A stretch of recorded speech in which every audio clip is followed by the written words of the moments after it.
morning, everybody. Colleagues, good morning to our central staff, employees who do exceptional work behind the scenes in support of the work we do as legislators. Good morning, testifiers, and a special good morning to the people of the U.S. Virgin Islands.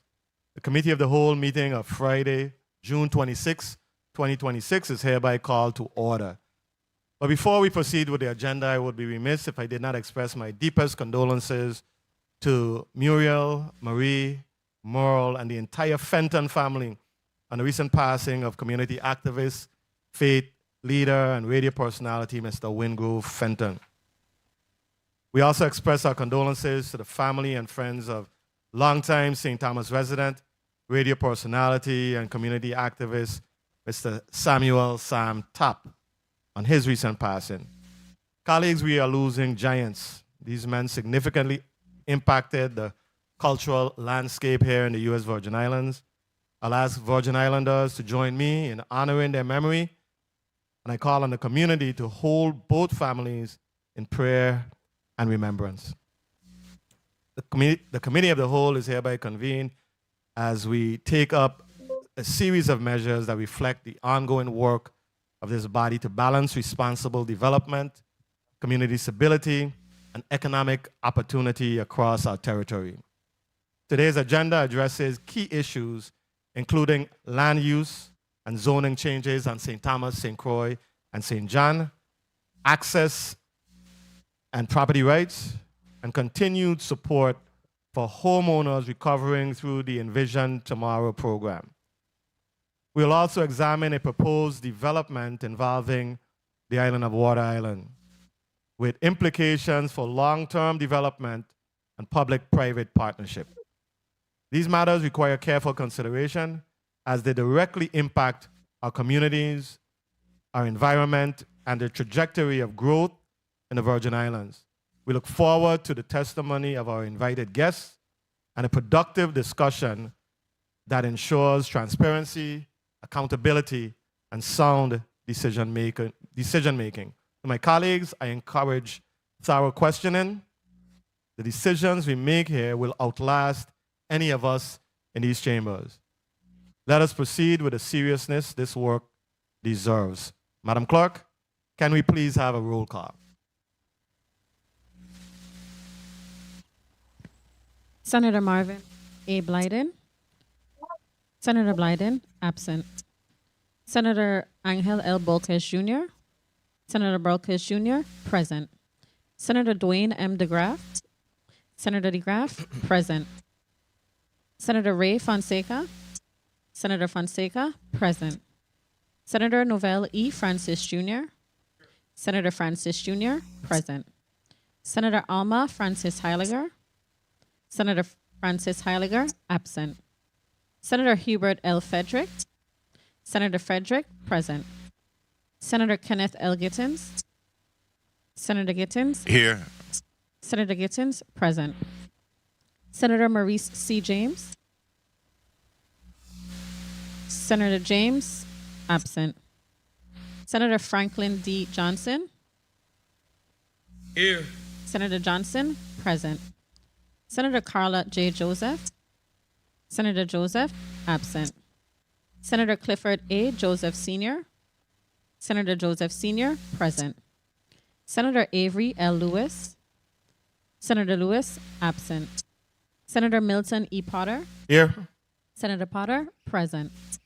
Senator Kurt A. Viale. Senator Viale, present. Mr. Chair, we have 10 present, 5 absent. Thank you very much, Madam Clerk. We do have a quorum, and we are therefore prepared to proceed. Good morning. Please recognize my presence, Mr. Chair. Welcome, Senator James. Please record Senator Maurice James as present. Senator James, present. Mr. Chair, we have 11 present, 4 absent. Thank you very much, Madam Clerk. We do indeed have a quorum, and we're prepared to proceed. Madam Clerk, are there any pieces of correspondence to be read into the record at this time? Yes, Mr. Chair. Please proceed. Letter dated June 26, 2026. The Honorable Milton E. Potter, Senate President, Committee of the Whole, 36th Legislature of the Virgin Islands. Dear President Potter, please accept this letter as a formal notice that I will arrive late to the Committee of the Whole meeting scheduled for Friday, June 26th at 10 a.m. in the Earle B. Ottley Legislative Hall on St. Thomas. My delayed arrival is due to a funeral service that I must attend to pay my respects and support the bereaved family.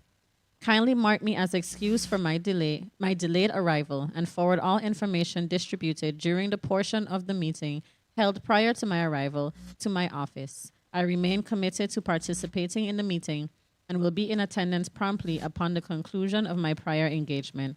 Thank you for your consideration and understanding. Sincerely, Carla J. Joseph, Senator, 36th Legislature of the Virgin Islands. Thank you. Please record Senator Carla Joseph as excused. Senator Joseph, excused. Any further pieces of correspondence, Madam Clerk? Yes, Mr. Chair. Yeah, you may proceed. Letter dated Friday, June 26, 2026. Dear Senator Potter, I hope this message finds you well. I am writing to respectfully inform you that I will arrive late to the Committee of the Whole meeting scheduled for Friday, June 26, 2026, due to a prior scheduled appointment that requires my attendance and cannot be rescheduled. I recognize the importance of the matters listed on the agenda and look forward to joining the meeting and contributing to the discussion upon my arrival. In the interim, I would appreciate if any pertinent information or updates shared during my absence could be forwarded to my office. Thank you for your understanding and consideration. Respectfully, Avery Lewis, Legislative Secretary, 36th Legislature of the Virgin Islands. Thank you. Please record Senator Avery Lewis as excused. Senator Lewis, excused. Letter dated June 26, 2026, to the Honorable Milton E. Potter, Chairman, Committee of the Whole, 36th Legislature of the Virgin Islands. Dear Mr. Chair, I am writing to respectfully inform you that due to a prior commitment, I will be tardy in attending today's hearing of the Committee of the Whole. Thank you for your understanding and consideration. Please mark my initial absence as excused, and I look forward to engaging in a productive discussion. Sincerely, Marvin A. Blyden, Senator, 36th Legislature of the Virgin Islands. Thank you. Please record Senator Marvin Blyden as excused. Senator Blyden, excused. And please record Senator Alma Francis Heiliger as present. Senator Francis Heiliger, present. Mr. Chair, we have 12 present, 3 excused. Thank you very much, Madam Clerk. Madam Clerk, can you please read today's agenda into the record? I forgot to ask you, that concludes the... That concludes the reading of correspondence, Mr. Chair. Thank you.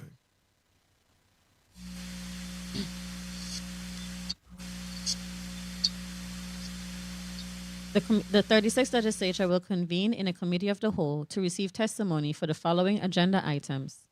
Block 1, Bill number 36-0252, an act to ratify the perpetual access easement for ingress and egress over a portion of Public Road R.O.W, Store Tvaer Gade, Queens Quarter, St. Thomas. Invited testifiers, Honorable Lisa Alejandro, Commissioner, VI Department of Property and Procurement, Rosa Thomas, President of Operations, Crystal Blue Properties, LLC. Bill number 36-0290, an act granting a zoning use variance for plot number 104, Estate Concordia, Westend Quarter, St. Croix, from R-2, residential density 1 and 2 family, to allow for the construction and operation of a beauty salon. Invited testifiers, Honorable Jean-Pierre Oriol, Commissioner, VI Department of Planning and Natural Resources, Daphne Jean-Marie, property owner. Bill number 36-0304, an act granting a zoning use variance to permit continued residential occupancy of residential properties participating in the Envision Tomorrow homeowner and rental construction and rehabilitation program that are located within zoning districts in which residential use is deemed non-conforming.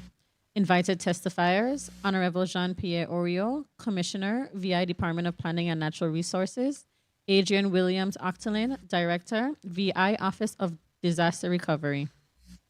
Bill number 36-0307, an act amending official zoning map number SJZ-1, St. Thomas, Virgin Islands, by rezoning parcel number 17-D-5, Estate Adrian, number 18, Cruiseway Quarter, St. John, consisting of 0.83 acres, as described on PD number D9-9095-T016 from R-1 residential low density to B-3 business scatter. Invited testifiers, Honorable Jean-Pierre Oriol, Commissioner, VI Department of Planning and Natural Resources, Jennifer Jones, Esquire, Property Owners Representative, VI Environmental Law. Block 2, Proposed Water Island Hotel and Marine Development. Invited testifiers, Honorable Lisa Alejandro, Commissioner, VI Department of Property and Procurement, Stephen Miller, FAIA RIBA, Principal, Blue Water Global Advisors, LLC, Alex Muskowitz, Esquire, Dudley Newman Furzik, LLP, Chuck Neustrud, Water Island Civic Association, Rachel Ackley, citizen, Ike Northup, citizen, Dr. Stephen Bitterwolf, citizen. This concludes the reading of today's agenda, Mr. Chair. Thank you very much, Madam Clerk.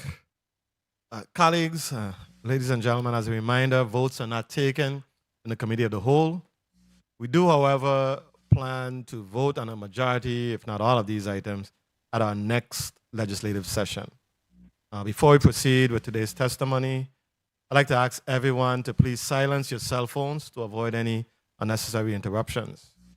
Testifiers, I will now ask you to put your names on the record. I do know we have at least two testifiers who are participating via Zoom. So we'll ask the two testifiers via Zoom we'll start off with you.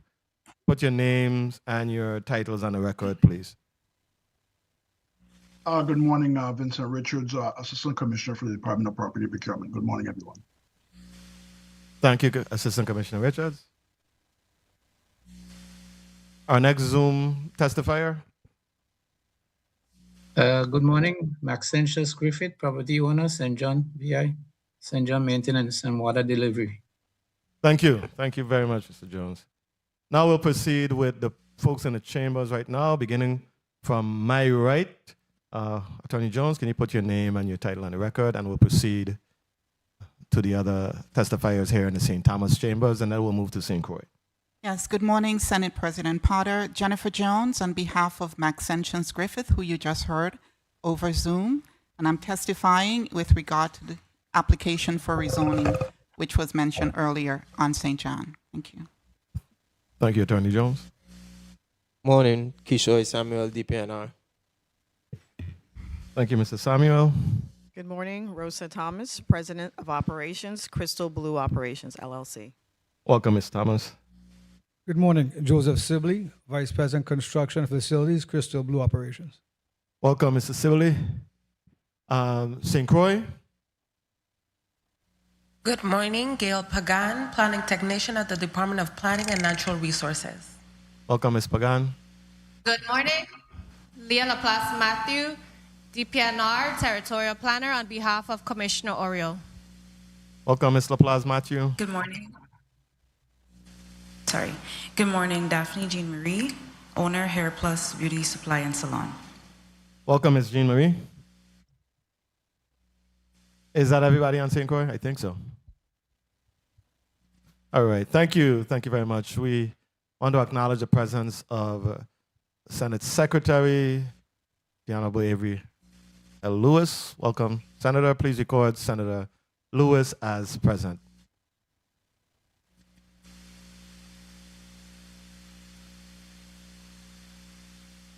Okay, we will begin with our testifiers. I'm going to start with you, Assistant Commissioner Richards. Can you proceed with your testimony?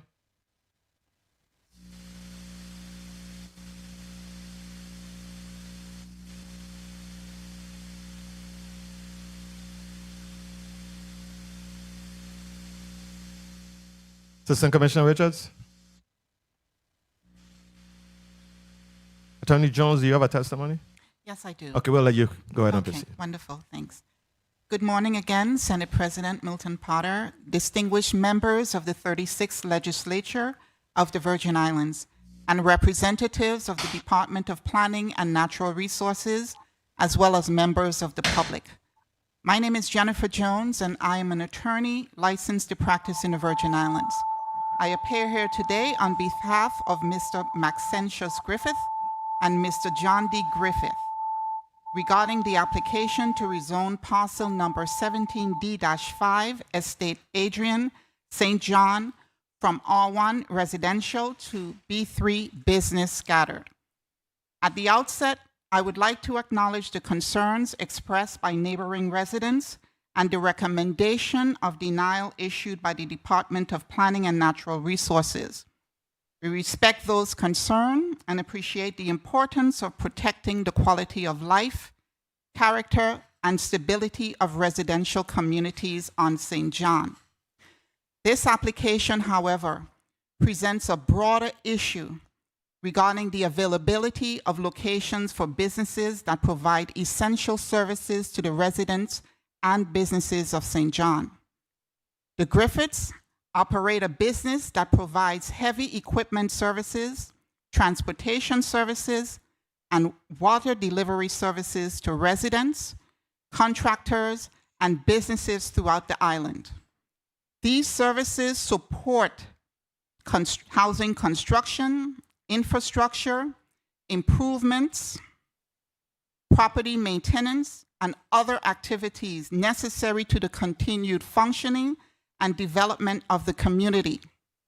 The business has also provided water delivery services to residents in the immediate vicinity of the property that is the subject of this application.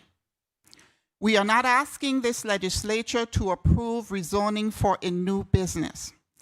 Rather, we are requesting a rezoning that would allow an existing St. John business to continue operating, expand responsibly, and establish a permanent operational base on property owned by the applicants. The Griffith family is deeply rooted in St. John. They were born and raised there, have raised their own families there, and have spent their lives contributing to the island's growth and development. They are not outside investors seeking a short-term opportunity. They are members of this community who have built a business that serves this community. The requested rezoning would allow the establishment of a permanent location for these existing business activities. If suitable industrial or commercial property were readily available on St. John, the applicants would have pursued those options. The reality is that the availability of such property is extremely limited, and businesses providing essential services of this nature have few realistic opportunities to secure appropriate facilities.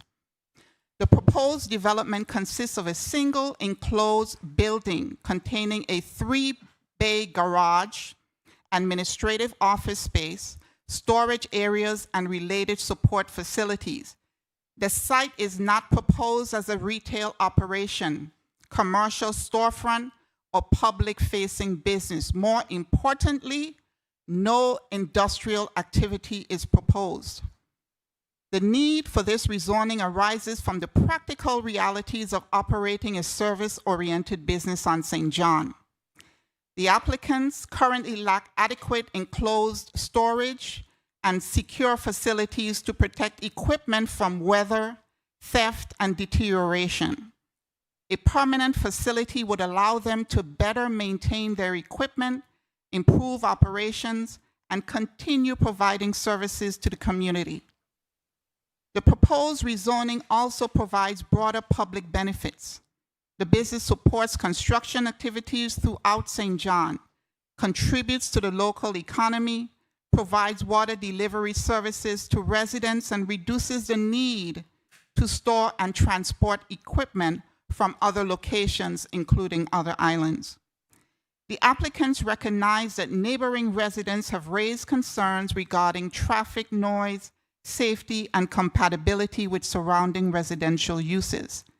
These concerns are understandable and deserve careful consideration. We know that almost all of the concerns were raised after the public hearing without the benefit of commenters viewing the application's presentation. At the hearing, they would have been informed that the applicants proposed a number of measures designed to minimize impacts on neighboring communities, including having an enclosed storage of equipment within a garage structure, vegetative buffering and perimeter fencing, indoor servicing and maintenance facilities, off-street parking, controlled site access, operation during normal business hours, and traffic will be intermittent, not continuous, as suggested by some of the comments. There will be no retail operations, no customer traffic, and no industrial activity. The applicants believe that these measures will substantially reduce potential impacts and provide a controlled and orderly environment for business activities. Mr. President, in addition to our testimony, the applicants have prepared a PowerPoint presentation illustrating the proposed project. With the committee's permission, I would like to briefly present it to provide a clear visual overview of the proposal and the improvements being requested. Okay. I think it's already up.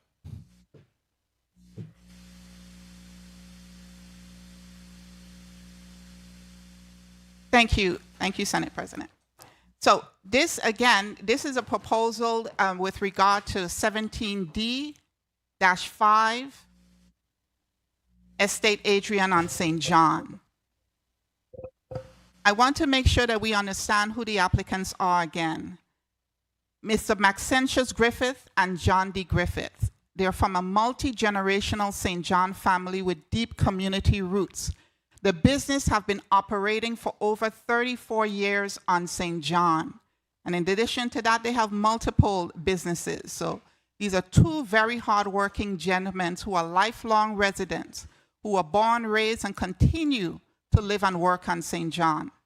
They're owners and operators of a local heavy equipment, trucking, and water delivery business, serving residents, contractors, and businesses throughout the island.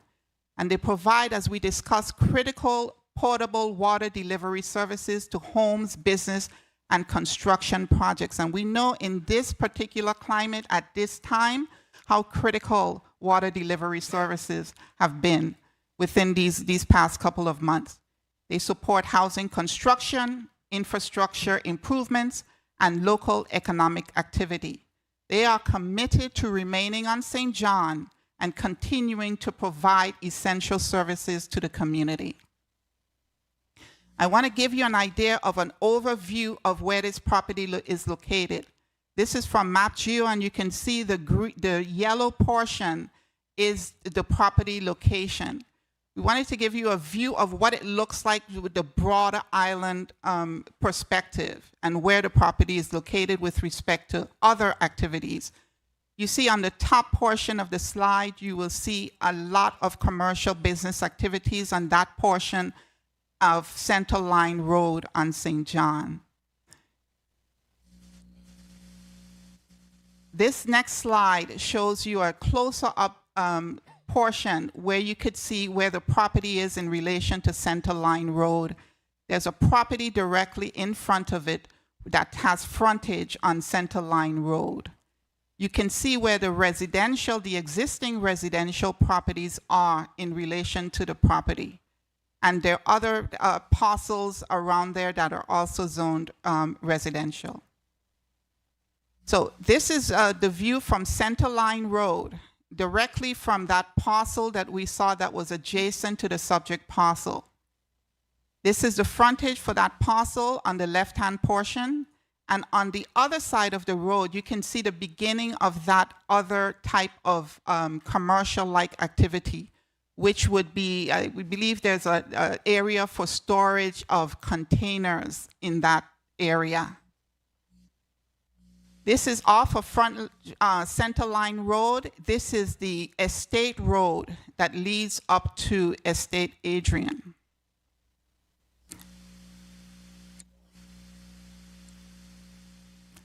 And off of that road, you would see there's an access to the driveway towards the subject property. And this is a road that my clients have cut and will pave and will continue to maintain, as well as any other roads that service them and that provide assistance for their own business. Now, this is the road that's this is a right-of-way that is directly adjacent to the property and to the up the hill are most of the residential areas.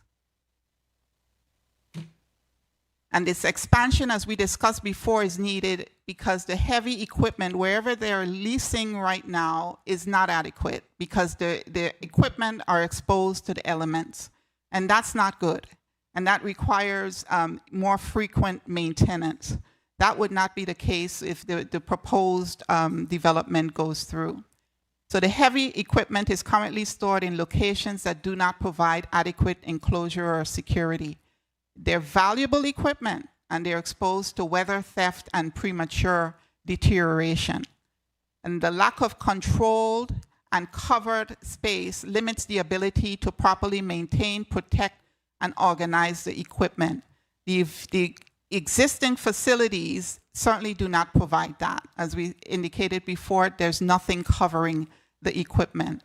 It's suitable commercial and industrial properties we know that are extremely limited on St. John, and the opportunities to acquire appropriate zone land for this type of operation are extremely scarce. Now, this is a part of the design of the building itself, and this is going to be the garage-based structure. The bottom design shows that they're going to be participating. This is really going to be where going to be the administrative hub for the business, and this is where you're going to have the dispatcher. They're going to have an office, bathroom facilities, and the remainder of the building is going to be used for storage and to protect the heavy equipment. Now, I just want to give you an idea of where the building is going to be located. It's just the white square structure where the black portion leads down to that structure. That's where the property is located. You would see they're adequate. All of the setbacks are there. In addition to the setbacks, you have the building being quite a distance, certainly over 100 feet away from the nearest, from the property line, much less the nearest resident. So it more than adequately meet the zoning requirements. I'm sorry, I just want to also mention that there's proposed to leave mature trees in place and to also provide the vegetative buffer as you would see on this image. And they would also make sure that there's going to be the black section of the drawing show that there's going to be control access, control parking. You would see from another side that there's going to be adequate the retaining walls on the property that will also provide us a buffer as well. Now, this would be what the building site is going to be looking like from the side view. And you would see again, there's no facility that's being built to do any kind of manufacturing, any kind of industrial activity. This is a storage facility, and they're going to be able to store and park their water trucks on that property as well. So the scope of traffic issue and the operational activity was an issue raised in some of the comments. The traffic associated with the proposed use will be intermittent and not continuous. These are water trucks that go out, and they're not filling up on the property itself, but they're filling up in other areas. Again, this is a place for these trucks to be able to rest and not operate. The facility is intended primarily to secure the storage and the maintenance of the equipment and the vehicles. The water trucks will be stored on the facilities, and like I indicated, water will not be sourced there. no real estate activity, and no public customer traffic. Thank you for your consideration.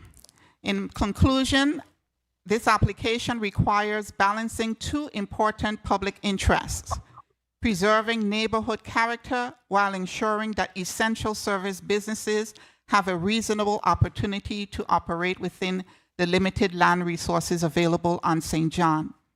As our testimony and the PowerPoint presentation have demonstrated, the applicants have carefully designed the proposal to achieve that balance.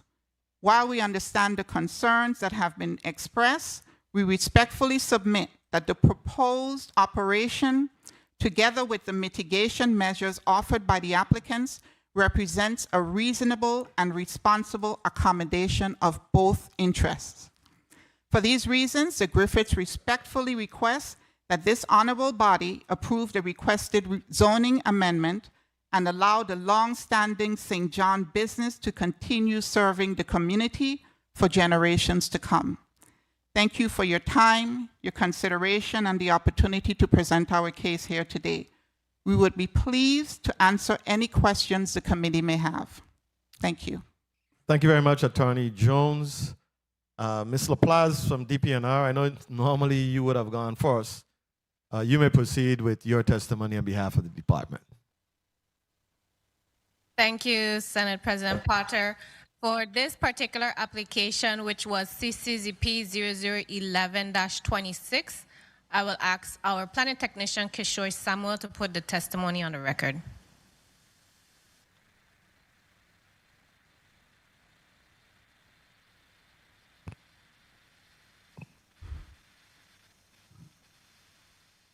Good day, Senate President Milton E. Potter, members of the 36th Legislature, legislative staff, and members of the public. My name is Kishore Samuel, planning technician with the Division of Comprehensive and Coastal Zone Planning, CCZP, within the Department of Planning and Natural Resources. I am here to present the department's recommendation on zoning map amendment application number CCZP 0011-26. This petition, submitted by Maxentius Griffith and John D. Griffith, seeks to amend the zoning designation of parcel number 17-D-5, Estate Adrian, number 18, Cruise Bay Quarter, St. John, from R1 residential low density to B3 business scattered. The purpose of the request is to establish a commercial trucking operation, including equipment storage facilities for a water delivery and construction support business. The subject property consists of approximately 0.83 acres and is currently vacant, having been previously used for agriculture purposes. The surrounding area includes primarily residential zoning classification with adjacent vacant land to the north, south, and west, and a residential subdivision to the east.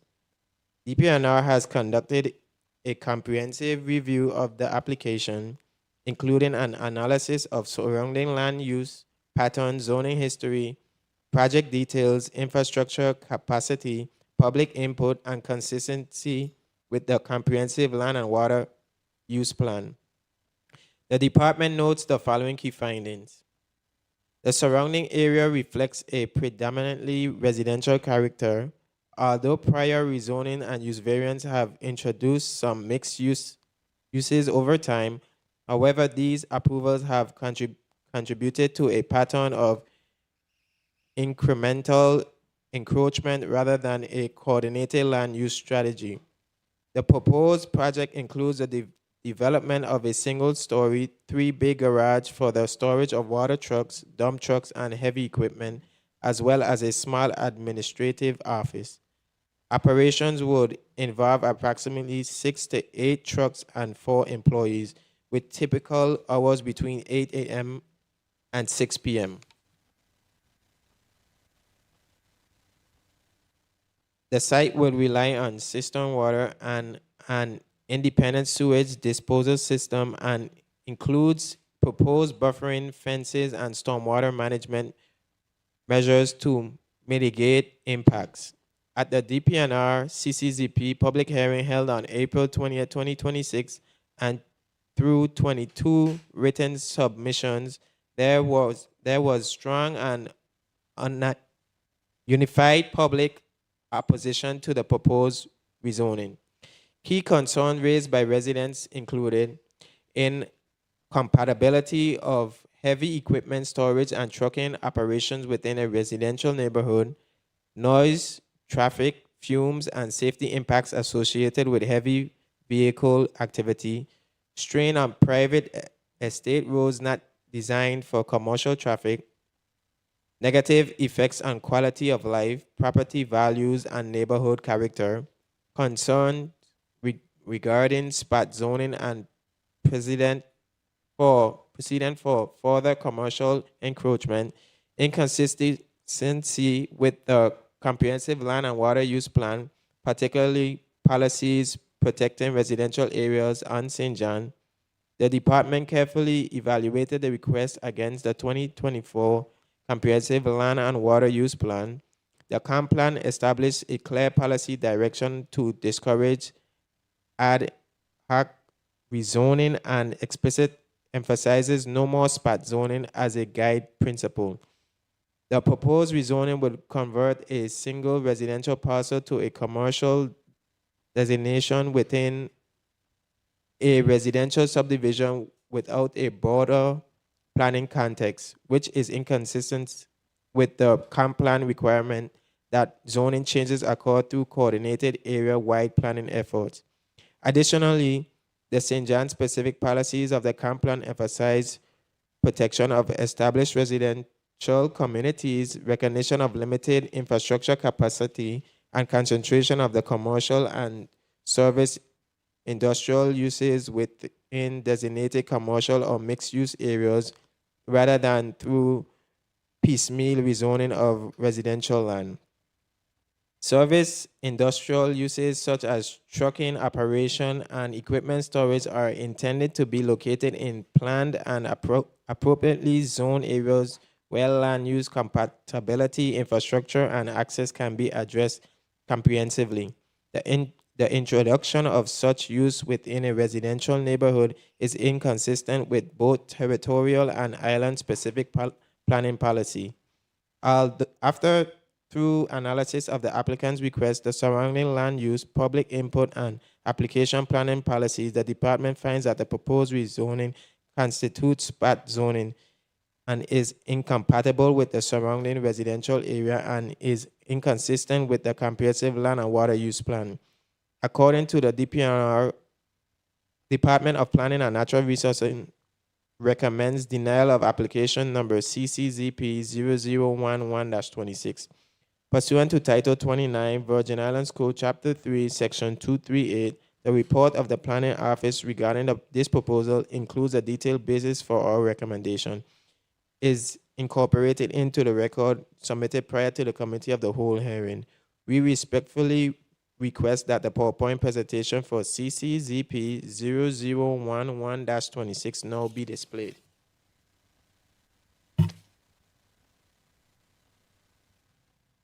Thank you very much. Amita, do you have the PowerPoint presentation?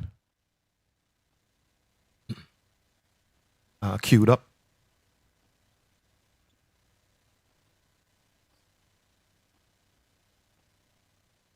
Good morning. This is Leah Laplace Matthew, Territorial Planner, and I'll be going through the PowerPoint presentation.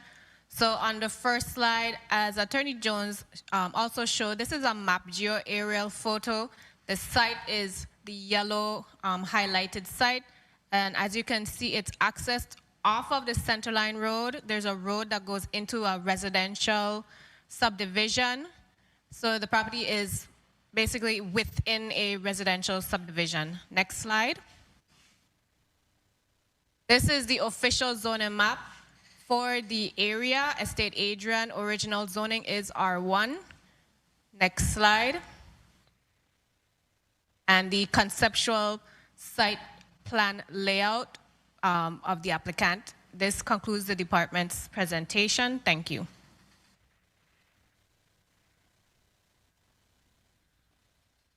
Thank you very much, Ms. Laplace. Does that conclude all of the testifiers on this matter? I believe so, yes. Thank you. We'll move on to our next item. Can we circle back to bill number 36-0307 and have Mr. Vince Richards? Assistant Commissioner Richards, can you proceed with your testimony, please? Good morning, Committee Chair Milton E. Potter, Vice Chair Kenneth L. Giddings, Honorable Senators, Central Staff, and Legislative Staff, fellow testifiers, visitors present in chambers, and members of the viewing and listening audience. I'm Vincent Richards, Assistant Commissioner of the Department of Property and Procurement. I testify today on behalf of Commissioner Lisa M. Alejandro on the grant of easement in the St. Thomas, St. John District over Public Road right-of-way, store Tvaer Gade, Queens Quarter, St. Thomas, U.S. Virgin Islands, which is before the committee for consideration.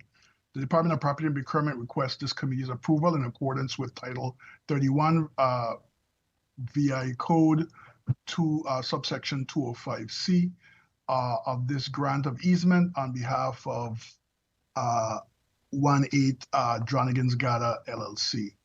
The Department of Property and Procurement testifies here in support of the bill number 36-0252, a grant of easement in perpetuity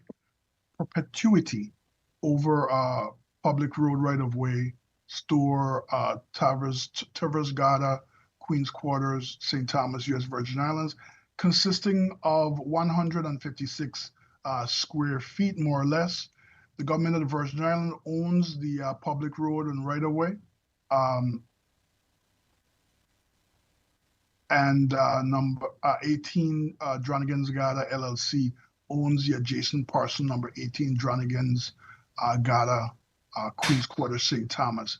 The government of the Virgin Islands property and the grantee's property are contiguous to each other, and the grantee's improvements encroaches over the government's property by approximately 156 square feet, and it comprises of a stairway that the grantee uses to access the grantee's property, and a storage area housing propane gas tanks and a small generator. The easement shall run with the land for the purpose of ingress and egress and access to other certain improvements. The grantee has been accessing the property for accessing their property over a portion of the government's property for decades without the benefit of a formal instrument authorizing such use. To formalize the prior usage, continued access and to cure the encroachment onto the public road, the GVI is proposing a grant of this easement over the GVI's property. The United States Virgin Islands Department of Public Works acknowledges the existence of the encroachment and the department's plan for the easement and has no objection thereto. Nothing contained will result in a forfeiture of the government's title to the government's property in any respect. The Department of Property and Procurement, in accordance with Title 31 VI Code, subsection 205C, respectfully requests approval of the grant of the easement to allow 18 Dronnigan's Gade LLC continuous ingress and egress and access to those certain improvements for all maintenance, upkeep, and repairs to the easement and all improvements thereof. Chairman and members of the committee, thank you for the opportunity to present this testimony and for your consideration of this grant of easement. I stand ready to answer any questions you may have regarding the grant of easement. Thank you very much, Assistant Commissioner Richards. We will now move to Ms. Rosa Thomas, President of Operations, Crystal Blue Properties, LLC. Ms. Thomas, you may proceed with your testimony, please. Thank you. Good morning, President Milton E. Potter, Senators of the 36th Legislature, and ladies and gentlemen in the chamber. I am Rosa Thomas, President of Operations for Crystal Blue Operations, LLC. I am joined today by my colleague, Joseph Sibley, Vice President of Construction and Facilities. Crystal Blue Operations is a property management and development company that manages 17 historic properties in downtown Charlotte Amalie. Thank you for the opportunity to testify in support of Bill number 36-0252, an act ratifying a perpetual access easement for ingress and egress over a portion of public road right-of-way Tvaer Gade, Queens Quarter. CBO is also the developer behind the historic area revitalization project known as HARP, a multi-phased, approximately $17 million investment to restore and renovate a series of historic properties throughout downtown Charlotte Amalie. Through HARP, CBO has been working closely with the State Historic Preservation Office and the Historic Preservation Commission to repair and modernize aging structures while preserving the architectural character of the historic district. The request before this body today is part of the same ongoing commitment to responsibly restoring downtown's historic properties. In September 2025, CBO's development team submitted a request to the Historic Preservation Commission, HPC, for approval to update the stairway, awning, trash receptacle area, propane gas storage, and small generator serving its tenant at number 18 Dronigan's Gade, which houses Virgilio's restaurant. The HPC advised that CBO must first establish legal rights to the designated area before any construction work could be approved. The stairway at number 18 Dronigan's Gade is the access staircase to Virgilio's restaurant and has served as the sole point of entry to several well-known and long-standing restaurants at that address, continuously since the late 1970s, a period of nearly 50 years. As the owner of number 18 Dronigan's Gade, CBO engaged Brian Mosley and Associates in 2025 to conduct a formal survey of the property. That survey confirmed that the existing stairway does encroach upon the public sidewalk and that a recorded easement is warranted and necessary. The survey, together with a grant of easement, was submitted to the Department of Property and Procurement. Both the Department of Property and Procurement and the Governor's Office have reviewed and executed the easement. Accordingly, we respectfully request this body's approval of Bill number 36-0252 so that we may proceed with the critical renovations needed to preserve and improve this historic property. Thank you. Thank you very much, Ms. Thomas. I would like to acknowledge the presence of Senator Carla J. Joseph. Welcome, Senator Joseph. Please record Senator Joseph, Madam Clerk, as present. I will now move to Bill number 36-0290. Ms. Leah Laplace, can you please proceed with your testimony? Thank you. I will have planning technician Gail Pagan put that testimony on the record. Okay, Ms. Pagan, you may proceed. Good day, Senate President Milton E. Potter, members of the 36th Legislature, legislative staff, and members of the public. My name is Gail Pagan, planning technician with the Division of Comprehensive and Coastal Zone Planning, CCZP, within the Department of Planning and Natural Resources, DPNR.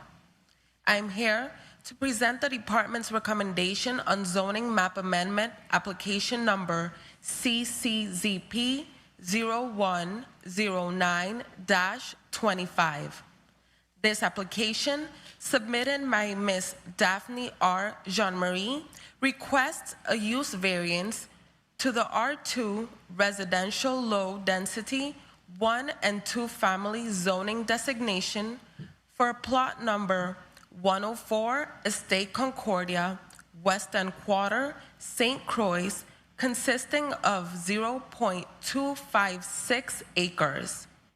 The purpose of the request is to allow the addition of a beauty salon to an existing dwelling to be operated solely by the applicant. The parcel contains 2 houses, one occupied and the other vacant, and is surrounded by vacant lots to the north and west and residences to the east and south. The applicant proposes to construct a 10 by 12 foot addition to one of the existing dwellings and utilize an existing bathroom to support salon operations. The salon will operate Monday through Saturday from 9 a.m. to 4 p.m. by appointment only. Off-street parking for 6 to 7 vehicles is available on the property, and access would be on the west side of the property via Concordia West Public Road number 17. Existing trees would act as natural noise and visual buffering, and construction would occur in one phase, estimated at 6 months. Infrastructure needs will be met via the public water line, cistern, and a 1,500-gallon septic tank. No additional DPNR reviews needed except permits for new construction. At the DPNR CCZP public hearing held on January 27, 2026, no oppositions or concerns were expressed and no post-hearing comments were received. The 2024 Comprehensive Land and Water Use Plan promotes strategies to strengthen the USVI's local economy, including support for cottage industries and home-based businesses. These small-scale, low-impact businesses allow residents to generate income without the high operating costs of commercial spaces, supporting entrepreneurship and cultural strengths. The R2 zoning district already permits 27 non-residential uses, including museums, civic clubhouses, daycares, and schools. The proposed salon will produce minimal traffic due to its appointment-only model, maintain limited operating hours, and provide sufficient off-street parking. Because of its small scale and low impact, the operation is compatible with existing and permitted R2 uses. If the use variance is granted, the salon will still require a business license via the DLCA Board of Barbers, Beauticians, and Manicurists, and compliance with all applicable requirements from DPNR's Division of Permits, DLCA, and the Department of Health prior to opening. The Department of Planning and Natural Resources recommends approval of this use variance request. Pursuant to Title 29, Virgin Islands Code, Chapter 3, Section 238, the report of the Planning Office regarding this proposal, including the detailed reasons for our recommendation, is incorporated into the record submitted prior to this Committee of the Whole hearing.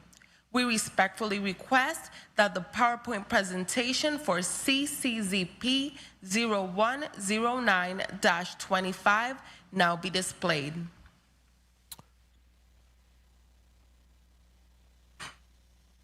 Good morning. This is Leah Laplace, Territorial Planner, and I'll be going through the PowerPoint presentation.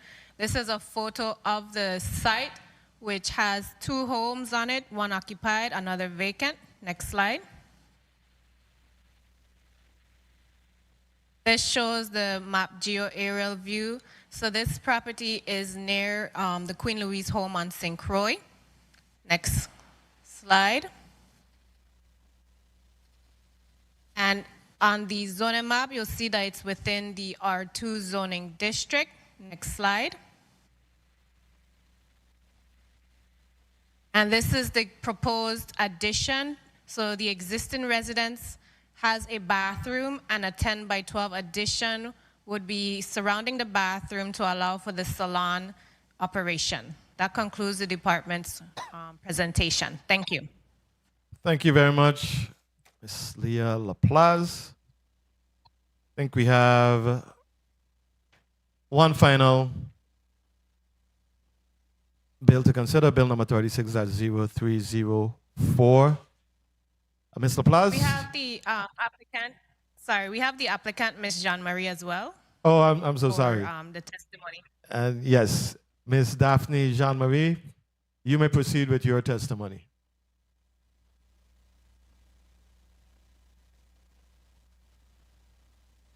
Good morning, Senators, staff, the viewing and listening public.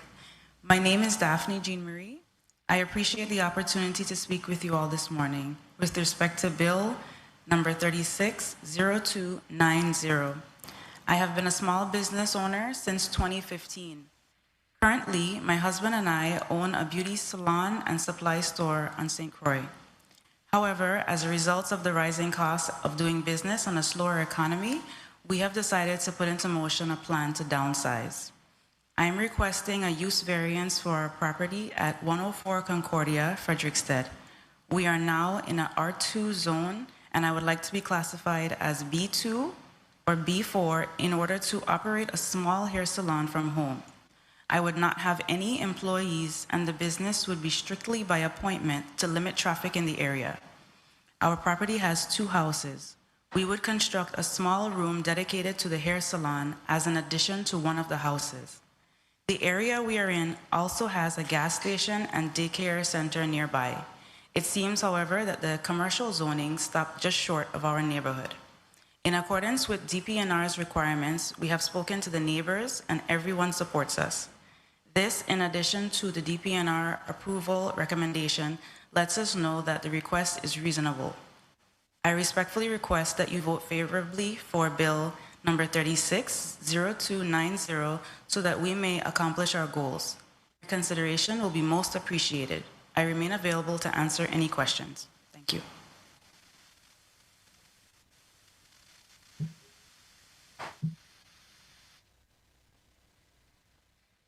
Thank you so very much, Ms. Daphne Jean Marie.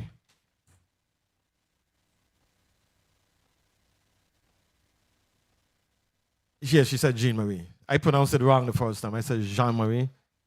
She said Jean Marie. So we want to get it right, Ms. Jean Marie. I believe we're going to take just a very, very brief recess just to deal with a technical matter, maybe 2 minutes. Committee of the whole will stand in recess for 2 minutes.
Committee of the Whole is back on the record.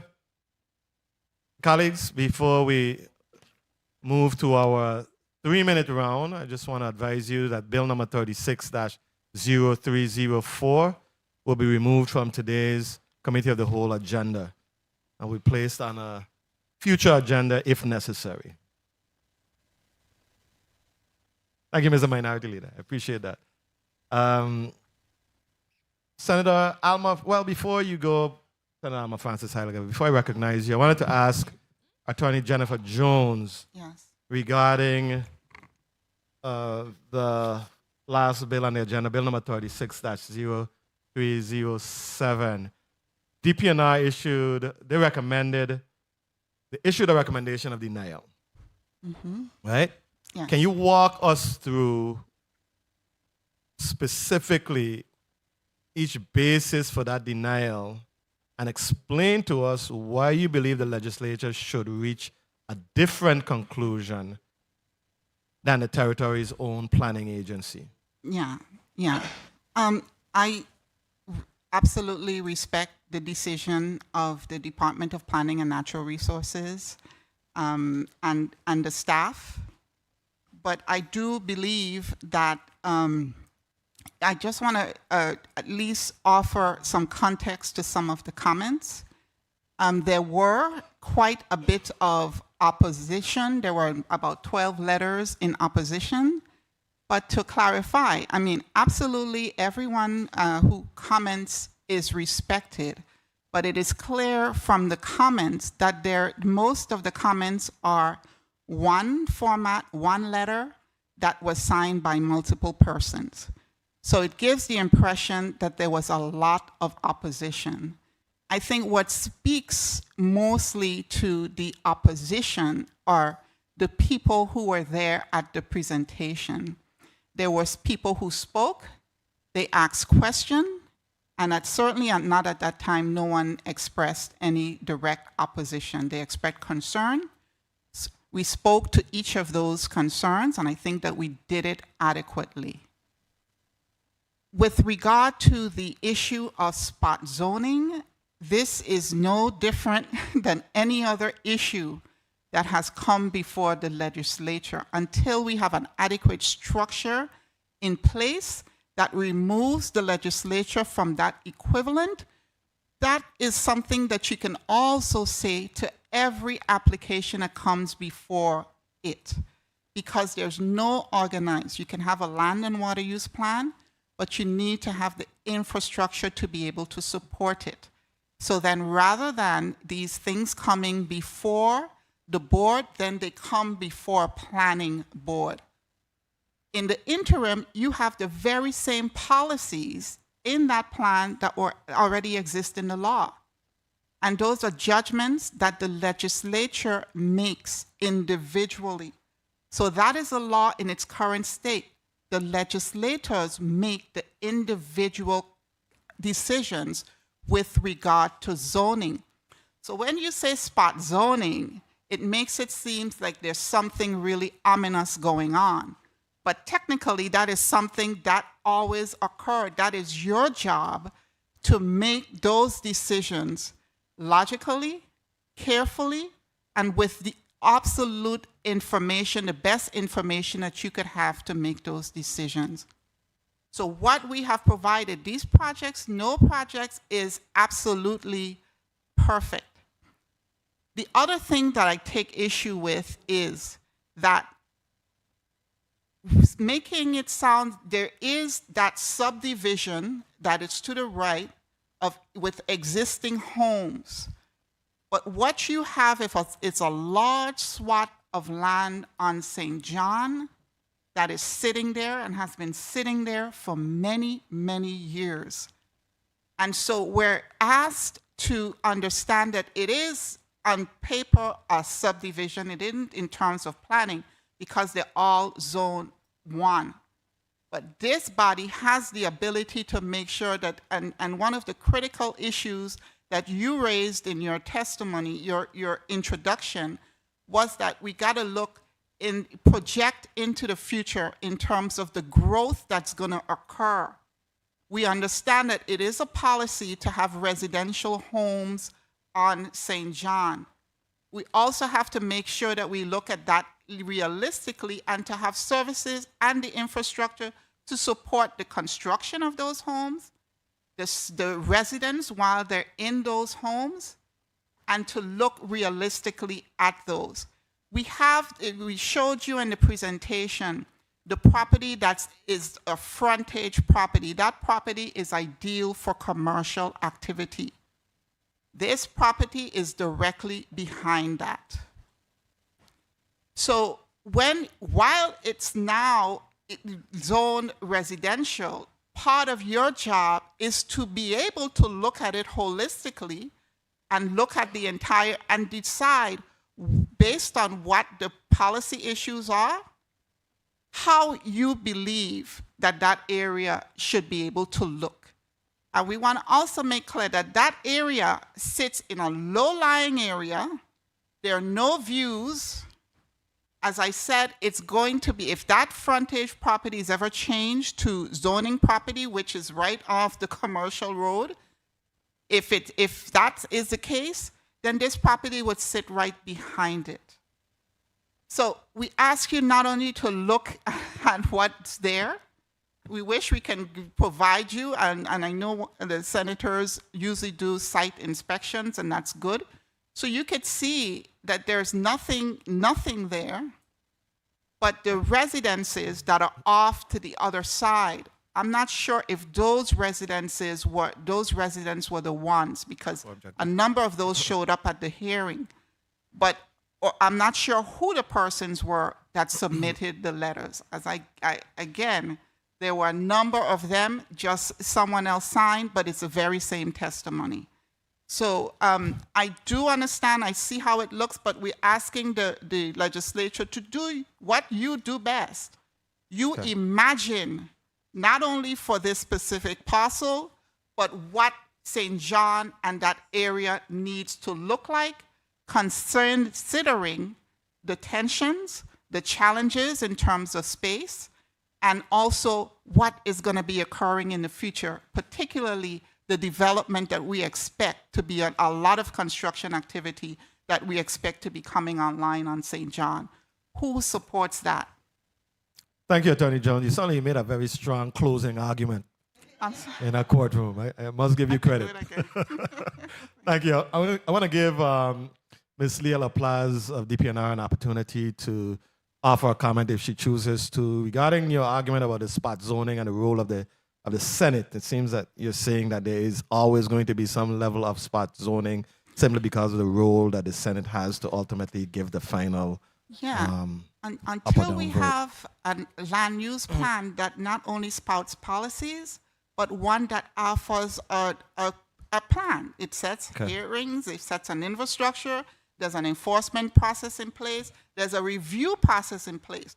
There's a plan that we can look and view and determine. There's a committee usually or a board that usually makes the determination of the compatibility of the uses. Right now, that is the legislature's job. Thank you. Thank you, Attorney Jones. Ms. Leah LaPlace, do you care to make a comment or response? Yes, thank you, Senate President Potter. So the 3 points that I want to make, the opposition, many of the letters that Attorney Jones said they appear to be, form letters, they were submitted by property owners of that surrounding area. So in those letters, they did name that they were, part owners of that Estate Adrian subdivision. And so there's the understanding that they're the owners of that surrounding property. I understand the applicant also purchased it from one of the owners. So they stated their opposition because they have future plans for that area, and the applicant's proposal conflicts with what they're proposing for their subdivision. The next point I want to make is that in the Comprehensive Land and Water Use Plan, yes, it is a policy document, but there is a St. John chapter. And so in the St. John chapter on page number,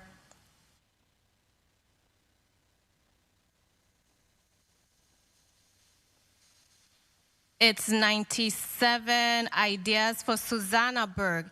It speaks about, based off of the comprehensive planning process that occurred where the public came and stated what they want to see for the Virgin Islands, what they wanted to see for their specific island. For Susannaburg, it was stated that that's an area that mixed use may be possible. So we do have that policy in the comp plan that shows a mixed use area, but it seems to be more for Susannaburg. And yes, we do need more implementation to occur, and that's something that will be occurring over the years, where we'll have to go into the community and say, hey, in the comp plan, you did state an idea for an area such as Susannaburg. Let's hone into what it is you want to see changed for that area. Now, the next thing I want to touch on is spot zoning. So yes, right now we do have spot zoning occurring. It does have to go before the legislature, but because we have the comprehensive land and water use plan now, it gives us the guidance. So some spot zonings, the department have recommended approval because we have seen over the years that that area has changed, and so the original zone is no longer relevant to that area. And we have not seen it for this particular site to support this application. And I conclude my points. Thank you. Thank you very much, Ms. Leah LaPlace. Point of For information. your response. Senator Franklin Johnson, you recognize for your point of information. Good morning. Thank you very much, Mr. Chair. I would like to ask Attorney Jennifer Jones how long her clients have owned this property. I believe the property has been owned since 2017. Okay, thank you. I just needed to have an idea how long they had acquired that property. Thank you very much. You're welcome. Thank you, Senator Johnson. Please record, I would like to recognize the presence of Senator Marvin Blyden. Please record him as present. Senator Alma Francis Heilger, you're recognized for your 3 minutes. Thank you so much, Mr. Chair. Good day to my colleagues. Good day to the people of the territory. Good day to the testifiers, staff, and those in the well.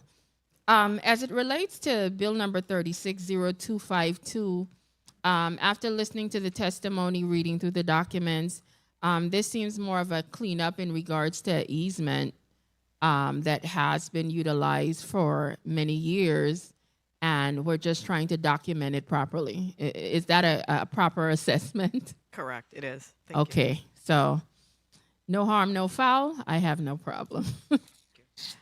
As it relates to 360290, this is the young lady with the beauty salon.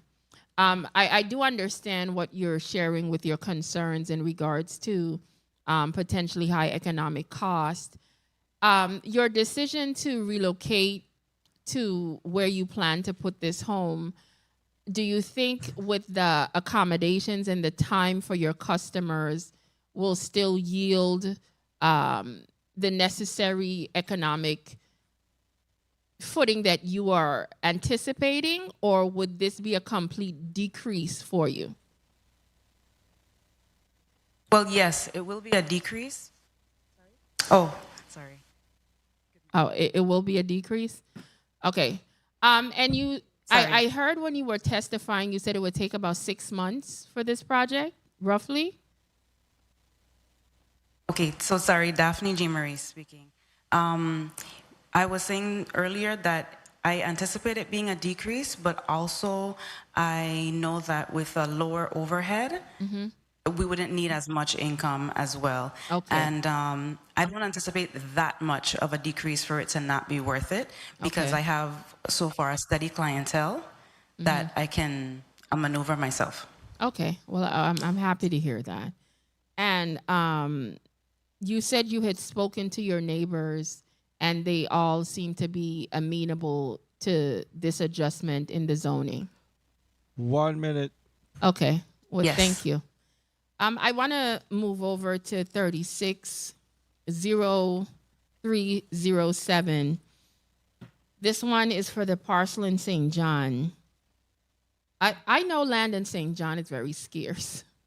And, you know, when you own it, we got to figure out how to actually utilize it. So I know from a business standpoint, even if this was denied, it would be kind of hard for anyone to have to go try to find another parcel. How expensive land in St. John is. I from that perspective, I understand. But I also have to look at it from a balance with the neighbors. So I always try to see a happy balance. And is from the complaints, and I want to ask Ms. Laplace, from the complaints that came in, were they more along the side of the size of the development or the fact that the development even would exist there at all? Thank you for the question. So it would be the development existing there because the use, it's a business use, and the intent of the owners in the area is for residential. Okay. Could I just ask one more question? I heard time. Yes, you may. You may conclude, Senator. Thank you, Mr. Chair. The roads in that area, are they, and just to educate me, are they standard roads? Or I know in some areas there might be narrower roads because they were carved out as residential. They might not be as wide as the standard ones traversing that area. Does anyone know a little bit about the roads in that area? Because I know they spoke about trucks and stuff now potentially moving around there. Could you share a little bit about the roads in the area? So it's a mix of the old estate roads and standard road size. For this particular area, the road coming off of Centerline, it is a standard road width. Okay. Thank you so much. About 30 feet. I appreciate it. I will continue to listen to the testimony, and when it's time to make a decision, I'll make my decision accordingly. Thank you, Mr. Chair, for the time. Thank you very much, Senator Alma Francis Heidegger. Senator Franklin Johnson, you're recognized for your 3 minutes. Chair, good morning to my colleagues. Good morning to the viewing and listening audience, and good morning to the testifiers. I start with Bill 360290, Ms. Jean-Pierre. Do you have an active license right now, beauty salon license? Yes, Daphne Jean Marie. I have a beauty supply store license, a salon license, and a beautician license. And sorry for pronouncing your name wrong, but I also want to ask you the next question.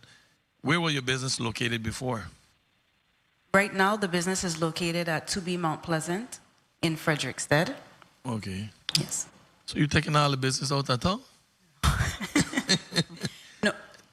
I appreciate what you're trying to do, and I understand that, and I don't go against the department once the departments give that go ahead. So I have no quarrel with that. I understand the need for surviving, keeping your business striving, and at the same time trying to save some money. So I wish you all the best in your endeavor. I'll go to bill number 360307. I want to ask DPNR, you received some 22 written submission. What was the strongest pushback from out of those letters that you received? What was the strongest pushback? Thank you for the question. So the strongest, let's see, it had opposition to the rezoning because it would change from residential to commercial within a residential area. They wanted to see the residential neighborhood character protected, and it would be an incompatible use, the business use with the residential. Could a mixed variance be any assistant to what the business establishment is trying to do? Well, they are requesting a mixed use zone, but it would allow for business use that would not be compatible with the R1 zoning of the area. All right, and to Ms. Jennifer Jones, and no, still to DPNR. I think hearing from Attorney Jennifer Jones, they're saying that they made a lot of adjustments in things that was complained about. Was those adjustments that they talk about sufficient for DPNR? No, Senator, not when we have to analyze against the comprehensive land and water use plan. All right. And Ms. Jennifer Jones, have you ever tried reaching back out to the folks who was in a position of that rezoning with those changes that you recommended? No, we have not. We received them actually 2 days ago. We received a call from the legislature actually about the decision. We didn't know anybody had submitted any opposition. until we started preparing for this project, this legislative So hearing. So we received them, I believe, yesterday or the day before. We So weren't didn't you aware have- of any didn't you have a written. meeting? Time. Didn't you have a Yes. meeting with DPNR, and at that time they did not present these opposition letters? No, the opposition letters came, they gave us, I believe, a 7-day opportunity for written comments. There were people at the hearing who expressed what their concerns were. A lot of the concerns were about the noise from trucks. And I think someone commented that because noise running from trucks actually running on Center Line Road. And that's something that we cannot control. One of the comments, and Mr.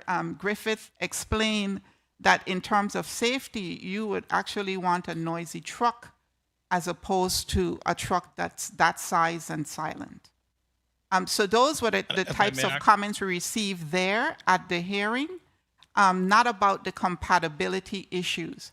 I believe there was a representative from the existing housing community, and she expressed about the people were more concerned about safety, trucks, things like that.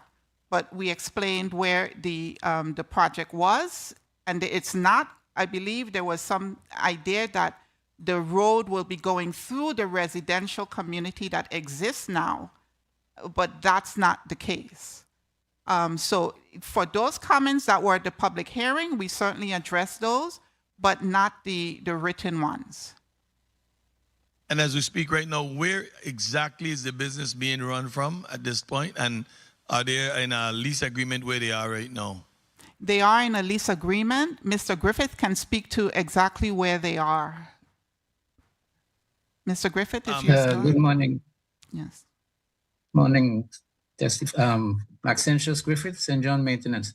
Yes, currently we are at a lease agreement with at 29-1 Susanna Berg, which is they don't do a long-term lease, which they give us a 5-year term lease. So we can't, develop as we or prepare this site as we choose to. So how many times have you renewed the lease thus far with that particular? Yes, we started that lease in 2017, so a couple times already. So it will be up next year, 2027. All right, I understand. Thank you very much, Mr. Chair. And bill number 360252, I understand and I know exactly where that step is for Vigilio. Pretty decent restaurant downtown St. Thomas, and I could see why we don't even have to argue about that. That's here been there for as long as I know Vigilio. Thank you very much for the time, Mr. Chair. Thank you very much, Senator Franklin Johnson. I concur about Virgilio. Senator Dwayne M. DeGraff, you're recognized for your 3 minutes. Thank you, Mr. Chair. Good morning, colleagues. Good afternoon, colleagues. Good afternoon, testifiers, all viewing, listening, and present. I object to that statement about Virgilio. Is beyond decent. It's an excellent place. So let's get it right. Okay, so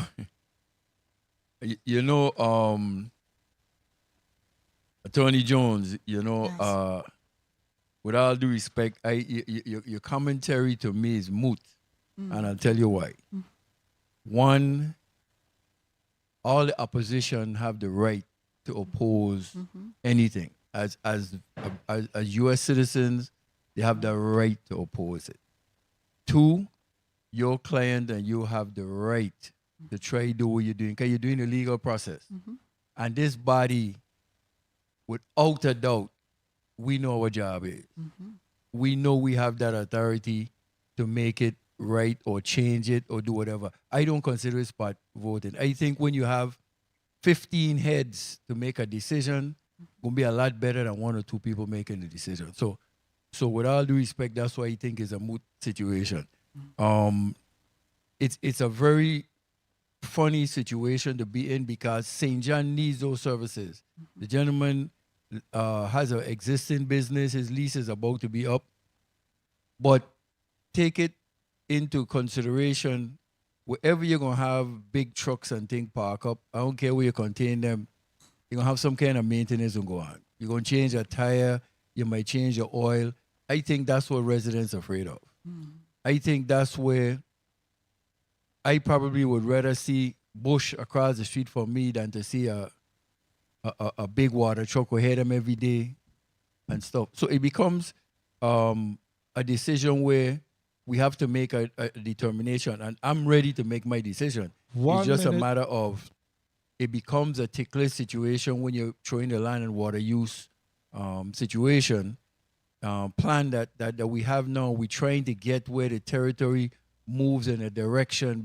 When you're in the States, you have these property, you have these neighborhoods and everything pristine. They're so and so. Everybody complies. They keep the grass cut. VA, you do what you want. So that's what we're trying to get established through DPNR in getting things corrected. But then, like I say, when you lose certain services, St. John is unique. When something happens, St. John cuts off from the territory, from everything. You want to be able to have St. John to function. So to me, if the gentleman is going to keep the property pristine, is what I think is one of the main factors for it.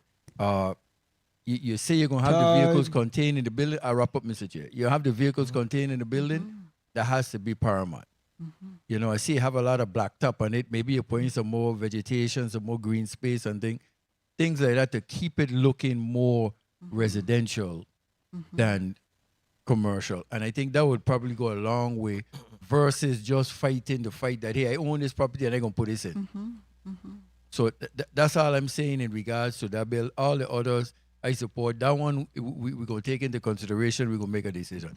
I will make a decision. Thank you for the time, Mr. Chair. Thank you very much, Senator Dwayne DeGraff. Senator Angel Bolquez Jr., you're recognized for your 3 minutes. Thank you, Mr. Chair. Good morning, Mr. Chair. Good morning, colleagues. Good morning to the listening and viewing audience. Good morning, central staff, my staff, and the testifying panel before us for all of these measures. I want to start off with 36-0307, the zoning on the island of St. John. And I'll publicly say that I have known the Griffith family since I was a young child. They are very hard-working people, business-oriented, and if they say they're going to do something, they follow through on their word. And I want to ask DPNR first, has DPNR approved similar commercial operations adjacent to any residential areas elsewhere in the Virgin Islands? We analyze them case by case, so yes, Senator. Okay, very well. All right, so and obviously each one has its own particular reasons and conditions when they're imposed. In this specific case, we understand that there's a residential area and aesthetics is a very big component, and not only that, but noise ordinance. So we want to make sure, and I think the sheer fact that the individual decided to create this construction of these bays in order to put the vehicles inside, he's definitely thought about noise ordinance. And Mr. Griffith, I wanted to ask you a few questions. Is he there? He's still on the line? Yes. How are you doing? Good morning, sir. Good afternoon. Good afternoon. What specific things have you done? I know you have the bay, but is there anything else that you've thought about to minimize any dust or any additional traffic? What are some of the things that you all plan to work on just to keep the happy medium between yourselves and the residential area? Well, now that we own our own property, now we would be able to invest in it, building the proper barrier walls surrounding the property, and having a gate to keep it nicely, aesthetically nice for everybody to see. So, that way you won't be able to see all the equipments immediately when you walk through there. Okay, very good, very good. I'd like to hear that. And the limit on hours is from 8 to 6, is that correct? That is correct. And they are not frequent traffic all day long, but once the trucks go out in the day, They basically stays out until they done what they have to do and go back in and park. Okay, so you're out all day delivering wherever you need to go, Right. and then in the afternoon you return, park up, and shut down. Okay, That's excellent, excellent. And are you willing to agree to prohibit any overnight, idling of vehicles? Because I know when you start up the vehicle, Mr. Chair, if I may. Yes, you may. You may. Thank you so much, Mr. Chair. I know the trucks likely have to start up a little bit and idle before they go out and stuff like that. Are you willing to prohibit any nighttime idling or anything of that nature? Definitely. We don't do any of the nighttime work, anyhow. So that's limited. Okay, very well. And in closing, I just want to say, especially for the water delivery companies, to include St. John Maintenance and Mr. Griffith and others like his son Rashad.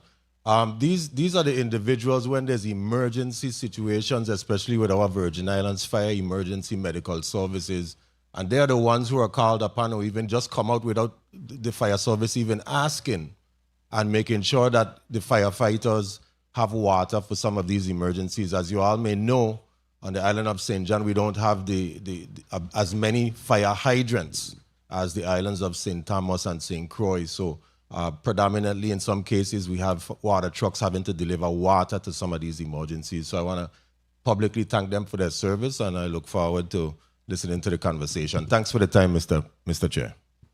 Thank you very much, Senator Bolkes. I wanted to just piggyback off of what the at-large senator was addressing, a portion of his line of questioning to Mr. Griffith and Attorney Jones. Now, the mitigation measures that were being discussed, fencing and buffering and the gates and control hours and the like, they are voluntary commitments. And I believe that Mr. Griffith is a stand-up person and he will comply. But is there anything that would bind a future owner of the property who may not be as reasonable and upstanding as Mr. Griffith is?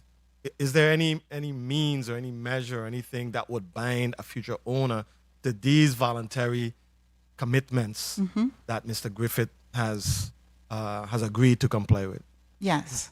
One of the things that it's a tool and a tactic available not only to the legislature but to planning is under the Environmental Covenants Act.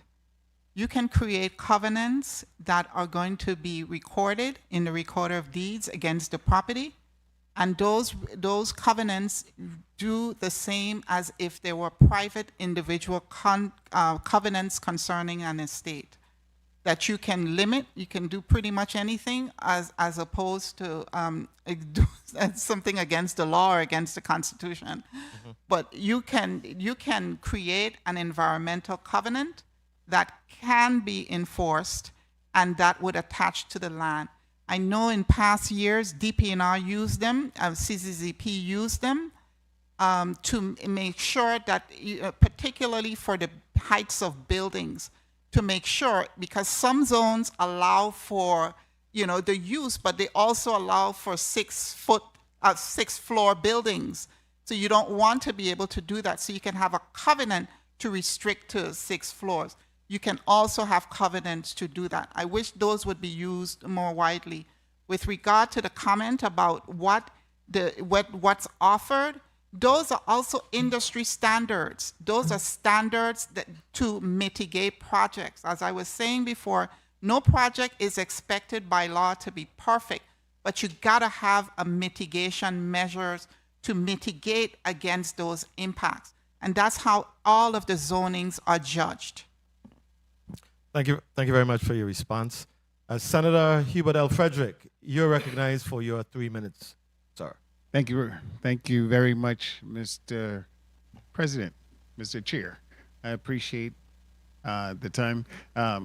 Colleagues, pleasant good morning, afternoon, and I don't know if Senator testifiers, a pleasant good afternoon. It's working now. My office, the office of Hubert Frederick, and central staff, pleasant good day. In reference to bill number 36-0252, the Italian restaurant, I was surprised by this easement because I've been there a few times and I didn't know that existed, but I don't see anything materially wrong with the government doing this. So I will definitely be supporting this measure. And again, let me full disclosure. I'm pro-business. I own businesses. I like businesses as long as they operate responsibly. So I don't want anyone to think that when I cast a vote, I'm against any business or making a vote just because it's a business. There are conditions that goes with that. In reference to bill number 36-0290, Ms. Jean Marie. Yes. Quick question. How much your current rent? What are you paying right now for rent? Right now, the rent is $1,000, soon to be $2,000. Wow. Okay. I actually know someone that has a similar setup.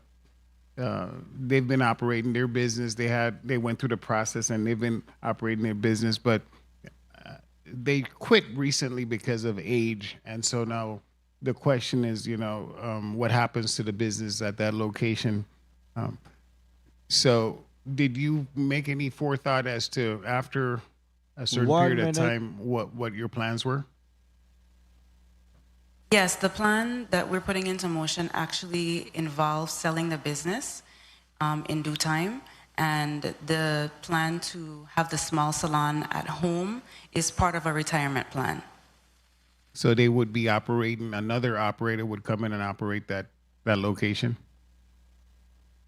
The location where the business is currently or where the business will be in the next few years, yes. Where the business will be. Okay.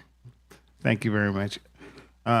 Last but not least, because I know time is running out, Attorney Jones.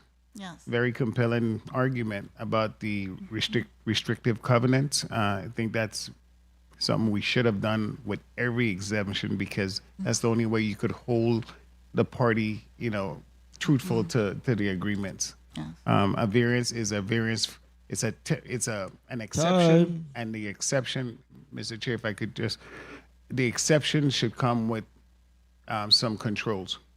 In reference to this, Mr. Griffith, how many trucks do you currently have?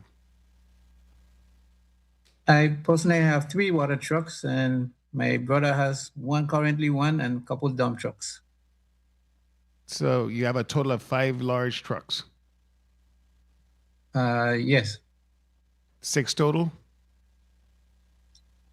Or 5? 6 total, yeah. Okay, but when I saw the illustration, the diagram, it only had like 3 bays. We will use the entire site on the exterior, but we will buffer walls, put retaining walls to keep them enclosed. Okay, but I thought the rationale was because of the environmental damage to the equipment by being outside. I can speak to that. The bays are basically, yeah. Yes. So their parking areas for the trucks, the bays will contain mainly they're going to contain the not only trucks, but not necessary, but also most importantly the equipment, dozers and whatever equipment are typically used for the construction site.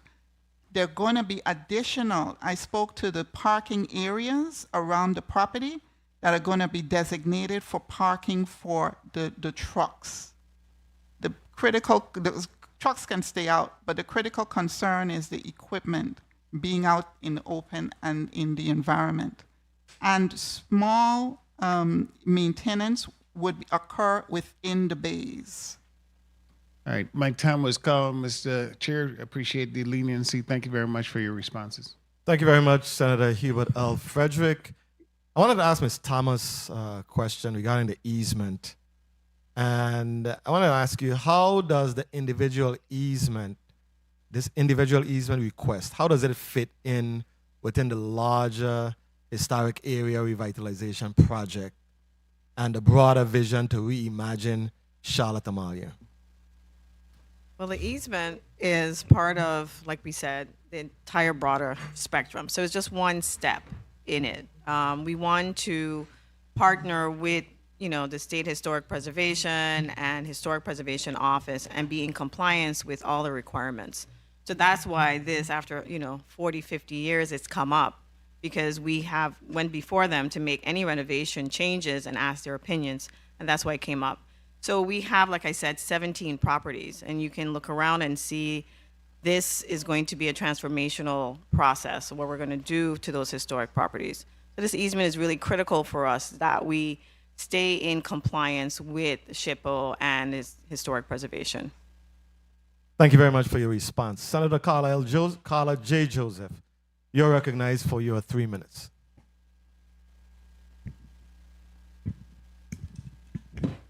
Thank you so much, Mr. Chairman. A pleasant good day to everyone. Today is a very interesting discussion. We have business owners here, nothing that I see that is residential, and it is definitely an interesting discussion. Let me just start with St. Croix. Ms. Jean-Marie, how are you doing today? I'm well, thanks. And yourself? Good. I'm thankful.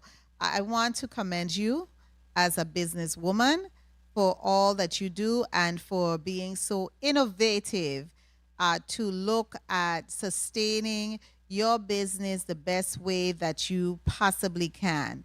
I'm hopeful that I will be able to have an opportunity to view your property, and we can talk one-on-one. I do site visit. If there's one senator who is coming, it's me. I'm coming to see where this is going to happen, and I understand you've already done some footwork with talking to your neighbors, and they are friendly. So I'm hoping that you'll introduce me to some of them as well when I come over and have a discussion to make sure that this is something of a fit for their neighborhood, because you want to have good neighbors. Your neighbors are going to be the ones who are looking out for you, as I'm sure you look out for them. So that's very important. So I don't have any issue with that. We did want a rezoning here in St. Thomas, but I just have to see the site. Okay, so until I see the site, and I want to really appreciate that you want a variance instead of a zoning. Now let's go to Virgilio's.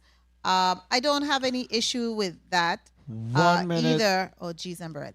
I don't have any issues with that either. I just wanted to ask, why wasn't it grandfathered in by SHPO? You've been existing there for a whole heap of decades. I don't understand why we have to give you an easement at this place. What was SHPO's insistence that you have a easement? Ms. Thomas.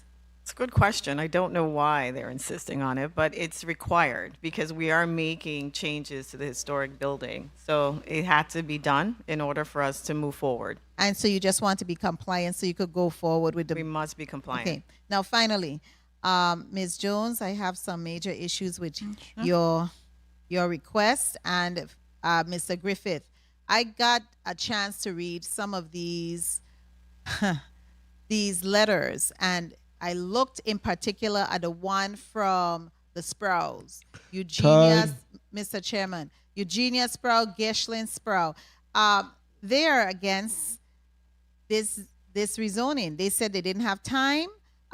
Ms. Laplace, they didn't get sufficient notification to actually appear at the hearing. In their letters, they're saying that the very aesthetic of this area is going to be changed by these big trucks coming through their area, and I have an issue with that. Residential areas, to me, and that's just me, should remain residential unless you get the full approval from those individuals who live there. They have a matter of right to enjoy their residence in peace. So that is a concern to me. I do want to also take a look at your proposed property that you're rezoning and the plans there a little bit more in depth. So my office will be contacting you to do so. Thank you so kindly, Mr. Chairman, and thank you for your leniency in extending my time. I deeply appreciate it, Mr. Chairman. Thank you very much, Senator Carla J. Joseph. Senator Novelli Francis Jr., you're recognized for your 3 minutes. Thank you very much, Mr. Chairman, and good afternoon to you and my colleagues. Good afternoon to our testifiers. Good afternoon to the people of the Virgin Islands. I wanted to start off in the district of St. Croix and ask Miss Daphne. Well, first of all, I got a text this morning asking us to be kind and compassionate. I don't know what you heard about the Senate, but certainly we are always interested in supporting our community, especially as a small business owner.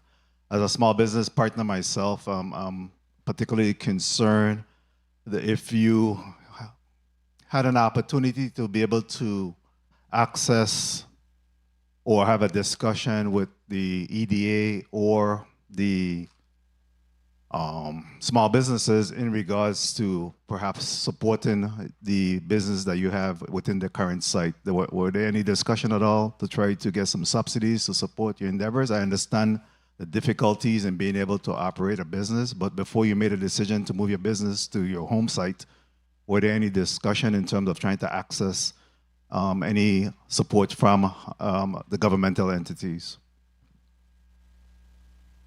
Good afternoon, Senator. No, sir. The plan that we're putting in motion involves, like I mentioned earlier, selling the business. It's simply a retirement plan. It's not an issue right now currently with funding in the business. Okay. It's a retirement plan. Okay, very well. And yes. And it is your understanding that even with having the home business, that you'll still be subjected to the rules and everything else associated with having a business, such as proper chemical disposal, limited traffic in that area as well? Yes. Very well. 1 minute. Real quickly, Ms. Attorney Jones, I think that based on the conversation and the fact that you have made it clear that there's a number of individuals in the neighborhood that has some reluctance about supporting this initiative. You talk about creating designs to minimize the impact to the neighborhoods. How far have you gotten in ensuring that you're able to really create those minimization of the impact to those other surrounding neighbors? Mm-hmm. So there are two sets of people. There are the existing neighbors, and we had people there at the public hearing. There's persons who submitted the paper oppositions, and those were property owners. There's an area, the large clear land, it's just bare land. Time. And there are property owners of those parcels. But the project has not, no construction the property hasn't even been cleared. So nothing has been done. What we've have is the plans that are going to be submitted to the Department of Planning, have those mitigation measures. They have the perimeter fencing, the retaining walls. It's going to be a walled-in structure. They have the design for the building. They have the layout for what the parking lot is going to look like. And also, they have the proposed buffering. So that's where we are at the design stage. Very well. Mr. Chair, my time was called. I just have two quick points and then... You may proceed. You may Very proceed. well. Thank you, Mr. Chair. So would you be opposed to us ensuring that those conditions are actually written and that we establish the conditions that you clearly have also indicated, such as no industrial activity and all these other concerns that you have had? Would you have any comments in regards to us ensuring that the condition put in place in writing? Absolutely not. Absolutely not. In fact, there's no industrial activity allowed in that zone. And just so you understand too, I believe in the R1 would even allow for private garage. Okay. And if I may just wrap up with a question to Ms. Rosa Thomas. What would be different based on passage of this legislation? What would you see happening once this legislation is passed? Will there be any changes? Is it just a compliance issue? What will you see happening differently? So we went before SHPO and Historic Preservation to change the awning. There's the awning above the stairs. That has to be done. And we had some work that we have to do on the steps. And there's a little storage area next to the stairs that needs to be repaired. So that's the only changes that will be made there. That is it. Very well. Thank you, Mr. Chair, for the time and opportunity. Thank you very much, Senator Novelli Francis. Senator Avery Lewis, you're recognized for your point of information. Thank you, Mr. Chairman. Good morning, colleagues. Good morning, testifiers, listening and viewing audience. Ms. Laplace, good afternoon. Good afternoon. Good afternoon. Ms. Laplace, good afternoon. Good afternoon, Senator. In the just help me to understand something. What would you, in your capacity, define as industrial work? Industrial. Well, the zoning categories based on the zones. So in the industrial zoning categories, we have some uses that would be industrial. So we'd have to look at each category. But the question is, what is industrial zone are considered C, industrial I1, work? I2, and W2. What is considered, what we're saying is industrial work? Okay. We would have to analyze the industrial zones to identify those categories, but there's no definition in the code. I don't think my question was answered, but anyhow. No definition in the code. Thank you very much. Senator Clifford A. Joseph, you're recognized for your 3 minutes. Thank you, Mr. Chair, and good morning to the good afternoon to the listening public. Good afternoon to our testifiers, and good afternoon to my colleagues. Good afternoon to my staff. I'll start off with Ms. Rosa Thomas. For me personally, I would thank you for wanting to be in compliance. And I don't have nothing else for you, because it's very important that individuals still want to be in compliance, and being where you're at in that location, that's wonderful. Thank you. I'll go over to St. Croix, to Miss John. Well, Jean Marie, when you made up your mind to work from home, so you said all your neighbors is okay with this venture, right? Yes, we spoke to. So yes, we were able to speak to the neighbors. And DPNR is give you the right of way as well. So if once DPNR are in support, I'm in support. So again, now I'll move on to St. John for a minute. Thank you, sir. Attorney Jones, what led your property owners to select this location for a commercial trucking operation? Well, Mr. Griffith can speak to that somewhat. Yes, but good day, Mr. Griffith. Yes. Good afternoon, everyone, senators. Yes, this area is undeveloped currently. There are no residential buildings or any activities going on there right now. So we spoke with the former senator and owner of the property, Mr. Gilbert Sproul, as far as our intention were. And he had a property closer to the roadside that he was selling then, and he told us, well, he would give us a piece further back in the zoning area. So that's why we choose there, because there's absolutely no buildings in this area, except for the housing in the east side. Okay, so I mean, I looked at the map and I noticed that. So you the second piece of property right after the same one on the roadside you were speaking about. Yes, yes. So my question is, and you also mentioned that if it was a road condition, you'd be willing to help repair the road if that's the case. For that. That's correct.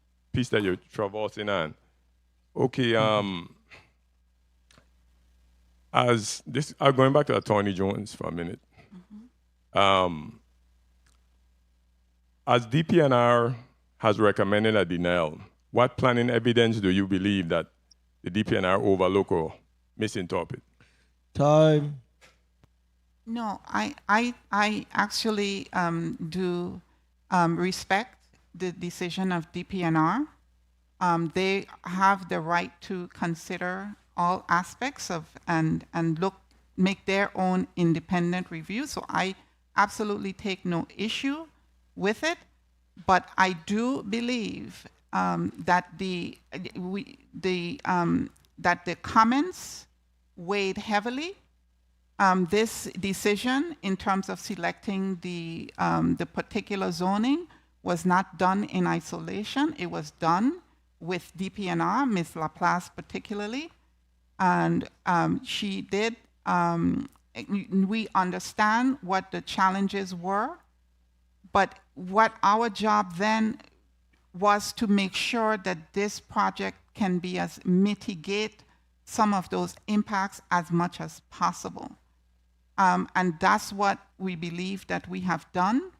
The owners, the landowners that are surrounding that property have their legitimate concerns. And I just want to make it clear that we respect those as well.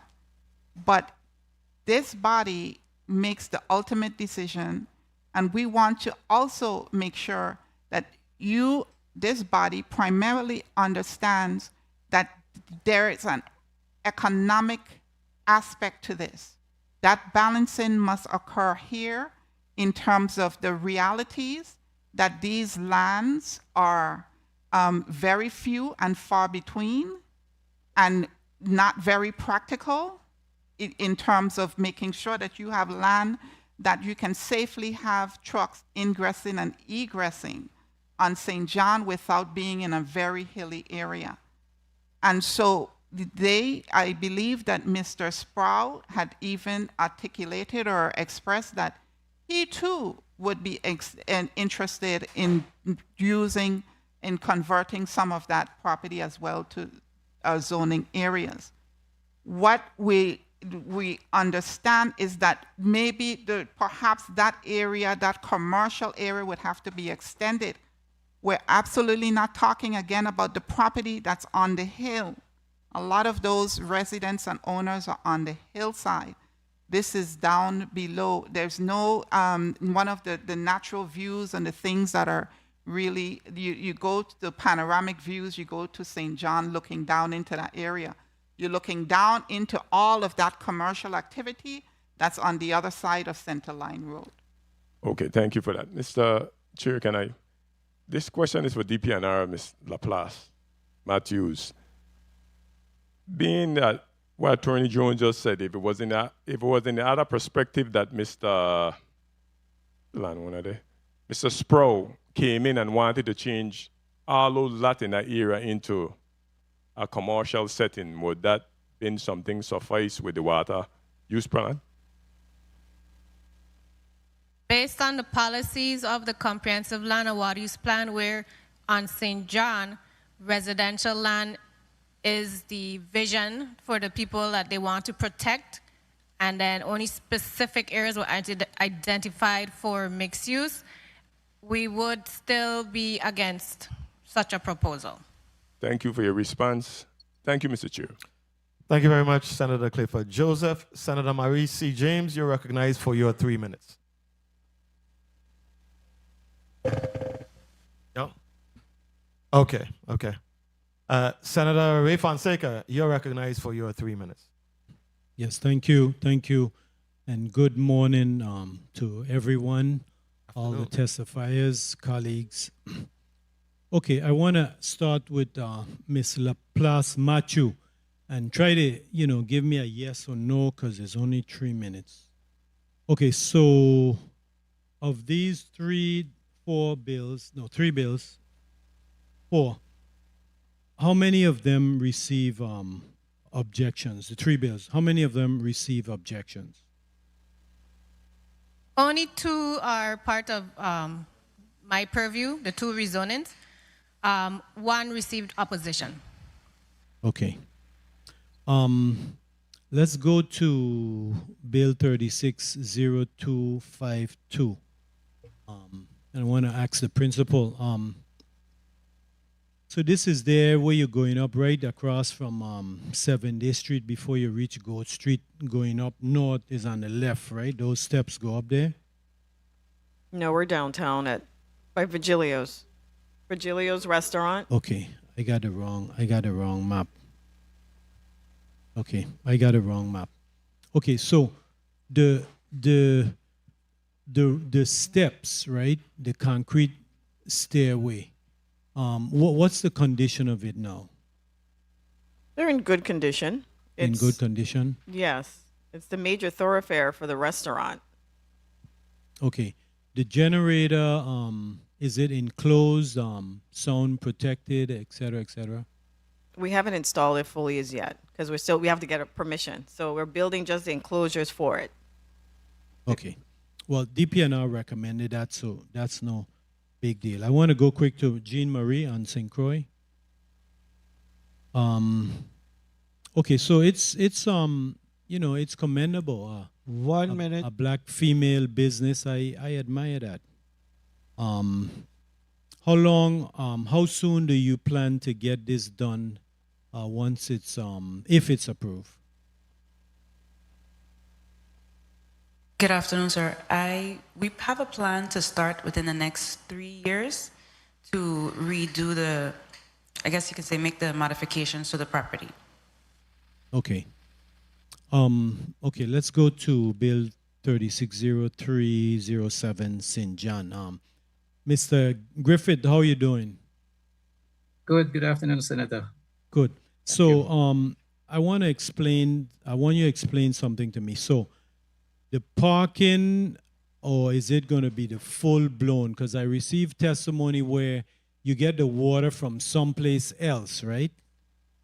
Yes, sir. So you're going to park, Mr. Chair, if I can quickly wrap up. You may wrap up. You're going to Senator. park. What else you plan to do with those large trucks on the site? The trucks are basically to park the home base for them. So we have our home base for the business. The parking so that we can renew our licenses too, because you need a commercial zone area to continually renew your business license.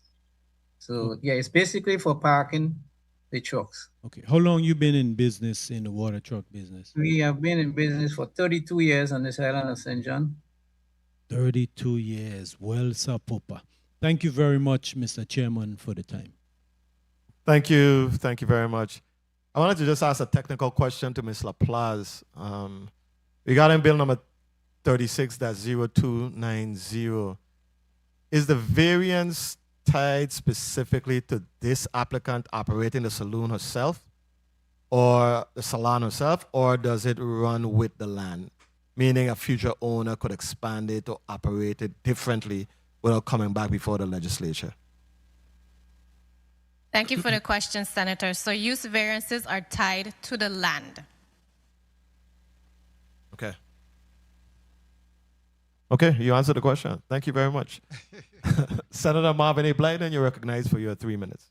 Thank you so much, Mr. Chair. Good afternoon to my colleagues, listening viewing audiences, staff, central staff. Good afternoon, testifiers, and thank you so much for your testimonies. Thank you so much for your investment in the territory. As for the 3 bills on today's agenda, I have no questions for the 2 because DPNR have no issue with them. In respect to bill number 36-0252, in terms of an easement, that's a no-brainer for me. I have no problem with that. And what you are doing in respect to your development is outstanding, impressive. So thank you for your investment. In respect to bill number 36-0290, the beauty salon, I definitely don't have no problem with that. We have a young black female who is planning for her retirement. Much young people don't do that. And that's impressive, and we need more individuals to actually plan for their retirement and plan for the future. I must say, though, that the applicant is young also, which is commendable. But let me go to St. John because that's where the bone of contention is from Mr. Griffith. Good afternoon, sir. And first of all, Good thank you afternoon, Senator Blyden. for staying on the grind for 32 plus years. And I know of you, I know of your involvement in the community and your stick-to-itness. I believe with this bill 360307, we must have or we should have it look at it with some restrictions to accommodate both parties, because I believe that what Attorney Jones spoke to in terms of looking forward to the future, especially on the island of St. John, it's relevant. 1 minute. It's very relevant because, number one, in terms of water services on a small island, is needed, but at the same time, the home owners have a valid point also, because they want to see their neighborhood protected. So, with that being said, I believe that aesthetics is critical to how it looks, how the warehouse will look, also in terms of the buffers and the basic look of the property. That's very important also, because I know we have a situation here in St. Thomas with a company from St. John, as a matter of fact, a sewage company. I'm not going to call the name, but they actually have their trucks here in St. Thomas parked in a residential neighborhood and causing havoc to the neighbors. Every morning they come and start their trucks, and it runs for probably an hour at times. And the owner is complaining to DPR on a regular basis, even though that's not the agency to complain to. But before they finished building a property, while they were doing the investment, DPR was contacted on a daily basis with this individual, because myself, the president, went there, looked at the property, looked at what was going on. They actually built right on the government road, not left 5 feet away, right there. And nothing was done. He just paid the fine. So we must find a better way of actually working with each other and finding and making sure these people don't do these illegal stuff, because that's my concern. So with moving forward, any zoning that comes through here, we have to put restrictions from our end to make sure if certain things happen, we shut them down, because that's the only way we're going to get it done. But besides that, I can see us working on some type of resolution with this zoning, but I'm going to pass through and take a look myself and make a determination at the appropriate time. And thank you so much for what all of you do on your investment. Thank you so much, Mr. Chair, for the time. Thank you very much, Senator Marvin Blyden. Senator Kurt Evile, you're recognized for your 3 minutes. Thank you, Mr. Chair, and good afternoon to the people of the Virgin Islands. Good afternoon, testifiers. Good afternoon, colleagues. In reference to 36 as 0252, I have no opposition whatsoever. It's already an existing structure, and they just want to actually improve on the structure and make that area a bit more amenable. So I have no issue with that. I'm looking forward to seeing the work that you're doing in the tongue. I heard that you're doing some pretty good work rehabbing some buildings that are quite old. So I'm looking forward to walking through those properties and having a discussion as to your plans. I'm hearing some possible hotel development plans, but we will have a discussion about that. In reference to the salon, I don't have an issue. It is a use variance. So it's a beauty salon alone. They can't use it for anything else. Any other use is going to be prohibited. The property in St. John is a bit more complicated, because you're trying to literally open a truck yard in a residential area. I look at the properties, all the surrounding properties are residential. A lot of time, stuff comes to the legislature, we approve it, saying that we want to see local development, we want this. And then 4 years down the line, it comes back to haunt us. Because after the approval is done, it's now up to the leaseholder or the landowner to do what they said they were going to do. But there's nothing in our ratifying or agreeing that you're going to comply with X, Y, and Z. So I wanted to ask a question to Ms. Laplace. What are your feelings about a used variance with specific conditions, Ms. Laplace? We would still be in opposition due to the comprehensive plan policy and protecting the residential areas in St. John. Okay, and Mr. 1 Griffith, minute. the surrounding land is owned by the same person or it's different individuals? The land right The adjacent. one, good afternoon, Senator. The land immediately in front and to the west, the south of the property is owned by the same owner, the Sprout family, Mr. Gilbert Sprout. And do you plan to make this actual mechanic shop where you're going to be repairing the This is only trucks? for the business only. This is not a commercial mechanic shop. This is only to operate and service the vehicles of the business. A mechanic shop for your vehicles, not for other vehicles. Is it going to Only be for the business vehicle, yes. and how many vehicles do you have? What's your fleet? We have several water trucks, like 3-4 water trucks, and about four dump trucks. Okay.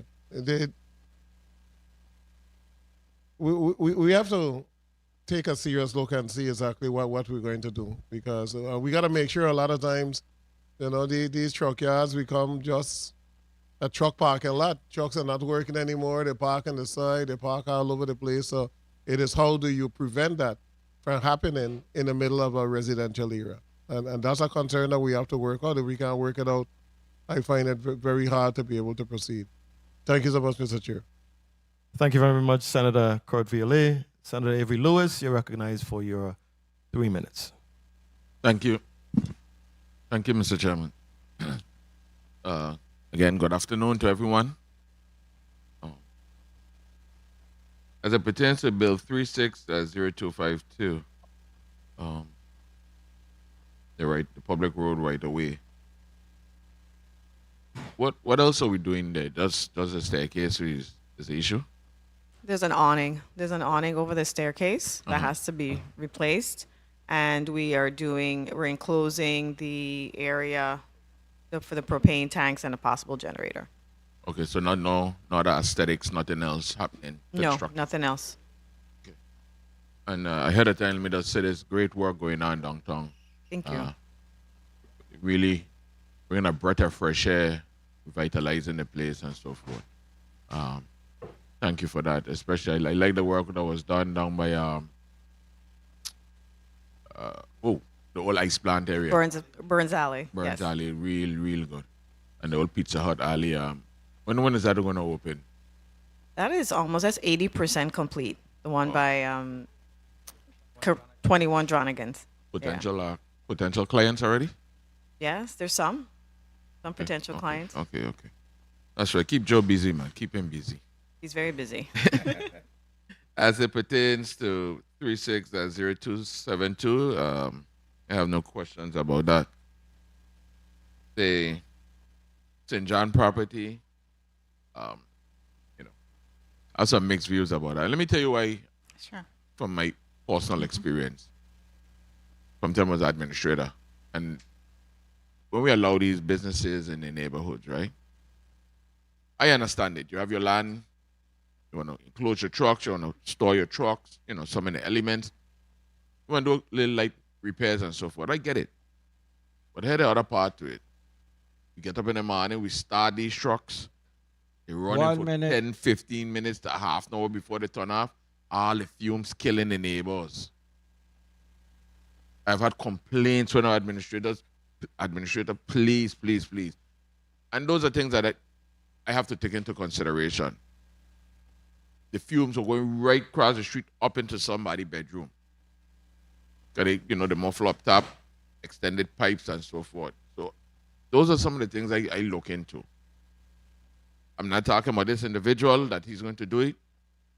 Disposal of the oil and thing. When I look, the oil will going over the wall, all kind of thing. So those are the things when, I don't want to break down the fabric of no neighborhood.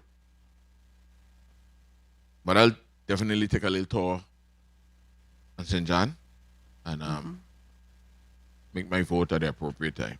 Thank you, Mr. Chairman. Thank you very much, Senator Lewis. Ms. Laplace, the testimony cites, and it's regarding regarding 36-0307. The testimony cites private estate roads, not designed for commercial traffic as a community concern. Did DPNR independently assess road conditions or capacity, or is this finding based solely on resident testimony? Thanks for the question, Senator. So we did go out to that area, and it was factored in along with the testimony. The area is a residential zoned area. It's subdivided for future residential R1 use. Okay. Thank you for your response, Mr. Plaza. Colleagues, as you know, no votes are taken. Just to reiterate, no votes are taken here at the Committee of the Whole. We were just vetting the items that will be for us. At our next session, we will be in a position to vote. Many of us will take the time to go to St. John. I think it seems to be the only one that there is some level of apprehension about, but it makes a huge difference when you eyeball the situation in person. So we'll be taking a trip. I will be taking a field trip to St. John before making any conclusions regarding my position on that matter. Colleagues, we've exhausted all testimony and our questions for block number 1. So we're going to ask the testifiers to just provide their 30-second wrap-up before we move to block number 2. So we're going to start with you, Attorney Jones. Yes. 30-second wrap-up. Thank you, Senator Potter.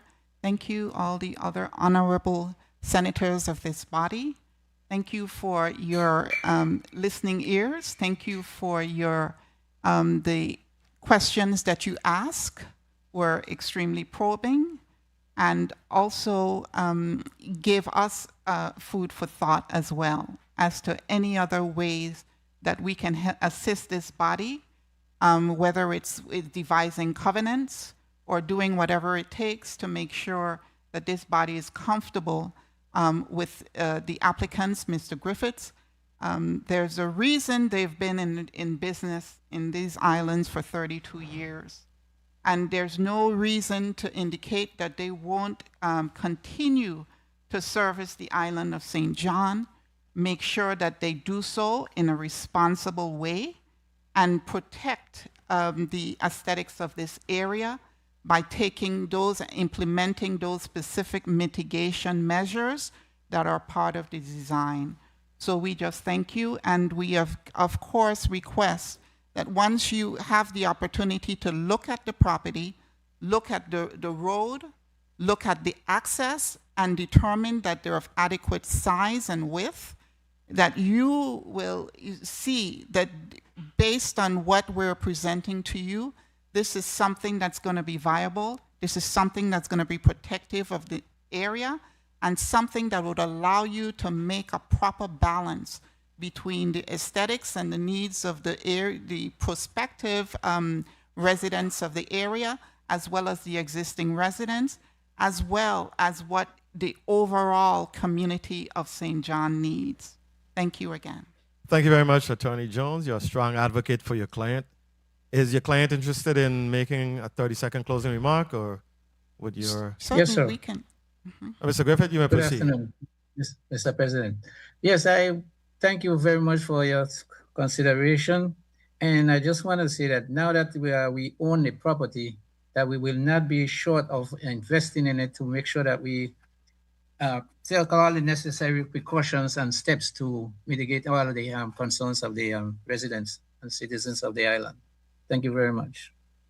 Thank you very much, Mr. Griffith.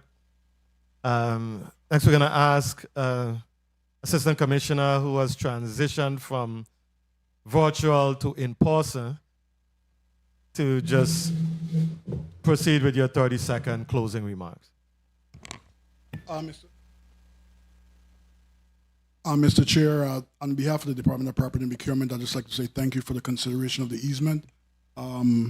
We look forward to your favorable approval. Thank you very much. Thank you. You did it on that 30 seconds. That's amazing. Short Thank and you, sir. sweet. Short and sweet. Ms. Thomas? Yes. Yes. You may proceed with your 30-second. Thank you, President Potter. Thank you, 36th Legislature. And we really appreciate the support you've given us for this bill and for this easement, as well as what the work we're doing downtown. And we do welcome anyone from the Senate to come and see the progress that we've been making downtown. So we thank you for your support. Thank you very much. I don't know if Mr. Sibley have anything to say. I think Ms. Thomas has said it all. You spoke. Excellent job. Thank you. And St. Croix, Ms. Daphne Jean-Marie. Yes, good afternoon, sir. Thank you. I'd like to thank all the senators, Senate President Potter, Ms. Laplace, and DPNR as well. Thank you as well for your encouragement. And we finally decided to take this step, having been in the business for 23 years, and we're preparing for our future. So thank you for your time. Thank you very much and good luck. And finally, Ms. Leah Laplace of DPNR, you may proceed with your 30-second closing remarks. Thank you, Senate President Potter and members of the 36th Legislature, and to the viewing and listening public. I just want to remind that the Comprehensive Land and Water Use Plan, the public cried out for it for many, many years, 30+ years. We finally were able to get it adopted.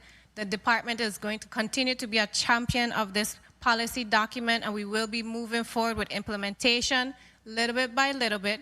And I want to let the public know, please read this policy document. It determines our future. It's the vision and the goals that you asked for, and it determines our future. planusvi.com. And as we work to making changes to our codes, there are many initiatives, not just zoning, but many of the divisions and other government agencies are making initiatives to implement this plan. We will be having educational videos for the zoning portion to let the public know about our zoning, the weaknesses, the strengths, the changes that we need made as we move forward with implementation and hopefully getting some zone changes made in the near future. Thank you.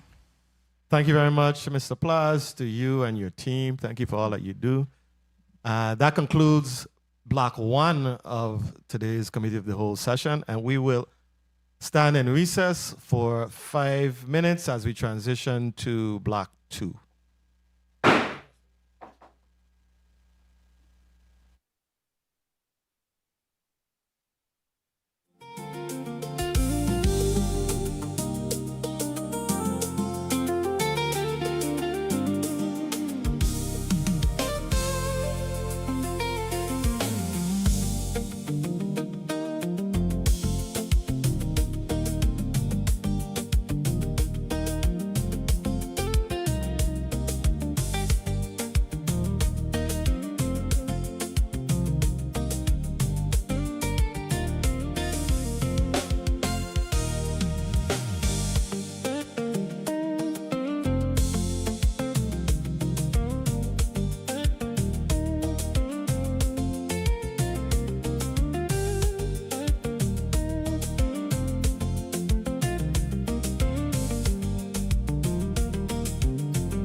Good afternoon, everyone.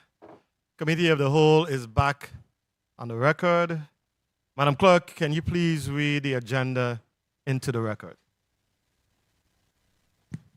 Block 2, Proposed Water Island Hotel and Marine Development. Invited testifiers, Honorable Lisa Alejandro, Commissioner, VI Department of Property and Procurement, Stephen Miller, FAIA RIBA, Principal, Blue Water Global Advisors, LLC.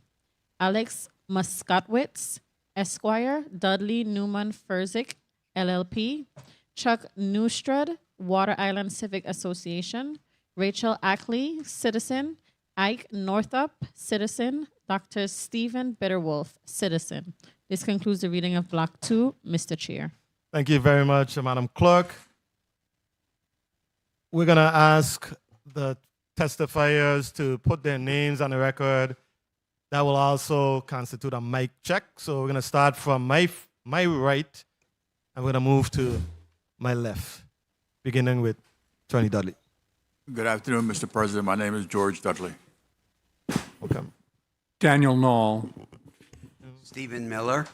Good afternoon. Good afternoon, Mr. President. Alex Moskowitz from Dudley, Newman, and Fiersig. Good afternoon. Afternoon. Stefan Bitterwolf. Chuck Nestrud. Good afternoon, Isaac Northup from Water Island. Excellent. Good afternoon, sir. Rachel Ackley from Water Island. Thank you. Good afternoon, everyone. We seem to have a full house here today. We're going to start with the testifiers, beginning from my testifier list has Vincent Richards, Assistant Commissioner, Property and Procurement. You may proceed with your testimony, sir. Please recognize the microphone of Assistant Commissioner Richards.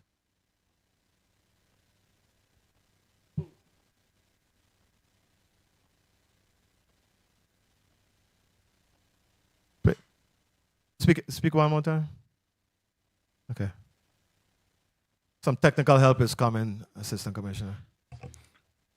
Okay, I got it now. Push the button. It was off. We'll turn it on, Commissioner. You may proceed with your testimony. Good afternoon, Committee Chair Milton E. Potter, Vice Chair Kenneth L. Gittings, Honorable Senators, Central and Legislative Staff, fellow testifiers, visitors present in the chamber, and members of the viewing and listening audience. I am Vincent Richards, Assistant Commissioner of the Department of Property and Procurement.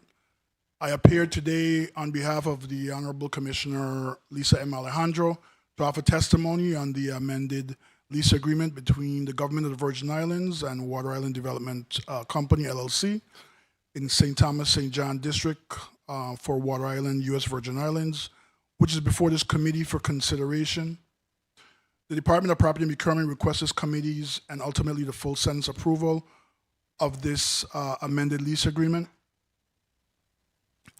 In 2014, following the issuance of a request for proposals, the Government of the Virgin Islands entered into a lease agreement number BCT 383 with Water Island Development Company, LLC, for the development of a resort project on an assemblage of government-owned properties on Water Island. The lease was originally executed on December 23, 2014, and became effective on January 1st, 2015. The project subsequently experienced significant delays and reduced performance due to a series of extraordinary events, including global geopolitical and economic challenges, the devastating impacts of Hurricanes Irma and Maria to the territory, and the COVID-19 pandemic. As a result, the project progressed slowed considerably. In April 11th, around April 2025, the Department of Property and Procurement initiated proceedings to terminate the lease agreement, which was subsequently and timely rescinded. Thereafter, the department was approached by Blue Waters Global Advisors, LLC, and Innovative Architecture regarding the potential restructuring and revitalization of the project. The Department of Property and Procurement engaged the services of Dwayne Morris, LLP, and entered into extensive negotiations with a restructured Water Island Development Company team involving Blue Water Global Advisors and Innovative Architecture. These negotiations resulted in updated terms designed to restore the project's financial stability, advance it towards successful implementation, and better protect the interests of the government of the Virgin Islands.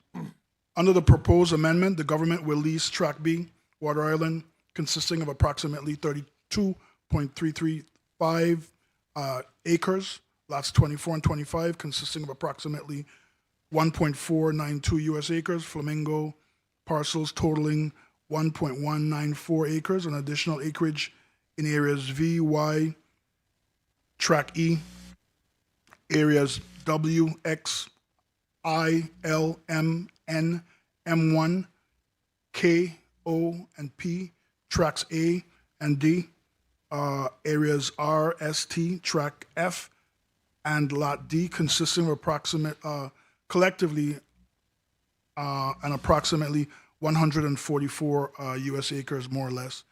The amendment notably removes the catchment area and Track C from the leasehold, returning those areas to the possession and control of the government of the Virgin Islands. The amended lease agreement provides for a term of 99 years, commencing on May 1, 2026, with an option to renew for one additional 2-year term pursuant to VI Code subsection 205. The amendment requires approval of the Legislature of the Virgin Islands, corresponding extensions to project milestones and development deadlines are included to align with the revised project schedule. The annual rent of the leased premises will be for $120,000, payable in equal monthly installments of $10,000 during the initial term. Beginning on the 20th year, annual rent will increase to $240,000, payable in monthly installments of $20,000. Beginning in the 25th year and every year thereafter, annual rent will increase by 5%. The amendment further provides for a construction period of up to 60 months following the receipt of all required permits and approvals, during which monthly rents will be reduced to $1,000. A key component of the amended agreement is the requirement that the developer invest a minimum of $300 million in private equity. In private capital, including approximately $40 million dedicated to critical infrastructure improvements throughout the island. This represents a substantial increase from the $140 million investment contemplated under the original lease. Planned infrastructural improvements, including roads, drainage systems, potable water infrastructure, wastewater and solid waste management systems, utility improvements, and marine-related infrastructure. These investments are expected to benefit both the project and the broader Water Island community, while reducing financial obligations that might otherwise fall under the government of the Virgin Islands. The government retains ownership of the property and receives value through lease payments, a minimum $300 million private investment commitment, substantial infrastructure improvement, performance security, revenue sharing provisions, and other contractual obligations. Accordingly, the government evaluated the amendment based on the total economic package and long-term public benefit being provided rather than the standalone value of the unimproved land.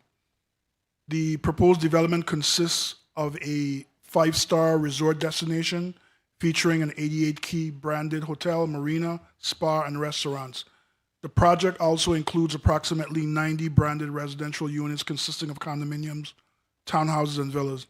Additionally, the development plan includes workforce and employee housing, a retail village, and facilities to support the police, fire, medical, and security services. The amended The amendment further returns Honeymoon Beach and the catchment area to the government control. The agreement incorporates additional financial protections for the government through a $3 million performance bond issued by a financial institution approved by the government. The bond secures the developer's pre-development and early stage obligations, including obtaining permits and approvals, and may only be reduced upon the achievement of specified project milestones. Water Island, the fourth and smallest of the U.S. Virgin Islands, consists of approximately 491 acres and is located just south of St. Thomas within the Charlotte-Amalia Harbor area. In 1996, substantial portion of Water Island were returned to the government of the Virgin Islands, creating opportunities for local planning and economic development. Today, despite its strategic location, much of the island remains undeveloped. Accordingly, in 2020 census, Water Island had a population of approximately 164 residents. Development remains scattered private properties, while significant portions of the island remain undeveloped or publicly owned. Water Island attracts substantial visitors activities due to Honeymoon Beach, marine recreation, boating, day tourism, due to its proximity to Charlotte-Amalia and the cruise port district. The government-owned lands on Water Island represent one of the most strategically located undeveloped public assets within the Virgin Islands. Situated adjacent to Charlotte-Amalia Harbor, the island occupies a central position within the territory's tourism, marine, commerce, and cruise sectors. Its visibility from cruise ships, ferry routes, and yacht traffic, coupled with its proximity to downtown Charlotte-Amalia and the West India Company dock facilities, creates a significant economic potential. The project also presents opportunities for tourism diversifications through new attractions and amenities that can increase visitors' spending and encourage longer stays. Potential benefits include expanded ecotourism offerings, marina and marine recreation facilities, boutique hospitality accommodations, cultural and heritage attractions, waterfront dining, and public recreational amenities. With appropriate planning, Water Island has the potential to serve as a complementary harbor district expansion while preserving its low-density character and natural environment. The Virgin Island continues to face housing shortages affecting workhouse recruitment, hospitality operations, public services, and economic growth. The proposed workforce and employee housing component are included to address these challenges while easing housing pressures on St. Thomas. The Water Island's location within Charlotte-Amalia Harbor also provides opportunities to strengthen the Virgin Islands marine and blue economy sectors through yacht servicing, maritime training, small vessel infrastructure, ferry transportation improvements, marine research, and environmental programs. These opportunities could contribute to greater economic diversification beyond traditional cruise tourism. The amendment does not require approval of the United States Department of Interior in order to be enacted. The approved by the legislature or become effective. The Department of Interior approval applies only to the future conveyance of certain residential lots contemplated by the project and is expressly addressed in the amendment as a condition precedent to any such conveyance. Accordingly, the amendment may be approved and implemented without prior Department of Interior approval. No residential lot conveyance may occur unless or until any required federal approval has been obtained. This provision functions as a standard third-party consent requirement and serves to protect the interests of the government of the Virgin Islands by ensuring that no conveyance is completed unless all applicable federal requirements have been satisfied.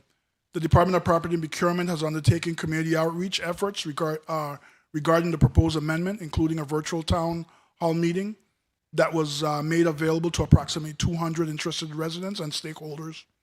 Approximately 70 individuals participated in the meeting, which was extended beyond its originally scheduled 90-minute duration to ensure all attendees had an opportunity to be heard. The developer subsequently provided written responses to 14 pages of questions submitted by residents and stakeholders. The department believes that the proposed amended agreement places the project in a stronger position for success implementation than at any time in recent history. Combined with the Virgin Islands' status as a United States jurisdiction operating under the U.S. Legal and financial systems, the VI Hotel Development Act, the Virgin Islands Economic Development Authority incentives, advancements in construction technology, modular building systems, resilient engineering practices, and sustainable infrastructure solutions further enhance a project's potential for viability. These innovations may reduce development costs, shorten construction timelines, improve hurricane resilience, and support environmentally responsible development while preserving Water Island's unique character and natural beauty. Finally, it's also important to emphasize that approval of this amendment authorizes a lease and endorses a conceptual development framework. It does not approve any specific building, road, marina facility, utility system, environmental impact, or construction activity. The conceptual comprehensive plan attached to the amendment serves only as an initial framework upon which future development applications will be based. Every aspect of the proposed project, including final site design, density, infrastructure, environmental impacts, and construction plans, must still undergo detailed review and approval through the applicable permitting and regulatory processes, including the Department of Planning and Natural Resources, the Coastal Zone Management Commission, the U.S. Army Corps of Engineers, the U.S. Fish and Wildlife Services, and any other agency with jurisdiction before any construction may commence. Residents and stakeholders do not lose any right through approval of this amendment. All existing rights to participate in public hearings, submit comments, raise concerns, and engage in the permitting and environmental review process remain fully intact and will continue throughout the subsequent stages of the project review. The proposed amendment also represents a substantially stronger agreement for the territory than the original lease agreement. While the original lease agreement was amended, it is now being reinstated and amended. The revised agreement provides greater economic protections and benefits for the people and the government of the Virgin Islands. These enhancements include increased rental revenues, a binding minimal private equity investment commitment of $300 million, a $3 million performance bond to secure early stage obligation, revenue sharing provisions, and return of Honeymoon Beach and public control and access to public control and access.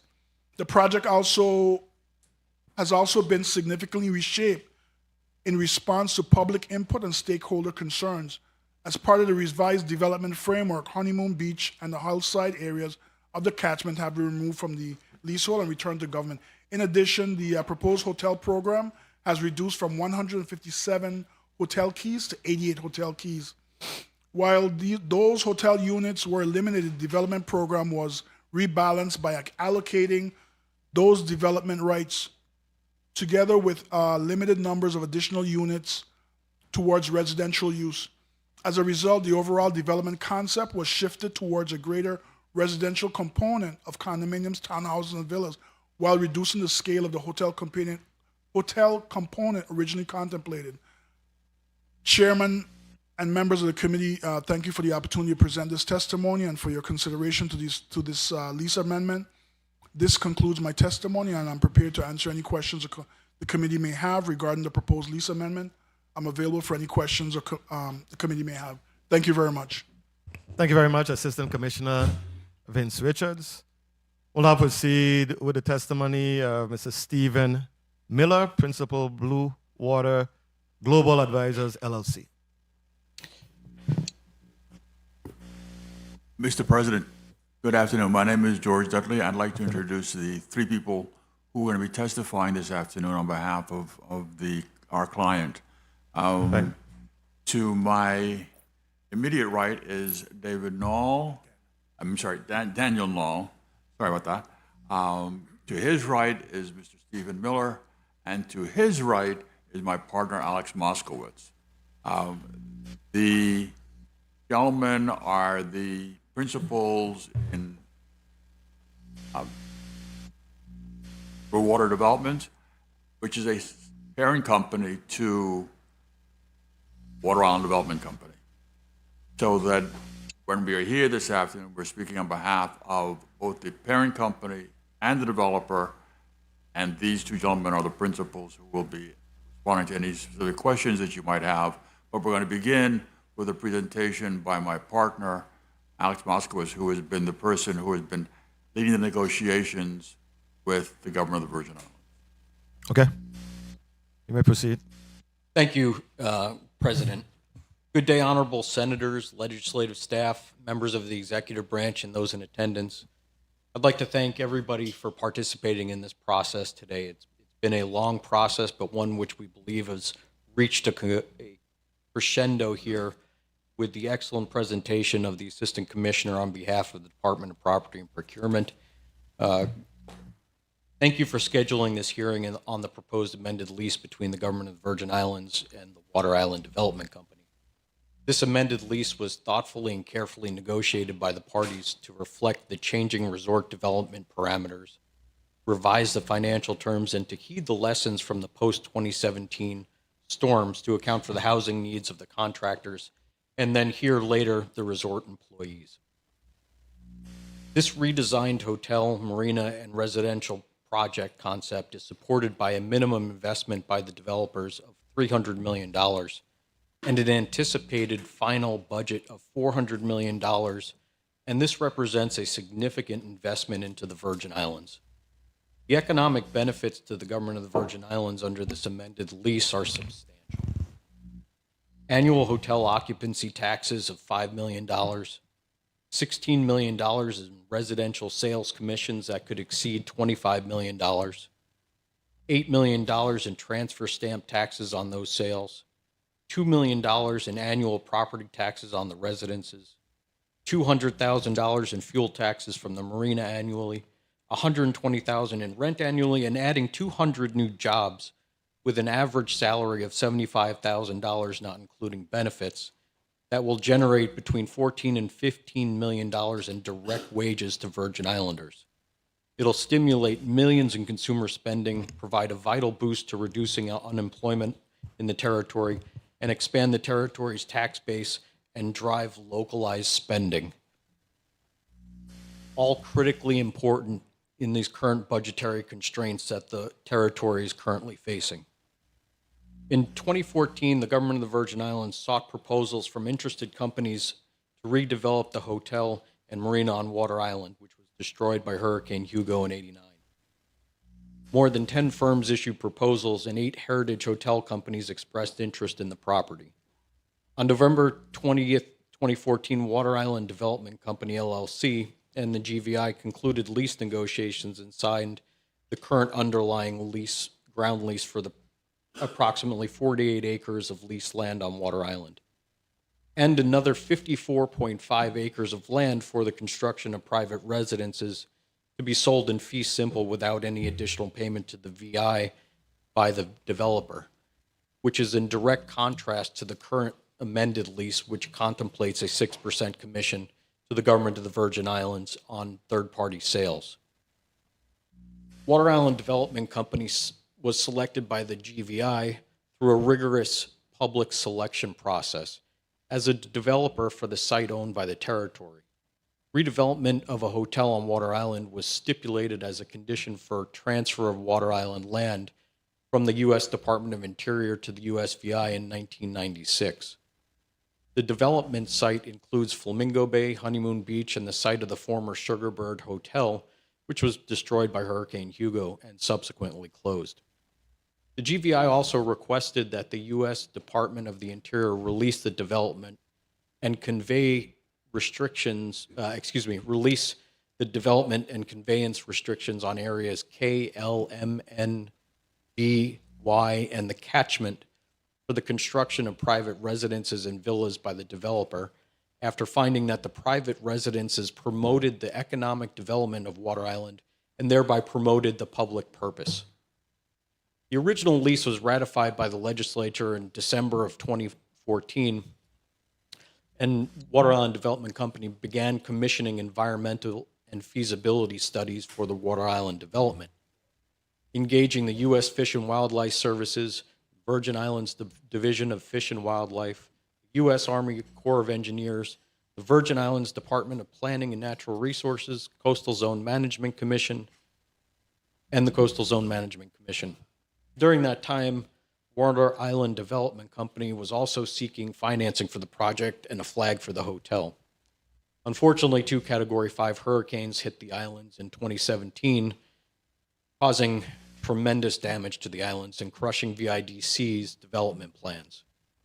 The Water Island Development Company restarted the development planning in the 4th quarter of 2019, only to have the COVID pandemic hit the territory and the world in 2020, with the subsequent severe economic downturn and the 2022 recession following immediately thereafter. In mid-2025, Blue Water Global Advisors, LLC, began negotiating with the managing members of the Water Island Development Company to purchase the membership interest. A purchase agreement was negotiated in the fall of 2025 that is contingent on securing the lease amendment that is currently before this body. In November of 2025, Blue Water, with authorization of the Water Island Development Company, engaged the Department of Property and Procurement to discuss amending the existing lease. Blue Water and the department, directly and through council, participated in months of discussions and negotiations regarding the Water Island lease amendments to create an amendment that would make this project desirable to a luxury 5-star hotel, allow Blue Water to have more design flexibility, ensure that the infrastructure of Water Island was fortified, and create better financial terms for the government. The existing lease, entered in 2014, contemplates the full redevelopment of the hotel, marina, both the inner and outer Flamingo Bay, as well as the full development of Honeymoon Beach and the upland hillside, what's known as Track C, and the catchment area on top for hotel rooms, retail, and residences. In the current concept, the total number of keys for the hotel has been reduced by about half. The original design called for 157 keys, whereas the current design calls for only 88. The luxury hotel sector has changed dramatically since 2014, when the original designs were submitted from large hotels to smaller hotels with residences to create a full spectrum community. Blue Water's design takes the remaining 69 hotel keys from the original development plan and utilizes those keys to build residences along with 30 additional. Similarly, the original design plan contemplated using 54.5 additional acres to construct more than 80 private residences and villas at a much higher density than what Blue Water has designed and proposed. As a result, the current development represents more land in the gross, but a significantly lower density of structures than was originally contemplated. Blue Water was concerned that developing Honeymoon Beach and the upland of Track C would not be welcomed by the Virgin Island residents as a whole, as public opposition to developing our shorelines has been subject to substantial opposition over the years. So to try to account for the public's concerns, Blue Water removed all of Honeymoon Beach and the hillside development, and in partnership with the government, exchanged those tracks for more inland tracks to complete the development. The GVI embraced this concept, and discussions were engaged to create a Magens Bay type authority to manage the beach and beach facilities, with Blue Water financially contributing annually to the board. As those discussions progressed between the government and Blue Water, the scope was increased to have the Magens Bay-like authority manage Spratt Point as well, where it would create some walking and biking trails for the public to use and maintain those trails with limited maintenance. The limited maintenance designation was contemplated to require Blue Water to undertake very limited vegetation maintenance in the area where it affected roads, paths, or utilities, and nothing more. The Spratt Point land is not part of this lease, and the government and Blue Water have continued the discussions on how best to manage and maintain Spratt Point and Honeymoon Beach for the benefit of Virgin Islanders. Additional interior land was included in the lease to account for the removal of Honeymoon Beach parcels and to provide land to create employee housing. This is an important part of the proposed development, as St. Thomas suffers from a significant lack of affordable rental properties. After the 2017 hurricanes, we saw an influx of construction workers as part of the reconstruction of our islands. And while this was critically needed, the collateral problem it created was a severe deficit of available affordable housing. This caused the cost of available rental units to skyrocket, and this cost and limited availability has continued on island to date. Blue Water recognized this problem and designed the employee housing to try to take the lesson from the post-storm rebuild and create a solution. The employee housing will allow employees from St. John, St. Croix, and St. Thomas to work on the property without having to commute and to create roots in the community as well. This solution, however, begged a question. Can Water Island support the day-to-day needs of the employees?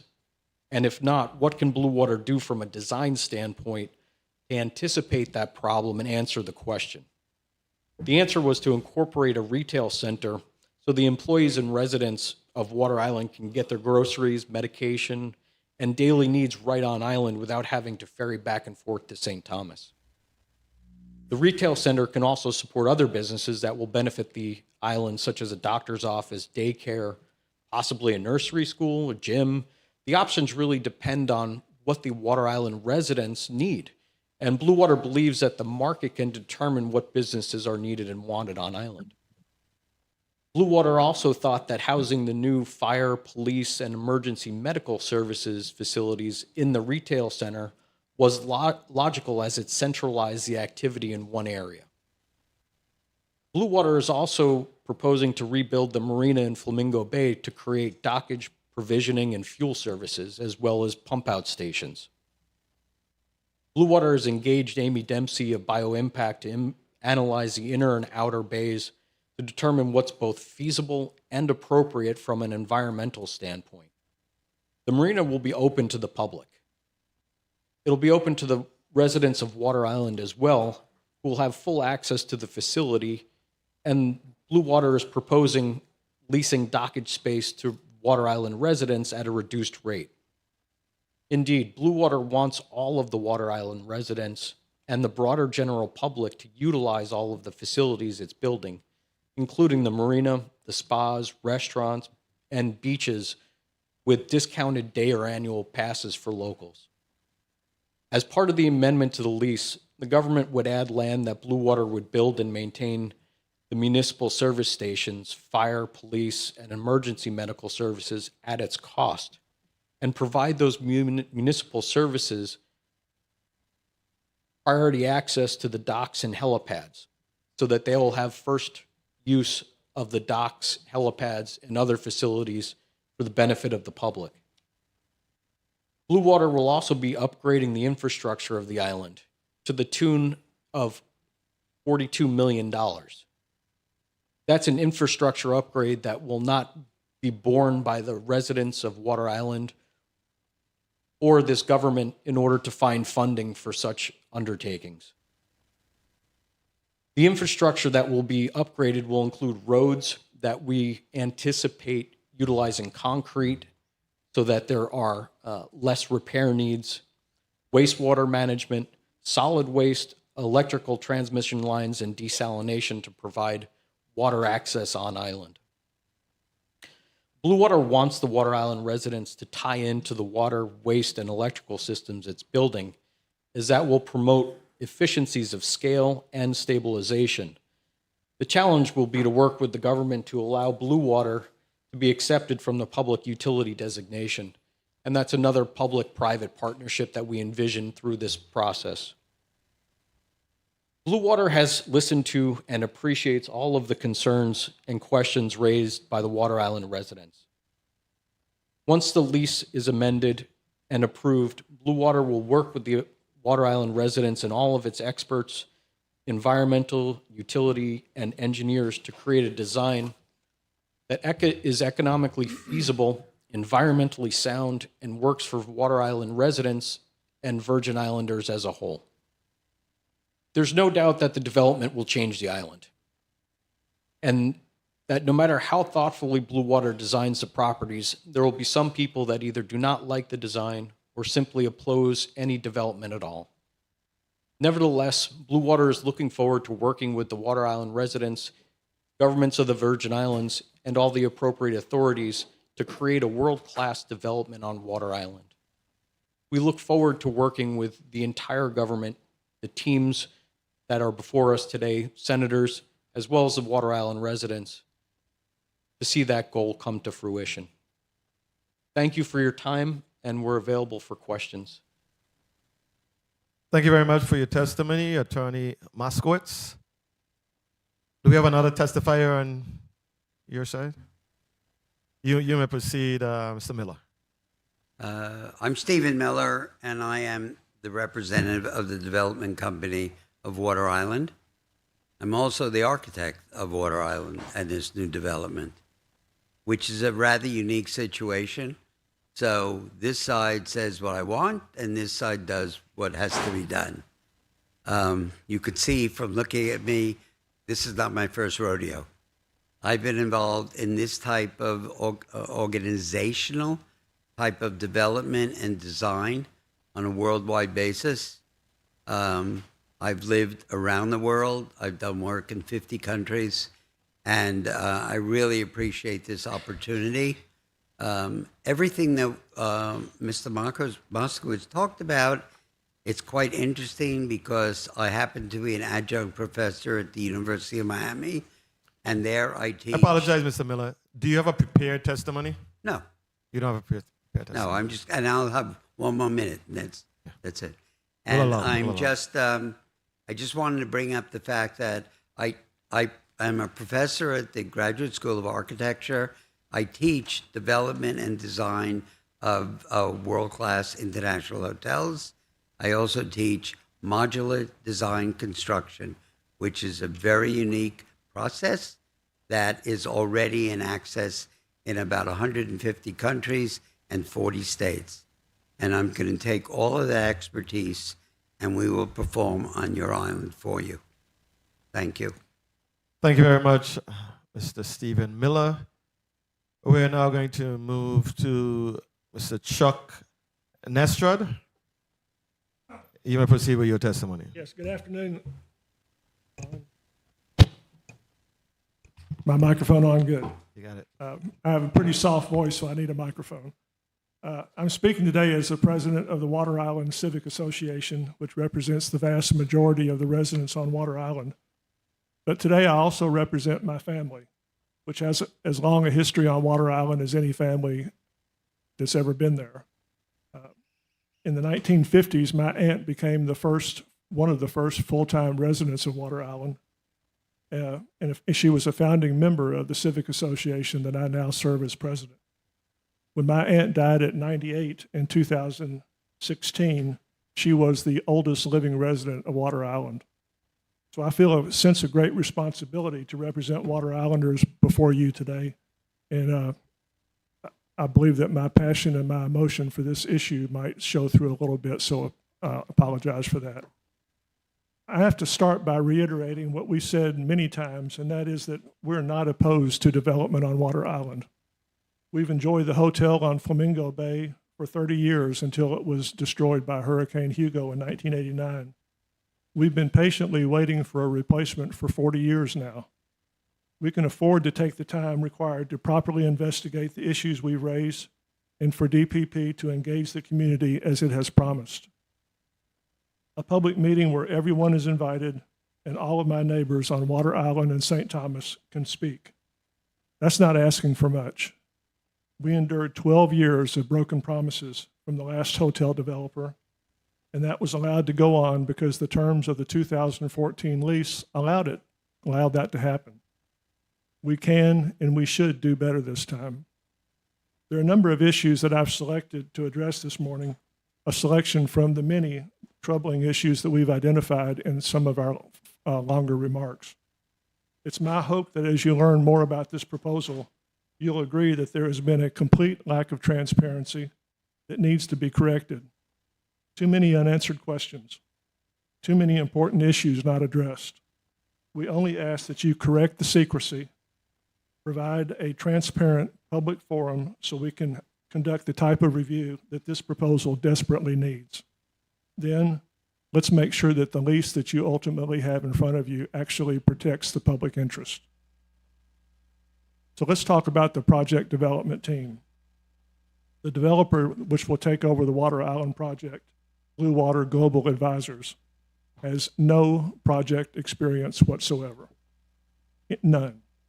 But 2 individual project managers have been identified as having been qualified to lead the Water Island project. So let's talk about that.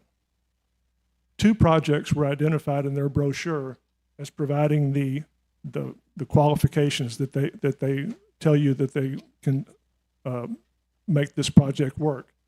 Those are the Dubai Pearl project in Saudi Arabia and the Via Mandarin Oriental project in Boca Raton, Florida. Both luxury hotel residential developments similar to what's being proposed here, and both failed. The Dubai project failed so poorly that the government had to demolish it. The Mandarin project in Florida has been in delays for over 12 years now. Both projects are in litigation from every direction. If WIDC, Water Island, becomes the 3rd iteration of Dubai and Boca Raton, Florida, is this Senate prepared to appropriate the kind of money it will take to fix that problem on Water Island? And I ask that question more rhetorically because I know that you don't have that kind of money. But I raise this issue to give you some context to the remainder of the discussion that I'm going to have this afternoon. Projects like this do fail. These developers know that all too well. So responsible governments take measures to protect the public interest through the terms of the lease. I'm going to point out numerous instances this afternoon where this lease fails short of protecting the public interest. So first, why is public property being transferred to private ownership for luxury housing? A fundamental question for this project. This lease adds 142 new acres to the 2014 lease, as Mr. Moskowitz described for you. And the purpose of that is to authorize the sale of luxury residential housing on those tracts in direct violation of the public purpose designation that the United States imposed when it transferred these lands to the Virgin Islands. When Governor DeJong issued a press release announcing the 2014 hotel lease for Water Island, he said, and I quote, "The government, as a general policy, only leases land for business and commercial activity and not for residential development," close quote. That was a sound policy for GVI then, and it's a sound policy now. When I asked what has changed GVI's no sale of public lands policy, DPP could not answer that question. When I asked what has changed, when I asked if the U.S. has granted permission for GVI to sell Water Island lands that were transferred for public purposes, the answer was then no, and it was confirmed again this afternoon. So can the sale of government land for luxury housing ever be in the best interests of Virgin Islanders? The proponents of this lease do not want you to evaluate that issue because your oversight role is being eliminated. The lease explicitly states that the sales of public lands will be processed and title transferred, and I quote from the lease, without any further act of the legislature. But let me put to bed one important misconception, which is that this plan has less impact than the 2014 plan. Absolutely not true. I've attached to my testimony the 2014 development plan. I ask you to look at it. 2014 lease and the associated development plan was limited to the upland area around Flamingo Bay and Flamingo Pond, the same area that the hotel complex occupied before Hurricane Hugo. This plan, in contrast, this plan adds 146 new acres to the 35 from the 2014 lease. The new lease covers over 1/3 of the island. Over 1/3 of the entire island is covered by this lease now and extends from one end to the other. The difference is stark and it's significant. So how about the feasibility for this project? Because we've been through feasibility before, and after 12 years, it was not feasible and it failed. All of WIDC's obligations under this lease are conditioned upon WIDC making the determination that the project is feasible and that they can obtain financing. So let's take a look at the feasibility issue. Section 6.5.1 of the lease specifically states that the ability of Blue Water to quote, construct and develop the hotel and marina are contingent upon the ability to obtain tax exemptions, benefits, guarantees, and financing assistance. Another contingency is for the United States permission to sell public purpose lands for luxury housing. In other words, today, this project is not feasible or even allowed to go forward. It can only succeed with GVI financial support and waivers of important deed restrictions.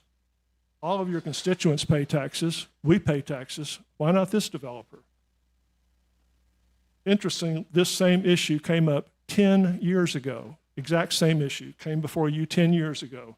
Some of you may not have been on the Senate at that time, but I'm going to help you out a little bit. A lot of hype, a lot of excitement then, a lot of promises of new money, millions and millions, hundreds of millions of dollars of revenue, including promises of that revenue. Same as now. Here's the exchange that occurred 10 years ago before this body, according to a VI Daily News report. Senator Narada Rivera O'Reilly asked, when we come to the legislature and continue measures such as these, we're telling the people of the territory that something great is going to happen. How serious and how legitimate is the project, Attorney Dudley, that you're advocating on behalf of? WIDC then Attorney Dudley said, and I quote, all I can tell you is I'm basing my opinion on my reputation in this community and before this body. I don't come here to hustle. That was 10 years ago. And in spite of Attorney Dudley's statement at that time, the project was not legitimate and it failed. As we have said so many times, we've been burned before by slick presentations and empty promises. Let's do better this time. And here's one suggestion. I've attached to my testimony suggestions for a drop-dead date, lease terms that will avoid the 12-year fiasco we experienced before. Avoid tying up 180 acres of prime real estate while the developers look for government handouts and federal approvals that will not happen. Does the financing for the Water Island project assume a scheme for wealthy investors to obtain U.S. citizenship?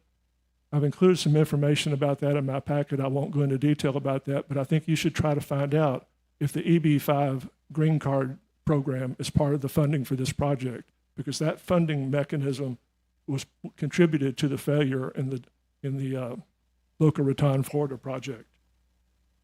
Second, there are no branding partners. The project brochure identifies Marriott, Hilton, and Hyatt hotel chains as having an interest in becoming potential brand partners, but there's no binding commitment from any of these or any other branding partners. I urge you to read the letters for yourself. They mean nothing. The lack of a confirmed brand partner at this stage in the process says volumes about whether the economic feasibility of this project is real or illusory.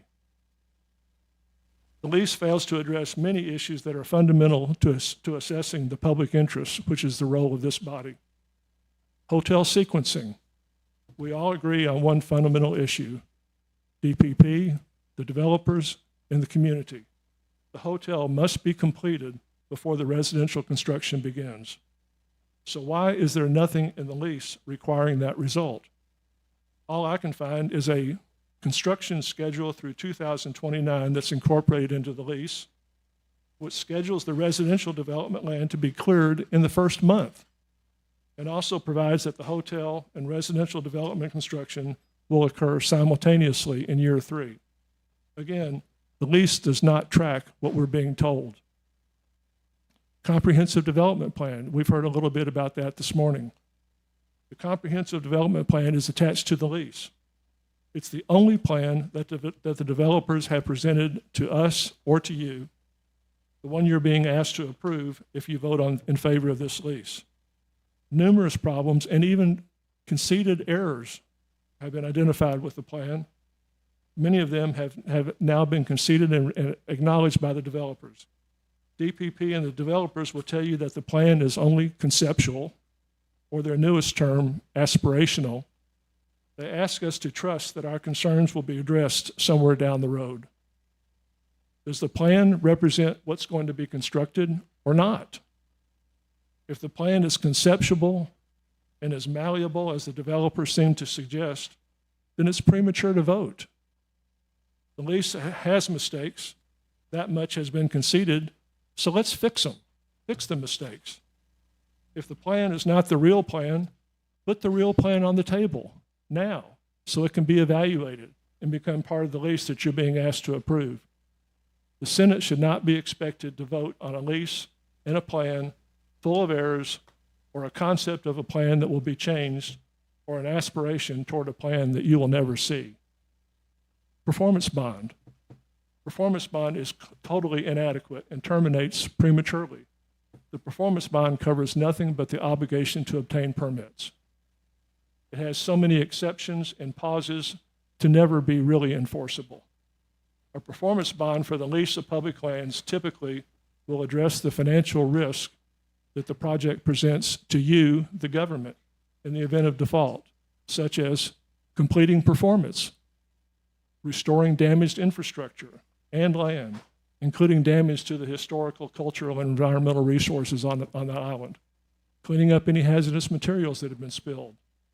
Federal regulations require bonds to cover these costs when federal lands are leased, and I've attached those regulations to my testimony.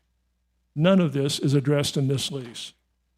I don't believe the Senate is prepared to fund these liabilities if Blue Water WIDC defaults, and that is precisely why public land leases require proper bonding, to protect the public interest. Insurance. The insurance requirements for the lease were retained from the 2014 lease. 2014 insurance requirements. Totally inadequate for a project that has dramatically increased in size and scope and is now 12 years down the road. Transfer of government obligations to Blue Water WIDC. The cover letter from DPP that they sent to this body with the lease states that with respect to infrastructures, and here's another quote, importantly, these investments substantially reduce financial obligations that would otherwise fall upon the government. What does that mean? The lease does not identify the government obligations that are being transferred to Blue Water WIDC, so we don't know what they are, but we do know that they've never been identified, and there's no obligation in the lease to make that happen. Lease of other lands. The lease includes several tracts that are essential to the functioning of life on Water Island, such as the firehouse and the emergency services delivered at that site, solid waste, green waste, recycling facilities, with no plan for continuing these essential services. The developer's response to our inquiries on this is more of the same. Trust us, we'll take care of it. That's no longer good enough. Funds earmarked for infrastructure are unrealistic and illusory. $42 million for infrastructure. And by the way, when you look at the lease, infrastructure is a defined term, and it does not include anything but infrastructure for the hotel, marina, and their own residential development. So let's talk about what they are going to do with that $42 million for their own projects, not for us. 2 barge docks for construction and hotel supplies, roads and utilities, including underground electrical, an electrical generating plant, wastewater treatment plant together with sewer lines, solid waste treatment plant, reverse osmosis water treatment plant, together with water distribution lines, 2 heliports. Once these infrastructure projects for the developer's own hotel project are completed, will there be any of that $42 million left? Absolutely not. If the developer's aspiration for improving public infrastructure on Water Island has any meaning, it should be fleshed out and put in the lease as a binding obligation. Project demands upon existing Water Island infrastructure and services are completely ignored. Ms. Ackley is going to address this issue in a little more detail, but I will not, but I urge you to read my written testimony. But as with most every similar issue, the lease accounts for police, fire, and emergency medical services, but only for hotel guests. Nothing for the 300 workers and their families in the employee village and the 100 families who will occupy the new residential housing.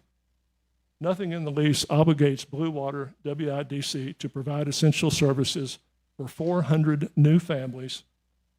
Is the Senate prepared to appropriate the necessary funds for those services? I think we both know the answer to that question, which is precisely why the Senate should require the developers to submit an acceptable plan for servicing 400 new families with funding and incorporate it into the lease. In closing, I'd like to state again what we've only known about this project for less than a month. And there are still too many unanswered questions regarding this lease.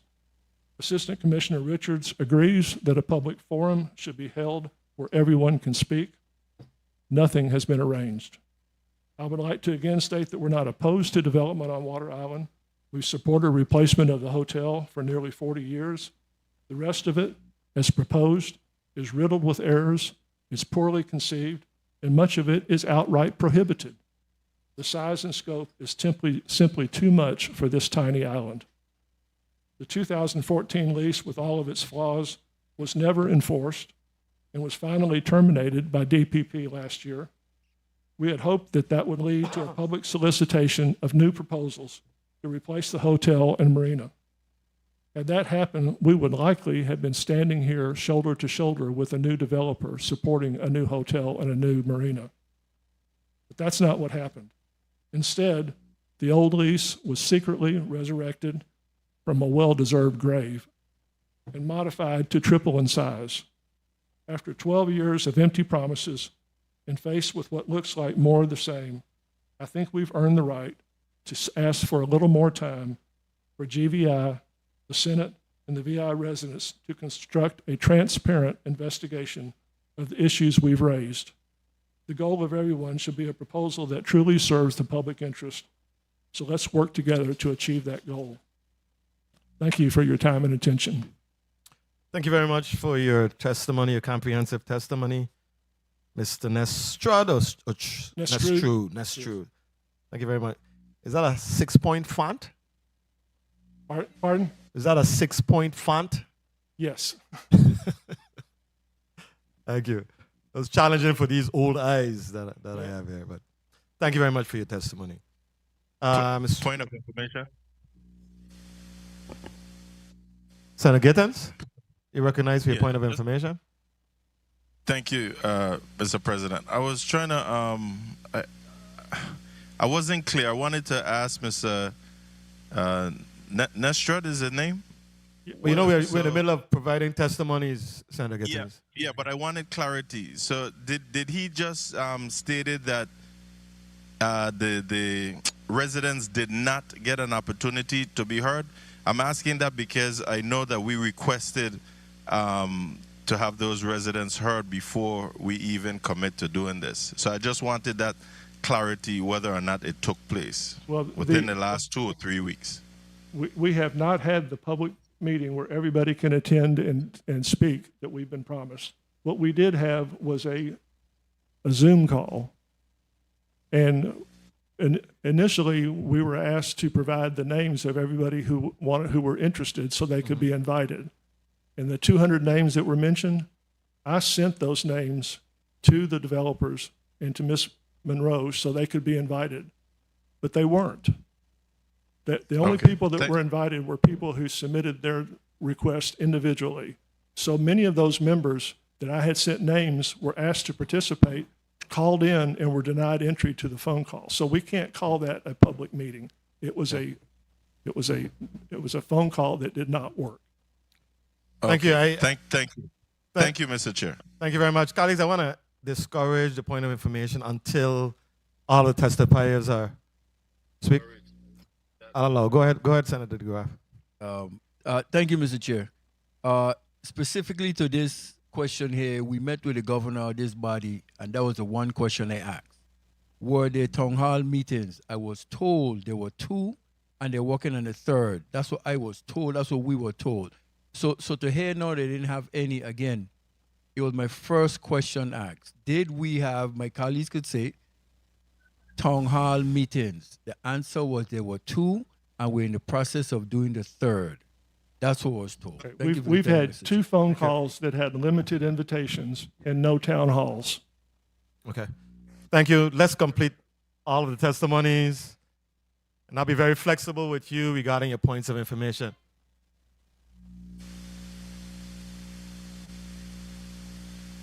Senator Fonseca, I'll allow it. Thank Colleagues, you. let this be the last. Let the testifiers complete their testimonies so that we... Go ahead, Senator. Yeah, thank you, Mr. Chairman, for recognizing, and I'll be real brief. The issue that I have here is how did we determine the $3 million bond would be sufficient based on a project valued at $300 to $440 million? Senator, was an appraisal done to determine that bond? Well, yeah, we're still in the middle of the testifiers Thank you, giving Mr. Chair. testimony. Thank you, Mr. Chair. We'll have more than sufficient time to get those types of questions answered. If you would allow, let's have Ms. Ackley provide her testimony. Good afternoon, sir, and committee members of the whole, the Honorable Senator Potter. Thank you so much for allowing me to speak with you today. I have also opposition to request -1154, the amended lease for the Water Island Development Company. My name is Rachel Ackley. I'm born and raised here in the Virgin Islands, and I have lived here my whole life, most of it on Water Island. I run 3 businesses that I built from scratch, and I've raised my 2 children that are also born and raised here on Water Island. I run Water Island Search and Rescue for the last decade, and I'm also an active volunteer in all the projects with the Civic Association and the beach committees, etc. So I am very vested in Water Island, and I have a great sense of stewardship for the island and its people. First, let me say I'm not against a hotel and marina on Water Island. In fact, we have always been expecting there to be one again someday. I believe the majority of people on Water Island see many positives of such a project if it were befitting the scale and character of the island. A boutique hotel with marina would be welcome, and in addition complement the bigger hotels and marinas on St. Thomas, as it would fit in with the culture and nature of the islands. This proposal is in contrast a large mega resort and marina. And perhaps the most disturbing part that Mr. Nestrud already spoke about is that the proposal also requests to purchase public lands and develop residential units and sell them, forever removing them from the Virgin Islands people. It proposes to develop non-development tracts of land, displacing all the natural habitats such as the red-footed tortoise, birds, lizards, snakes, and more. All these critters that call these wildlife areas home. Privatizing key areas that are critical for our daily operations is also a huge concern to me, especially the Water Island ferry dock at Phillips Landing. This is our main port to get on and off the island. We don't have bridges and roads. We have the Water Island ferry dock and the Water Island ferry. That is our road to Water Island. The fire station, which is our base for Water Island Search and Rescue, and it's also like our community hall. We keep our search and rescue vehicles there, all our equipment. We do our training. We have community hall meetings. It's my understanding it would also be under the lease. And although the developers have spoken of building another one in the employee housing area, I wonder if Water Island Search and Rescue would be able to use this building. And if so, would we be then expected to provide services for all the new residents and visitors that this proposal would bring to the island? The roads, many are in extremely poor condition now. Fort Hill Road is one of the worst. Construction of any kind takes its toll on the roads, and I don't find anywhere in the proposed lease that actually states the roads must be fixed during or after construction. Fort Hill Road is in critical condition and needs repairs now, and it cannot wait even another 6 months to get repaired. Now, we recognize that all these things sound great on paper, all the things that they've spoken of, but we are a little skeptical that these conceptual plans as drafted will pass engineering and CZM permitting. We all know how hard it is to build in these environments and how much money it costs. I apologize, Ms. Ackley. Yes. I know my colleague asked for a point of information regarding your testimony, so I'll allow it.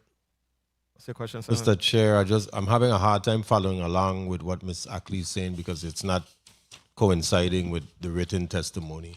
I shortened my verbal testimony just because my understanding it had to be under 5 minutes.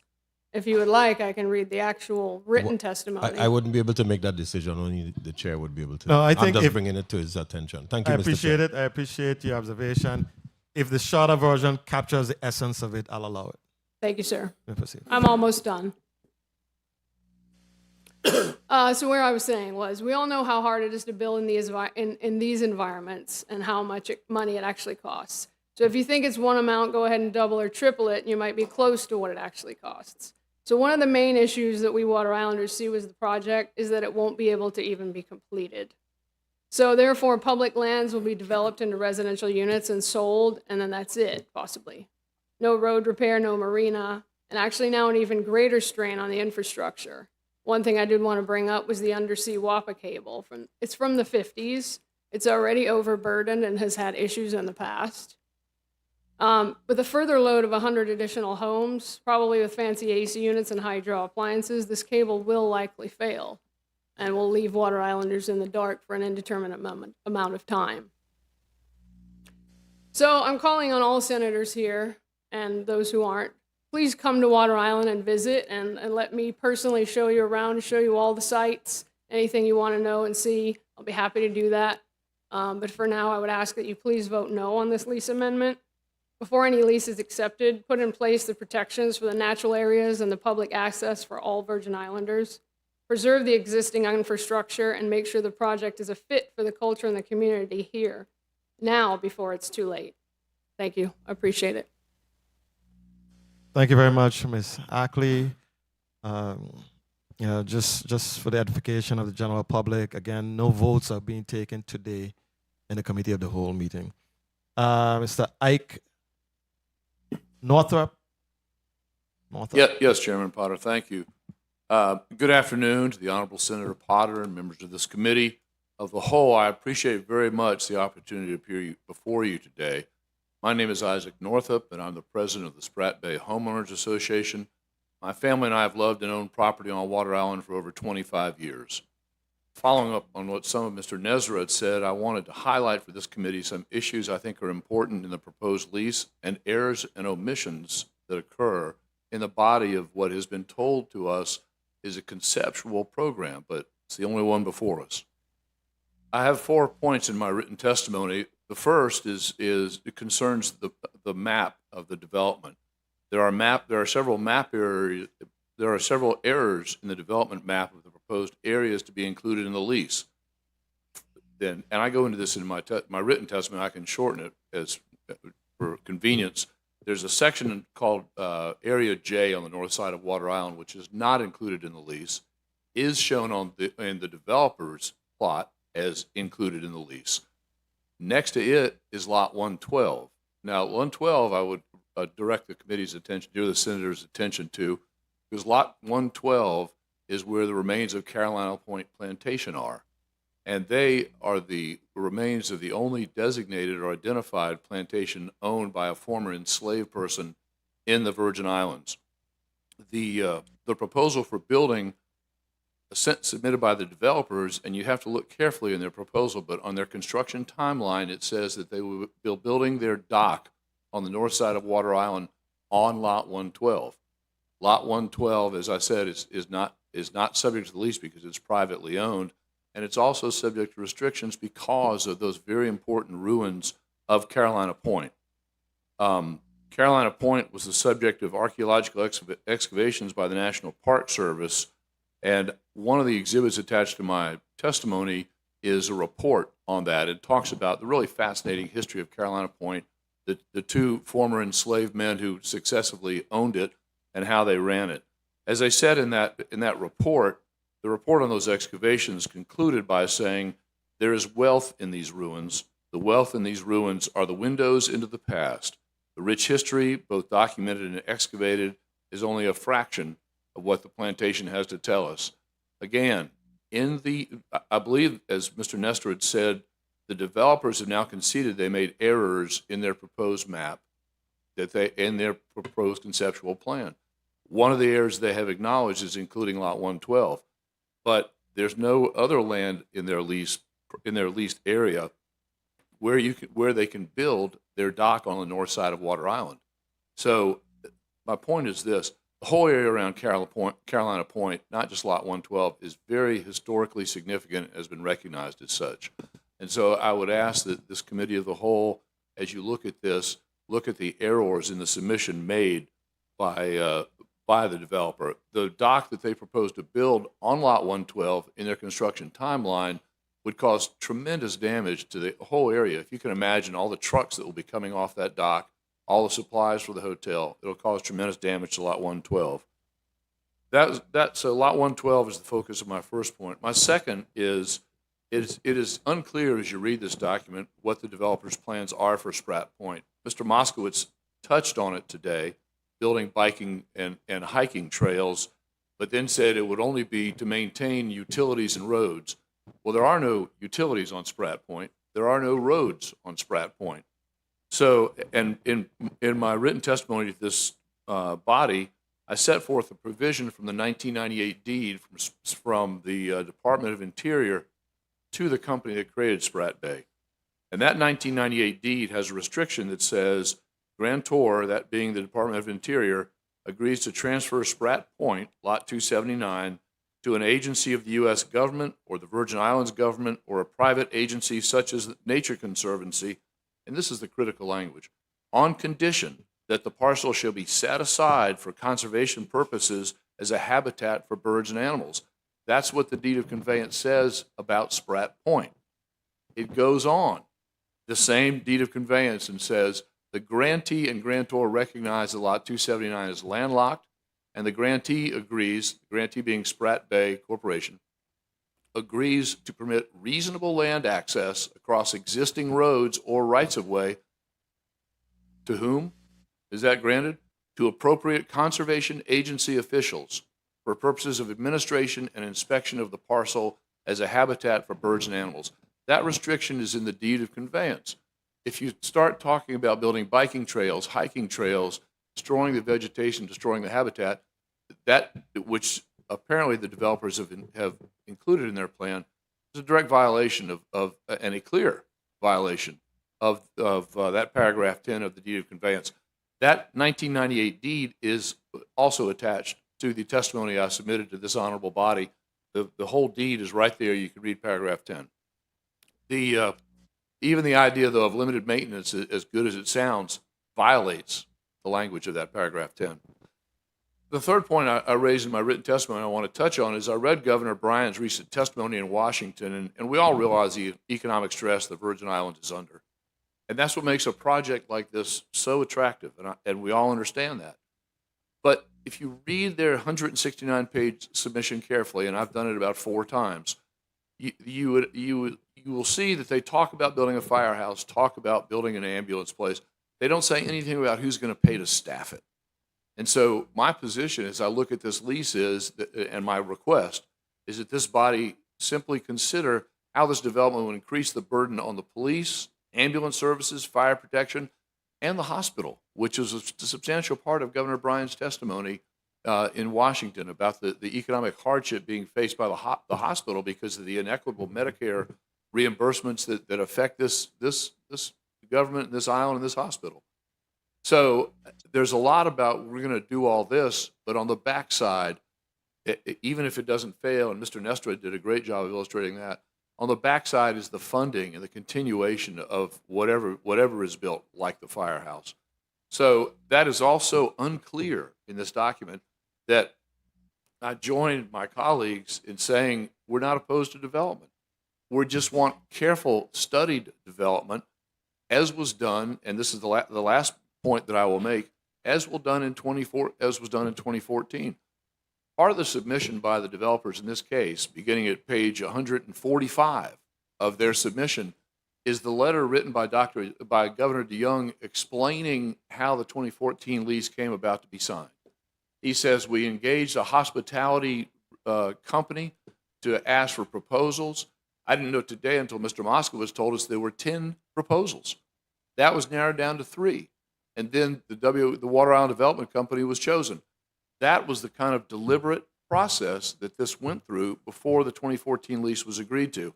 So what we have all asked is that this committee and this Senate basically slow this process, do it carefully as was done in 2014, and get answers to the questions that we have all raised, which we all are fully invested in Water Island, love the Virgin Islands, and want what is best for Water Island, but also for the Virgin Islands. So I thank you again, Senator Potter and members of this committee, for giving me and my fellow Water Island residents the opportunity to speak about this. I, like Ms. Ackley and Mr. Nestor, if any senator wants to see Water Island, come take a tour. We will arrange that for you any day, any time. Come see the scope of this project. Thank you again for your time. I appreciate the opportunity.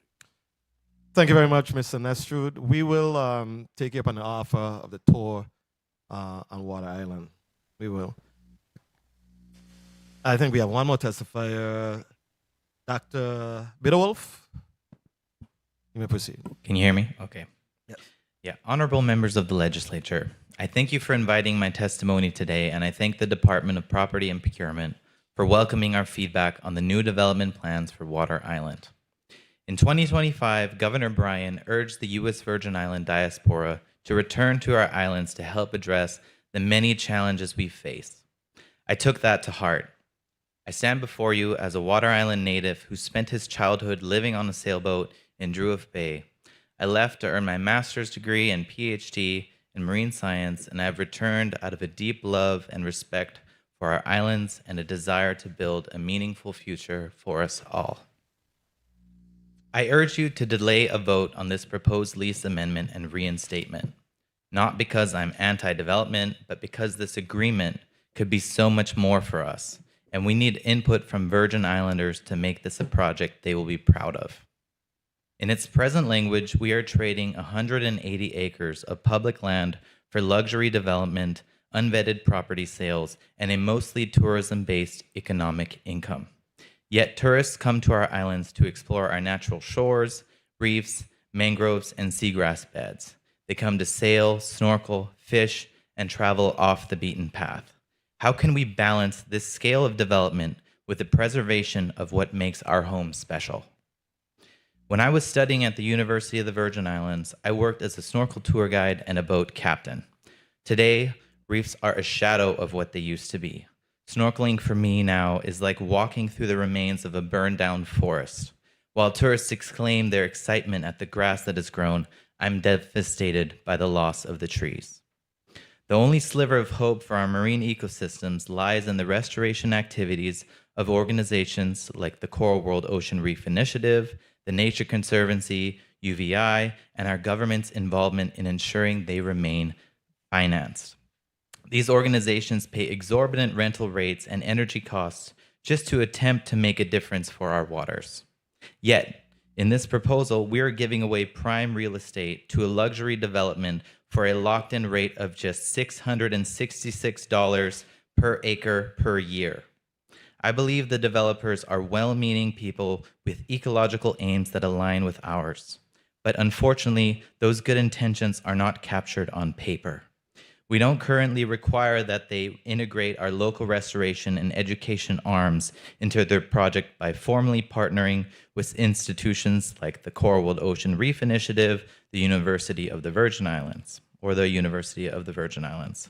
Why isn't our hotel industry legally enlisted in this lease to be part of the solution that their guests ultimately want?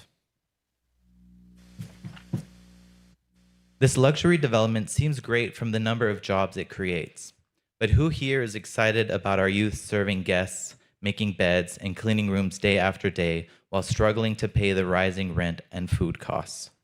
The developers propose building microgrid energy systems, zero waste facilities, and a marina. They are tackling the maintenance of an entire island. How can we work with them to meaningfully include our people in that high-level technical work? Instead of just hoping it happens, why aren't we codifying partnerships with community groups like My Brother's Workshop to build confidence, technical skill, and a sense of belonging in our youth? Or setting aside some of the land for the build-out of education and restoration centers? We could use this opportunity to build high-level aquaculture careers where our youth are trained to farm resilient corals, breed native sea urchins, grow seagrass beds. This would directly offset the ecological impacts of this planned development. Furthermore, as it reads today, this lease legally allows the developer to carve out 55 acres to sell luxury properties to outsiders without your further review. It displaces locally maintained vessels in Flamingo Pond with only vague promises of discounted slips. And while we hope for mutual success, we must plan for the worst. If the developer goes bankrupt during construction, a mere $3 million performance bond won't even begin to cover the ecological repairs, leaving us with the wreckage. How can we expect our children to build a meaningful life here if all we promise is the sale of our lands to fleeting visitors? We cannot provide them with a future by expanding luxury development without a commensurate investment in the mentorship, education, and skill building that allowed a kid like me playing in Druiff Bay to return home as a marine scientist. I urge you to delay this vote. Let's work with the developers to close the loopholes, codify environmental restoration, and formalize investments in workforce development directly into the lease. Let us collaborate to create a binding agreement that fosters genuine community building, one that creates spaces for local partnerships, supports education, and provides the kind of meaningful, highly skilled careers that will inspire our children to stay and build their lives here in the Virgin Islands. Let us work together to create an agreement that truly serves us all. Thank you. Thank you very much, Dr. Bitterwolf. I think that concludes all our testimony for today, I believe. And before we move to a 4-minute round, I'm gonna ask Mr. Richards, Assistant Commissioner Richards. I think we've seen like two fundamentally different perspectives as far as the scale of the project. From one perspective, we're hearing that this represents a substantial reduction from what was originally presented.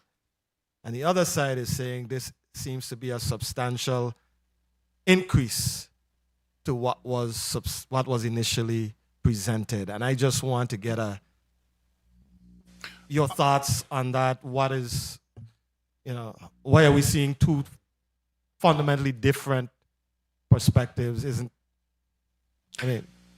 Vincent Richards for the Department of Property and Procurement. I had a media presentation shared with your media department. I don't know if they can pull it up, please. Oh, how long is it? It's very short. I'll just focus on a couple of the drawings. I'll allow it. What media can you identify the video presentation that the Assistant Commissioner provided? In the meantime, while they are setting it up, you can continue. Okay, it's right here. Next page, please. Senators, ladies and gentlemen, this is the conceptual drawing that in the bottom corner is dated November 10th, 2015. In it, you can see to the left is Honeymoon Beach. And you could see, I guess, what would be south of Honeymoon Beach, or to the top, you see residences, and then further to the top of Honeymoon Beach, which is what called a catchment, you see a large facility or structure there. Now to the right, the next bay to the right, that's Flamingo Bay, and you can see the development concentrating in Flamingo Bay. And further to the right, you see proposed development from the 2015 proposed development that was approved by this body. Next slide, please. Next slide, please.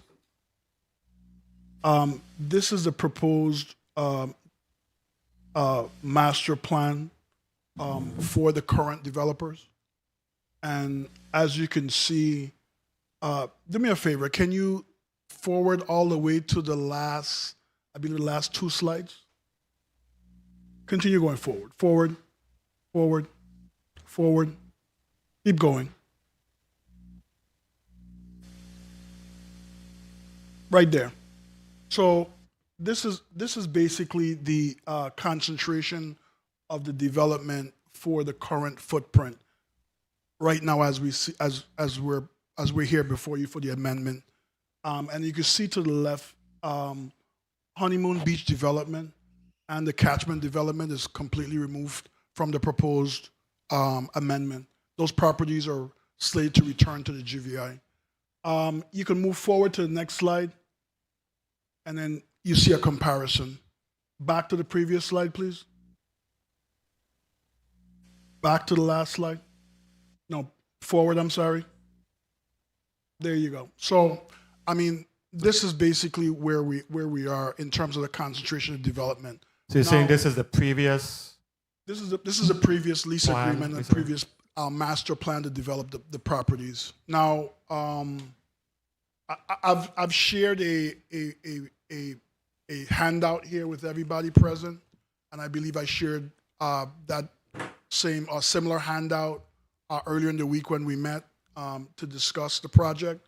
And apart from what's shown on the exhibit I showed, the other development is concentrated to the east, and that's where comes in most of the development in the east is the employee village. And I think that's employee village. That's where the majority of other construction and development is for the most part. I will also take this opportunity to say that I believe Spratt Point was also mentioned in the in a previous slide as being managed by the developer. It's not. Spratt Point has been designated as a location that will be incorporated into the Virgin Islands Territorial Park System, and during the planning stage and the review by DPNR, developer can ask for whatever they want to ask or suggest what they want to do, but in the end, DPNR will be the deciding and this body when it comes back for final approval in terms of anything that wants to be done in terms of their conceptual master plan and development. Okay. So I believe in my statement I talked about density, environmental concerns, so I apologize for the long-winded answer. No, thank you. I appreciate I just gave you a bit of perspective. I appreciate what your response. I wanted to ask before we go to we'll increase to a 5-minute round. I wanted to ask Mr. Nestrud question. You emphasized in your testimony that Water Island residents are not opposed to development and have supported replacement of the hotel and marina for nearly 40 years. Can you state plainly what specific scale and type of hotel marina project you and the Civic Association would affirmatively support today in terms of acreage, number of rooms, residential units, etc.? What would you support?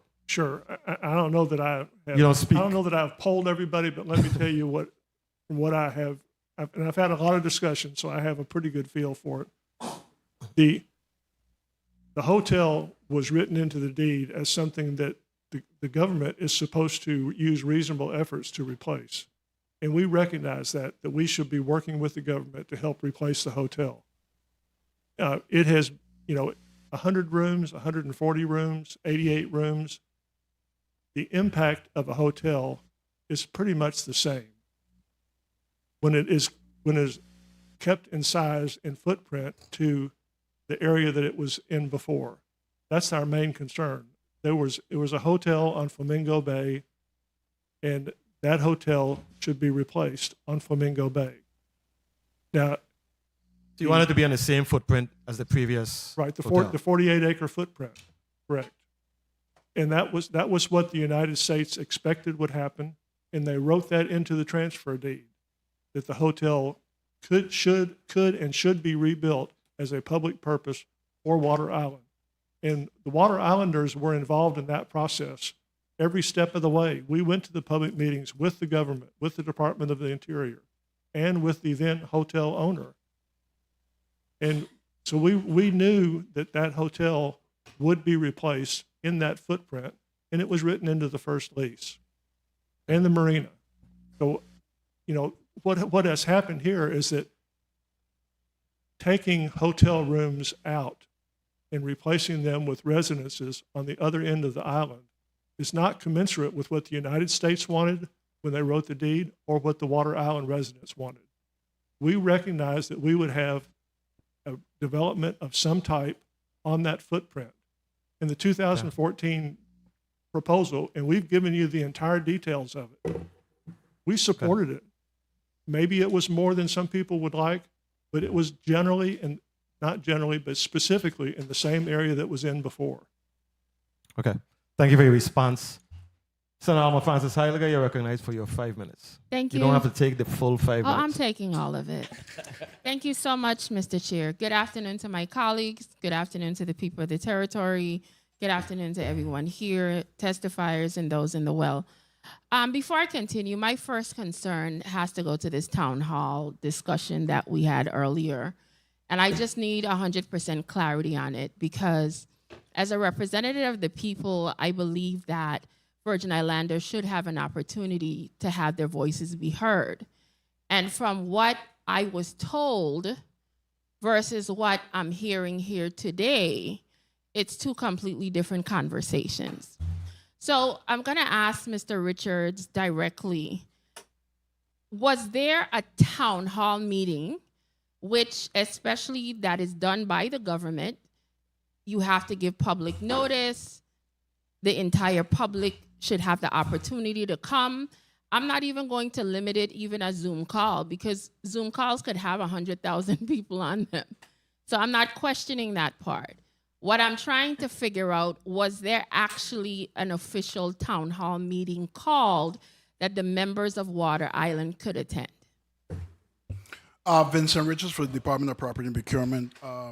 Senator, the Department of Property and Procurement worked with the Office of the Governor and Ms. Colette Monroe, who is the appointed administrator to Water Island and also a longtime Water Island resident, to engage the Water Island Civic Association for a meeting. Hold on, let me finish, please. My time is running. But you want me to give you a complete answer or just? But all you have to do is tell me yes or no. If The answer is yes, Senator. So according, and we did it virtually, Senator, if I may. We did it virtually because that was the most convenient way of engaging I'm not even questioning the virtual part, everyone. and I made it clear that I wasn't going to question the virtual part. A town hall meeting is supposed to be publicly notified when it comes to government agencies. Was there a public notice put out to the public that everyone was aware and they could attend? Yes, it was. They were notified. No. Are you going to let me answer or not, Senator? Please. Please. Ladies and gentlemen in the audience, you're not allowed to respond. I know this is an emotional issue to one you, at a time, guys. but you're not allowed to respond or to make any sort of noise in the chambers. Thank you. Okay, The go ahead, Mr. The Richards. Water Island Committee has chat groups, and modes of communication, and Miss Monroe notified them, and that's why we had 200 individuals apply for links. We sent them links, and then we had 70 people signed on the day of, and they participated. Some individuals were there alone. Some individuals were there with multiple people in the room. And we do have the transcript from the meeting of everyone that attended, and and from that meeting, they submitted 14 pages of questions. And from that meeting, we submitted 18 pages of answers in response to every single question that was asked. I have to have my answers a little bit more succinct. I have 5 minutes. Well, I'm not a politician, so bear with me. Well, it has nothing to do with being a politician. We have a time limit. I apologize for running your time. And for clarity, because I can't go past this until this is resolved for me. So you're saying that a public notice was given to the residents of Water Island. And I'm going to ask the representative from the association, based on what he's saying that public notice was given to the residents. How many were in attendance on that Zoom meeting if some of you were able to attend? Yeah, let me clarify. On a Sunday, 3 Water Island residents were sent an email asking to provide names of people who were interested. So it was not a public notice? No. 1 email to 3 people. I sent the names of 200 of our 200 members, and we have 100 members, but we have spouses also. So I sent all those names. I was submitted, and this was a meeting that was going to be held 3 days later. I submitted the 200 names. I got an email later that said, no, I'm only going to invite the people who specifically, individually asked me to attend. So we had members who tried to call in and were denied entry because they were not given a formal invitation. And could you give me a number of how many people were able to attend that Yeah, meeting? 70 people were on that call with 2 days' notice. So basically, from what I'm hearing, as a government agency, we have to put out formal notice for town halls. That's the first thing. Our sunshine law requires it. It's not an option. So making individual phone calls and asking for people, that's not public notice. And I'm not saying that's your fault. I don't know how it was done through Government House, but Government House should be aware of how we do put out public notices. So that alone is a major concern for me, because if they're saying it's hundreds of them and only 70 was on a call, I'm very much confused as to what is really happening here, because I'm hearing 2 different things. Now, I know my time is up. Senator, please. Yes. So, Senator, I'd like to just clarify that I, because I'm the president, I got calls and emails from several members who tried to call in and were denied entry because they were not on the official list. And that's not a town hall meeting. You can't have an official list for a town hall meeting. Okay, just one last question. When it came to, because what I'm hearing is we don't currently have any conceptual plans. I know we heard no appraisals. Now I'm hearing no town hall meetings. Like, this is really starting to confuse me as to why we're even having this committee at a whole about this subject, because there seems to be a lot of things still missing. But I don't want to belabor, because I know my time is up. I will continue to listen, but I need a little bit more clarity on some of these things. But thank you so much. Thank you very much, Senator Alma Francis Heiliger. Senator Avery Lewis, you're recognized for your point of information. Thank you, Mr. Chairman. One thing I'd like to put on the record, not every resident in Water Island is a member of WICA. Not every resident over there is a member of WICA. WICA acts like the governing, try to act like the governing body, but it's not every resident over there is a member of WICA. And WICA have a listing, yes, which in some wants emails and some refuses emails. I remember this from when I was administrator, so I'm making that crystal clear here in the record today. It wouldn't be hard to get in contact with everybody. That's crystal clear. Absolutely, Senator. And I only had an email list of my members. I had no way to provide email addresses for people who were not members. Thank you. Thank you very much. Senator Senator Francis Heidegger, you're recognized for your point of information. Thank you. I need to make something crystal clear. Public notice for a town hall meeting is a requirement by government entities. So contacting individual organizations who might have limited access to only their members is not a town hall meeting. Thank you very much. Thank you very much, Alma Francis Heidegger. Please refrain from clapping in the audience. Thank you. Senator Franklin D. Johnson, you're recognized for your 5 minutes. Good afternoon. Thank you very much, Mr. Chair. Good afternoon to the testifiers. Good afternoon to my colleagues.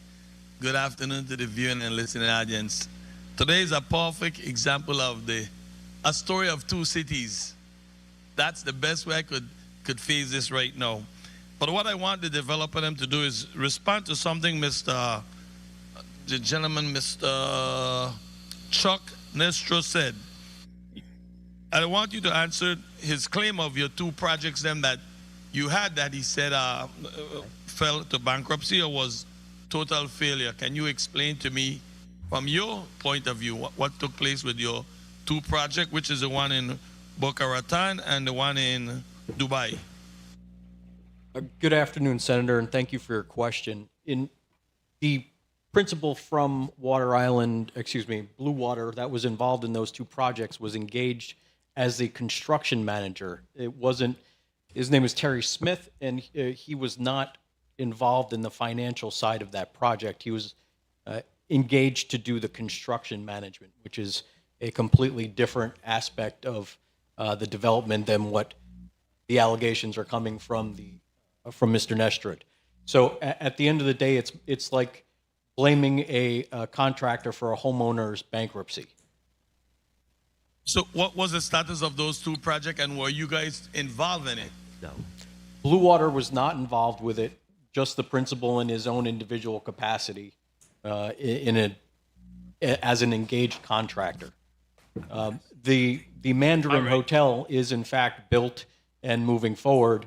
Because of him. And the one in Dubai has encountered issues that were completely unrelated to the construction of the project and had to do with the financing as well as government issues. And again, for the record, Blue Water had no involvement in that. All right, thank you. And then my next question will go to DPNR. Explain a little bit to me about Spratt Point and Lot 12, in which Mr. Ike Northrop spoke about. What's the status of those property, and are they a part of this development? Senator, do you mean property and procurement? You said DPNR. Yes, property and procurement. Sorry, yes, property and procurement. Sorry. Assistant Commissioner. Good question, Senator Johnson. The subject property is owned by the GVI, and the subject property is being placed or has been placed in the territorial park system. So, based on what Mr. Ike testified here, this lot 12 and Spratt Point is not part of the development. Spratt Point is part of the territorial park system and is not part of the development.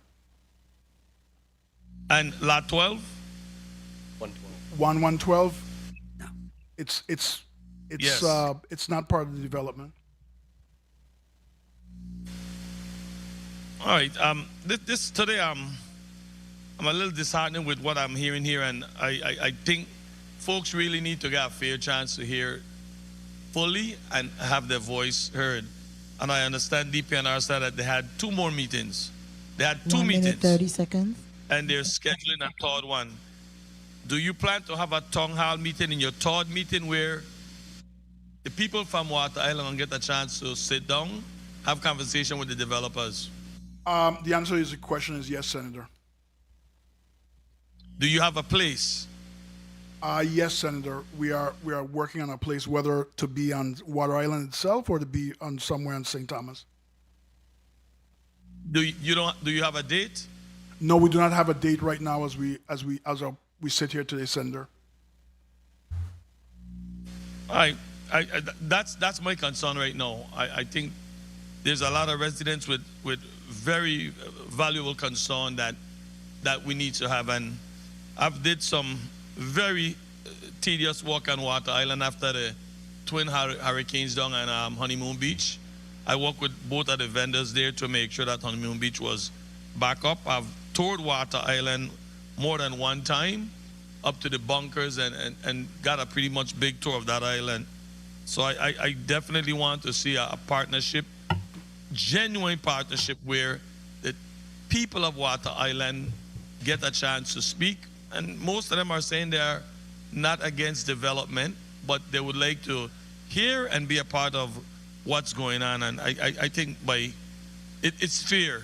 I think it's fair to say that we need to definitely hear from the people who live on Water Island and give them the chance to speak to the developers. Thank you very much, Mr. Chair. Thank you very much.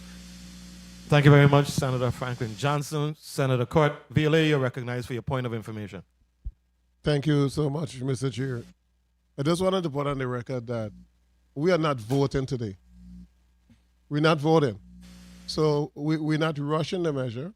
We held this meeting to hear the concerns of the residents of Water Island and for the developers to be able to put their position on the record. So we do consider this as an opportunity publicly for all of the issues to be heard at a level that you would not have been able to achieve before, because this has been heard to the entire Virgin Islands and anybody that want to tune in.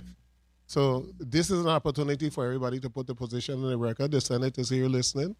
And after this is done, we're going to decide what are the next steps. But the next step today isn't to vote. Today is just to listen. But I had one question, Mr. Yeah, it was a point. One question. What's the acreage of Spratt Point? It's approximately 40 acres, Senator. Okay, what's the acreage that's been deeded to the park system? It hasn't been deeded to the park system. What's the acreage that has been turned over to the park system? Approximately 40 acres of property. Okay. It wasn't when I'm careful to say when you say deeded.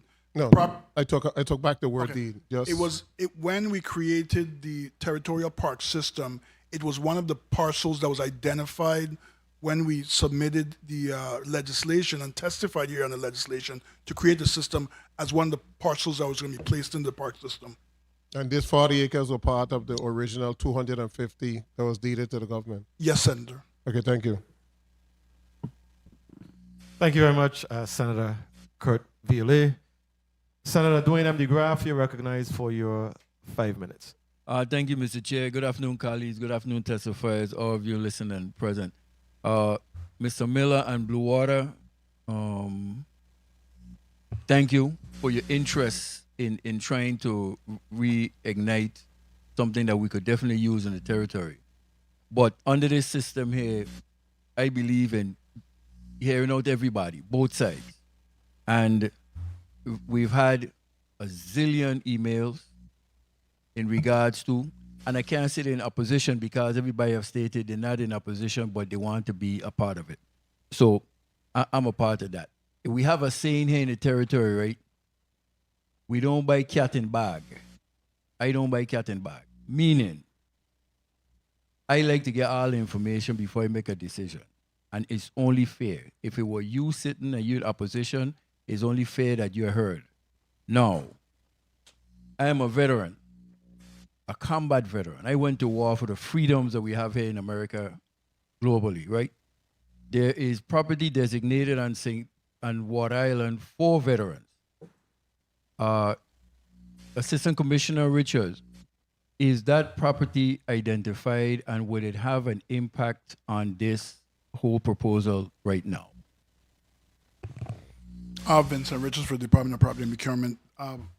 I don't know of any property that was identified specifically for veterans on Water Island Center. But you're aware of the law that exists, that it was? I'm aware that there was a designated. I think 7321. I understand. I am aware that there was a designation that certain properties were supposed to be percentage of the GVI's portfolio of properties was supposed to be designated for veterans. Okay, so as a veteran who I am, Yes. before anything moves forward, like we're not voting today, I would like the property designated earmarked for veterans. People like myself who went to war, like I say, for the freedoms we have, for the freedom that Mr. Miller have, for the freedom that everyone here has. I want that property identified so it doesn't have the impact on this procedure going forward. Because I can see it going forward, but again, for everybody to be heard.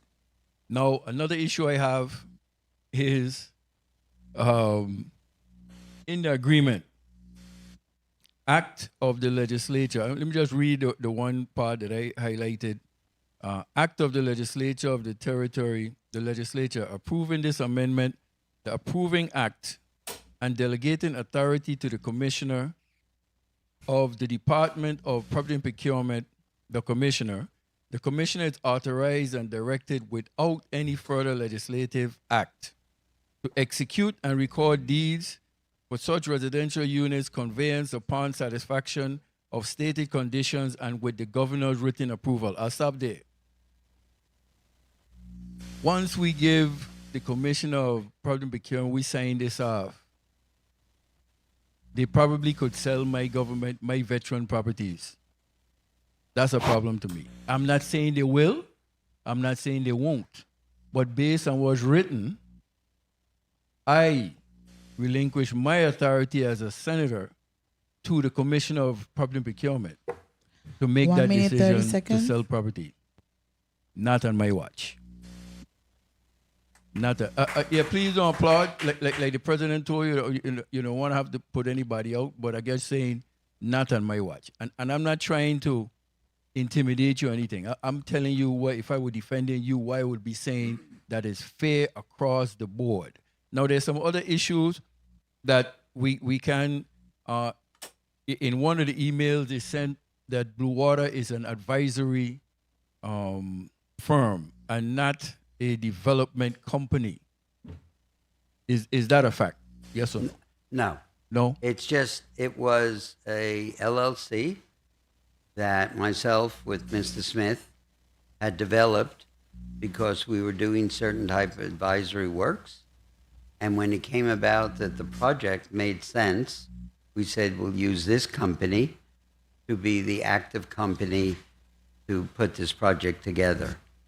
And by the way, I find it somewhat offensive that the two projects which Mr. Smith came in who actually tried to save them were two projects that are being discussed.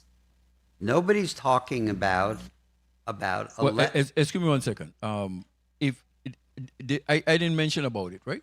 Okay, so no. So I'm just saying so no. you could mention that on the chair's Okay, time. no. With all due respect, I didn't mention anything about it. Okay, it's coming in So- as a developer. Okay, so in my closing would be there is $440 million, I think it is, in regards to what they say they cannot be disclosed. Don't disclose the pertinent information. Tell me about this $440 million investment so we could have a basic idea. Can you specific, Okay, not yes. specifics, but tell me We about are working with a company in Atlanta, Mhm. which is putting up what they call debt financing, which is $400 million. And we're working with a group out of Virginia and Colorado who are actively putting up $40 million of equity. So the two together create the funding for the project, which is $440 million. Okay, so just in closing, since my time was called, just in closing, hypothetically, in regards to the $440 million, if I had a window that I needed to close, what would be a safe window for that kind of money being available for you? It's available for right now, a 48-month program of design and construction with another. I hope it ain't too much specific. And I I'll don't give wanna you put with you it on- just another reserve time to Okay. take it to 60 months because Okay. you don't know in construction. Okay, and generally, okay, good. Thank you for the time, Mr. Chair. Thank you, sir. Thank you. Point of information, Senator Carla Joseph.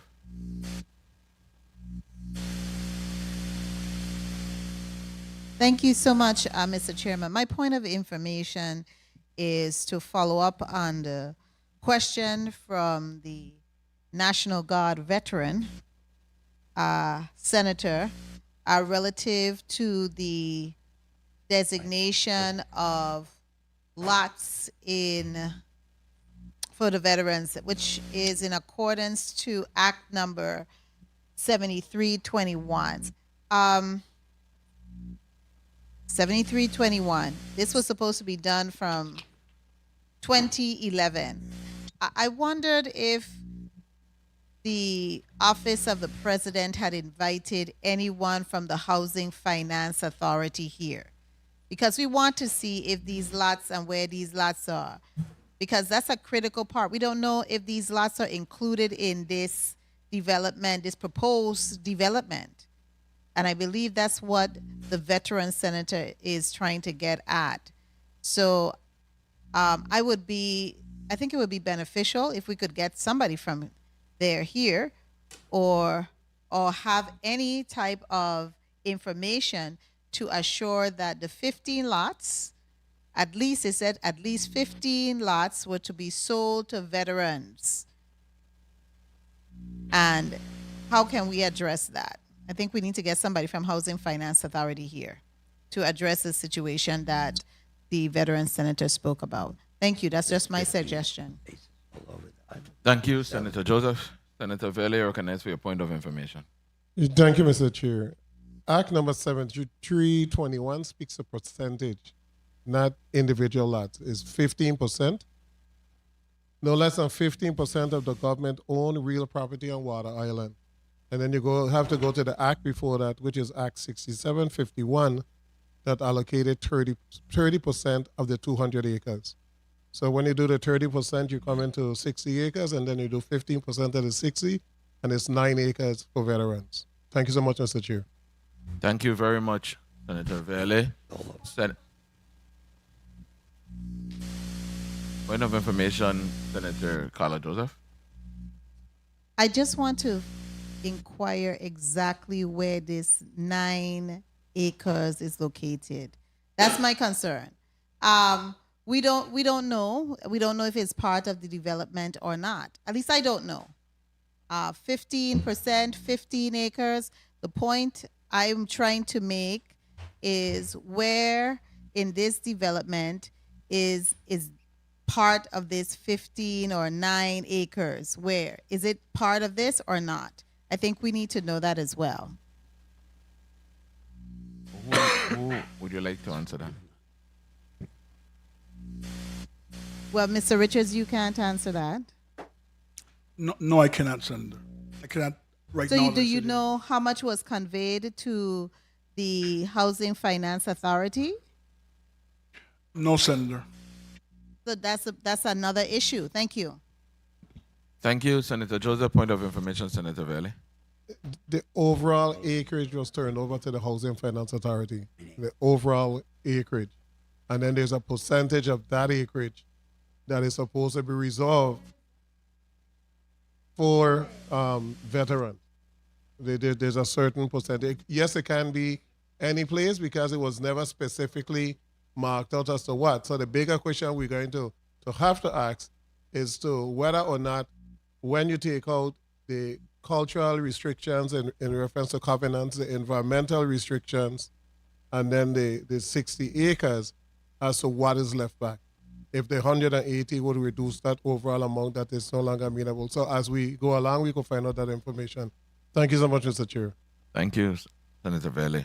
Senator Bulkers, you're recognized for your 4 minutes. Thank you so much, Mr. Chair. Good afternoon, Mr. Chair. Good afternoon, colleagues. Good afternoon to the listening and viewing audience, central staff, my staff, and the testifying panel here before us for this measure. Through the chair to the Assistant Commissioner of Property and Procurement, I'm requesting a report designated to be overlaid with the current footprint of this project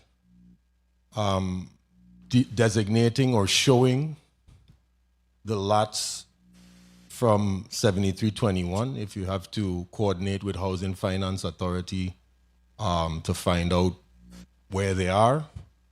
But we need to see also, in addition, that report needs to include if the lots are actually buildable or not. Through the chair, if you can try to see if you can coordinate with Housing Finance Authority to help us to determine what lots are actually buildable, where they're located, in order for us to make a decision moving forward, in my opinion, at least as one senator. Acknowledge, Senator. Vincent Okay. Richards, acknowledge. Thank you so much, Deputy Commissioner. So I too had concerns about the mandates of Act 7321. I had concerns with the density. I also have concerns with the complexities of infrastructure coming from an island that suffers from it every single day. So when we talk about water supply and we talk about wastewater and sewage and things of that nature, I get concerned about, with the infrastructure of the current water island, I don't know what the status of those things are right now. So I think even in addition to the rules chair query about housing finance, I think we need to get some information from the Water and Power Authority as well, or maybe Waste Management, just to see if, in fact, the island can take additional strain when it comes to those things. Or maybe the developer can share with us what their plans are. Maybe they already have a self-sustained plan for electricity, for wastewater, for sewage. So can somebody share with me if, in fact, you're going to be tapping into the public system or you're going to be maintaining it on your own? Good afternoon, Senator Alex Moskowitz on behalf of the developer. The developer is not intending on tapping into the WAPA generated power, but being fully self-sustained from a power, waste, water, and sewage standpoint, so that there is no additional strain on the island at all, and in fact, just the opposite.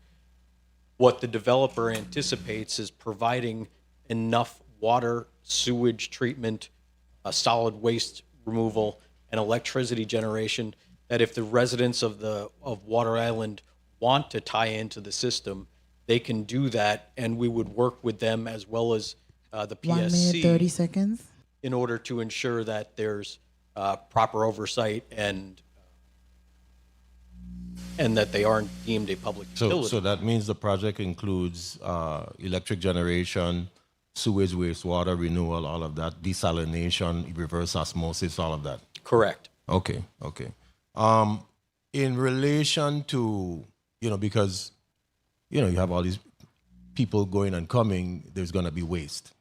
How do you plan to handle waste?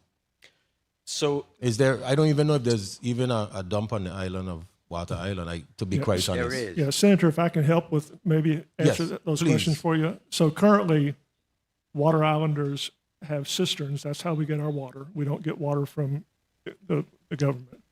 We have septic tanks and leach fields for our sewage. And some people buy power from WAPA. A lot of people are getting solar, and some people have a combination of both. So currently, we have a waste transfer station that the government picks up once a week with containers, and we have a green dump for our vegetation waste. Those two areas are going to be turned into condos. So we don't know what the future is for our ability to manage our own waste. So if you may pause for just a second until the developer, is that accurate that's being stated that this area, the area that is now, Mr. Chair, if I may, please. Complete your thoughts on it. Thank you very much, Mr. Chair. In relation to where the waste is being picked up on Water Island, is that now going to become condos? Two things. First of all, if you go to Water Island, you see a dump that is basically a very disgusting situation that's sometimes picked up and sometimes not. We are going to collect all that waste. That's part of our plan for the residents and for our own facility. All of that, and the gentleman sitting next to me is the engineer who deals with this. All of that turns into what we need as we develop electricity and clean water. So what I'm hearing here is that you're willing to provide waste management services, not only for your facility, but for the residents of the island. Is that correct? And it's been answered to them that way twice already. Right. And Senator, if that were in the lease, we would have a different view.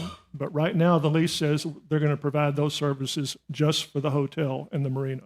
Okay, and I don't want to abuse my time, but lastly, just for a quick statement, is that I do think that the opportunity needs to be provided to the residents of Water Island to have input on this matter. I think that there's always room for a middle ground, and I think it's something that we can benefit not only the Virgin Islands, but mostly the residents of Water Island. So I'm hoping that those meetings happen and that everyone on the table or around the table tries their best to work to each other so that we can come to an amicable solution. Thank you for the time, Mr. Chair. Duly noted, Senator. Thank you. Mr. Richards, earlier you testified that you had in your Zoom meeting, the resident had some concerns and you obtained 14 pages of questions. Yes, Senator. And in those 14 pages, you were able to garner 18 pages of answers. Yes, Senator. Were your answers returned back to the resident? Yes, Senator. We did get answers of sorts. We didn't get really answers to our questions. We got answers, but you got answers. We got verbiage. We did. May not be the ones you want to hear, but you got answers. Well, some of them we can't answer that right now, or we can't deal with that now, or somebody else will answer that question for you. There was a lot of that. So we're preparing follow-up questions to make sure that we actually get answers to what we're looking for. But yes, we did get responses.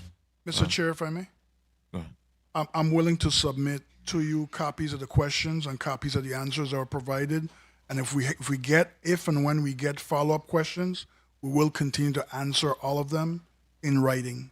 So I'll ask you to submit that to the President's office. Yes, Senator. So we could submit it to all senators, okay? Yes, Senator. And we appreciate that we'll get more answers. We'll continue, yes, sir. Thank you. Thank you. Senator Frederick, you're recognized for your 4 minutes. Thank you very much, Mr. Chair. Pleasant good afternoon, colleagues, testifiers, listening, viewing audience, Officer Hubert Frederick, and Central staff. I want to dive down a little bit into the financing part. Initially, I saw 300 million, and then later on, it rose to 440 million. Can you explain to me the difference? Yeah. When we first looked at the project, it looked like that could be a number, 300 million. And that was being written into the lease. Since then, we've done a much deeper study.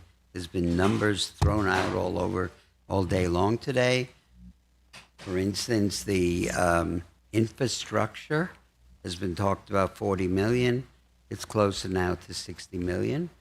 We've had to study things like a breakwater. We've had to study moving coral. We've had to study all these things. And in that, we've increased the budget accordingly. The current WAPA line that's used to support the power needs to the island, it's very dated. I think it was, since in the early 40s, 50s? 50s. What did you have in plan to mitigate the... We have nothing to do with that except for one, which is cosmetic, where the poles and the lines run across the leased land and private lands that we control. We would like to bury those lines at our cost. But other than that, we're self-sustained. We don't need their electricity. We don't want their electricity. We don't have to have their electricity. Okay. Well, what's your backup going to be? What's the So- backup source? Thank you for your question. I'm Daniel Knoll. I'm representing Blue Water Global Advisors. There will be a waste-to-energy plant that will be supplemented with a natural gas or either propane or LNG fuel source that will generate electricity. We have a consultant who is working with us who is nationally recognized expert on resiliency. And so this generation plant will be configured in what we call an N+1 configuration, so that if any critical piece of equipment fails, there will be a backup.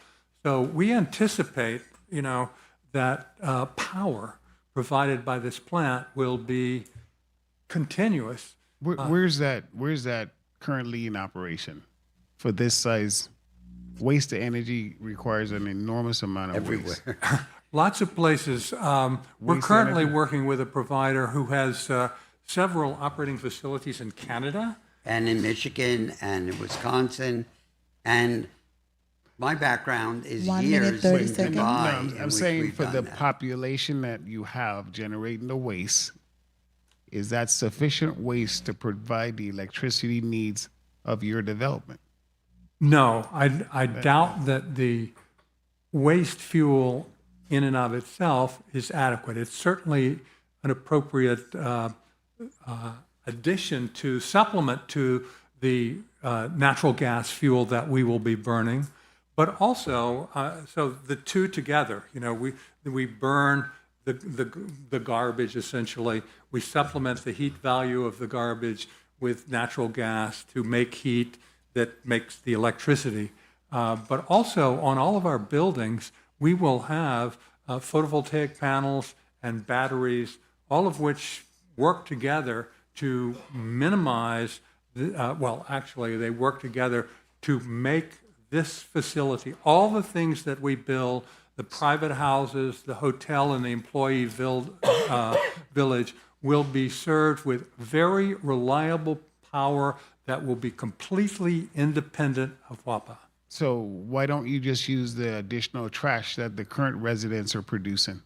We will. We will. All of it? Yes. Okay. Well, we will use as much trash as we can get. And on the environmental side of that, because now you're burning now, that's a very sensitive area. Time. Who's going to cover that? So you have a permit?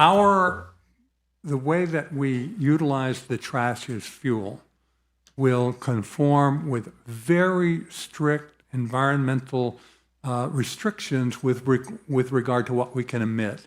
We will emit nothing that smells. We will emit nothing that will hurt you.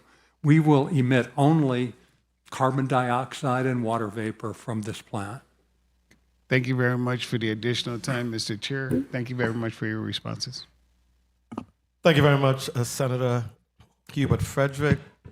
Attorney Moskowitz, I wanted to ask you, just based on your testimony, the letter mentions unlimited maintenance obligations for green spaces. What exactly does that cover? And just as importantly, what does it not cover? Just so the public understands that this is not a substitute for full environmental stewardship. Thank you, President Potter. The limited maintenance was just going to the green spaces that were going to be non-developed in the development. That included things like Spratt Point and some other parcels such as, the fort and other things, where the limited maintenance was just to walking trails, roads, things that vegetation would hang over, so that it didn't impact the ability for ingress and egress. That was simply what it was limited to. Okay. Understood. Thank you. Senator Clifford Joseph? Or should we come back to you, Senator Clifford? No. Senator Novell Francis. Sorry, I didn't even. Senator Carla Joseph, I apologize. I did miss you. I don't know how I could have done that. I am so sorry. Senator Carla J. Joseph, you're recognized for your. I'll give you an extra 2 seconds just for that. You may you may proceed, Senator Carla Joseph. You're not forgiven. And 2 minutes is not sufficient. Pleasant good day, everyone. I wanted to really thank the developers for your interest in Water Island. I want to tell you briefly, I hope briefly, my story and connection with Water Island. My mother worked at the Water Island Hotel, and we lived in Bavoni housing community. My mother would wake up before the crack of dawn, and she didn't have any transportation. She would catch ride, and she would travel from Bavoni housing project to Water Island on a dinghy. And my mother could not swim. She couldn't swim, but she was making way to provide for her children. And when she didn't have somebody to babysit me, she used to take me with her. I remember going over to Water Island when I was 4, 5 years old, helping her to make the beds in the hotel, the Water Island Hotel. So people might say that's child labor, but it helped me to develop really good work ethics and to see that my mother was honestly working to support her family as a single parent. So I really have a good and deep connection with Water Island. I enjoyed my time over there. But I want to ask some questions to you, A.C. Richards. You're my good friend. First, Act 6751, I'm going back to this, Section 2 of that act, which was signed into law on August 11, 2005, appropriated $75,000 to conduct a land use study and development for the 200 acres. Was that done? Because I call our archivist, and it was supposed to be given to the chairperson, I believe at that time, for the Committee on Housing, Sports, Park, and Recreation. Was that done? Yes, and I want to believe that the University of the Virgin Islands did conduct the study. Do we have a copy of it? I have a copy of it. We have a copy of it. I will make sure that you get a copy of it. Okay, and not only me, but because it was done using public money, the residents of Water Island, I think also, I know they should be entitled. Is the lease agreement that is being proposed, now I'm switching, is the lease agreement that is being proposed today available to any of the residents or anybody as part of transparency in government? Yes, Senator. Where is it located? It's located on the website for the legislature. We've also circulated it. I've seen it circulated I've seen it circulated. I just making sure. The answer is yes. Yes, it is a public document. I understand it's a public document, so I just want to make sure that people could go to your website and they could find it there. Yes, Senator. Okay, very good. So now I have, we've been meeting, and I mentioned to you my biggest challenge outside of other things that my colleagues have mentioned. 1 minute, 30 seconds. 1.4.3 of this proposed lease agreement, which is in fact delegating our legislative responsibility and right to the Commissioner of Property and Procurement. I can't vote on any lease if I'm delegating. I'm not delegating my responsibility as a representative of the people to the Commissioner of Property and Procurement for any leases. No leases at all. This one was for the helipad, and you didn't identify which property you wanted to have this St. Thomas heliport parcel. So I have a problem with that. Now, let me ask quickly, Mr. North Nestrod, the president. Mr. President? Yes, ma'am. Yeah, very good. Have you seen this lease? Yes, ma'am. You have read through the lease? At least 5 or 6 times. Okay. I can't tell you that I can recite every part of it, but I've done my best. Good. I'm glad at least you had some access. to the lease agreement, and you and the residents have read through the lease to some degree, so you understand what is being conveyed. I mean, I can only speak for myself, so. Well, you're a representative. Right, you don't right, speak right. for everybody? Yes. Okay, Well, so you spoke here and told us some of the, Mr. President, Mr. Chairman, I'm going to wrap up in a minute. You may wrap up, Senator. Thank you so kindly. All right, so that's one of the things I wanted. So you have spoken you have reviewed it, you and your team have reviewed it, and you think there are some areas that needs to just be shored up. Absolutely. Okay, and you are willing to have that discussion with the developer? Yes. Okay, so you're not clearly saying, no, you don't want it. You're saying, let's sit down and have a discussion. Is that correct? That's correct. And I am in agreement with you. I don't have any problem. I don't have any further questions, Mr. Chairman. I just thank you for the time. This portion, I already stated what I have my issues with. Thank you so kindly for the time, Mr. Chairman. Thank you very much, Senator Carla J. Joseph. Senator Novelli Francis Jr., you're recognized for your 5 minutes. Thank you very much, Mr. Chairman, and good afternoon to everyone. I want to say from the onset that I believe I believe that this body have the best interests of everyone involved in this, and I truly believe that there is an opportunity for us to be able to reach some amicable resolution based on our ability to communicate, collaborate, and compromise. So from that backdrop, I think that when we look at this situation, we want to ensure that our people are protected, that our economy is protected, and of course, the environment is protected as well. So I just heard your last response to my colleague in which you submit, Mr. President, that in fact you don't have an issue with being able to sit down and have a communication and a discussion with the developers to hopefully meet some amicable resolution. Right. What do you believe is a reasonable time? I'm available. Use the mic. I'm available. And could I comment on the economics of this, just because I know you raised that as an important, and we've heard a lot about how important it is for the revenue. Yes.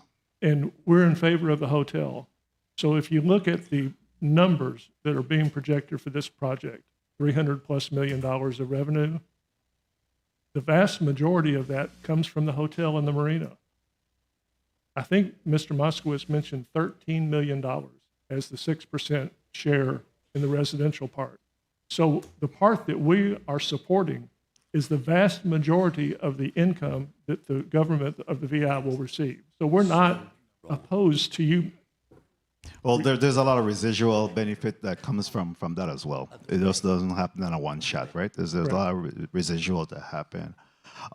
So in reasonable time, can you respond to that? What do you believe is reasonable time? You need 2 weeks, 30 days. What do you believe is reasonable time for you to be able to sit down with the developers and hopefully come to some amicable resolution?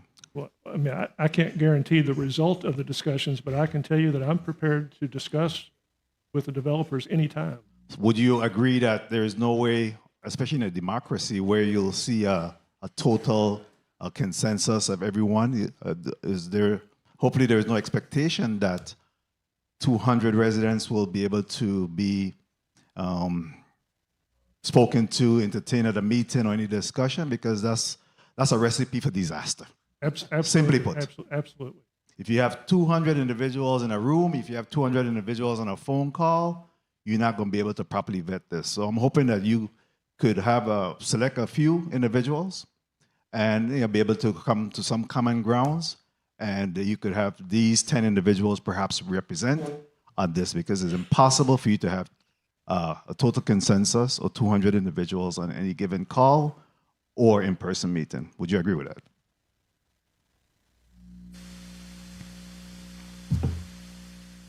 We're ready to meet anytime. Okay.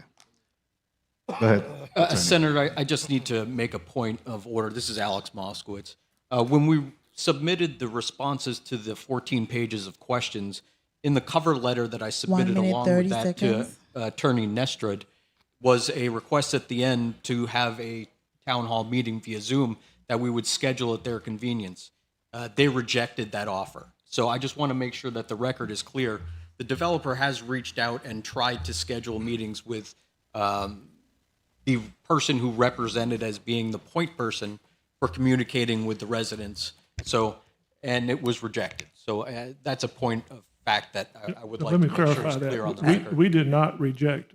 We wanted to have a town hall, not another private phone call, because I've been criticized for participating in private phone calls that my members aren't allowed to participate in.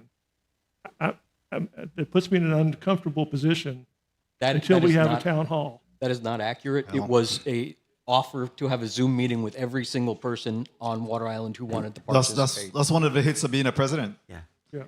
You can be accused of all kind of things, but you have to be able to stand your ground and be able to articulate. Especially you have other individuals that will be able to sit with you, to represent. I really want to move on real quickly in regards to Dr. Bitterwood, in regards to the marine life in the area. What do you presume will be the impact? Have you done any study? Have Amy Dempsey's analysis resulted in any study that determined that there's any marine life impact? Hello, yeah, Stefan Bitterwood. Time. Can I answer? Okay.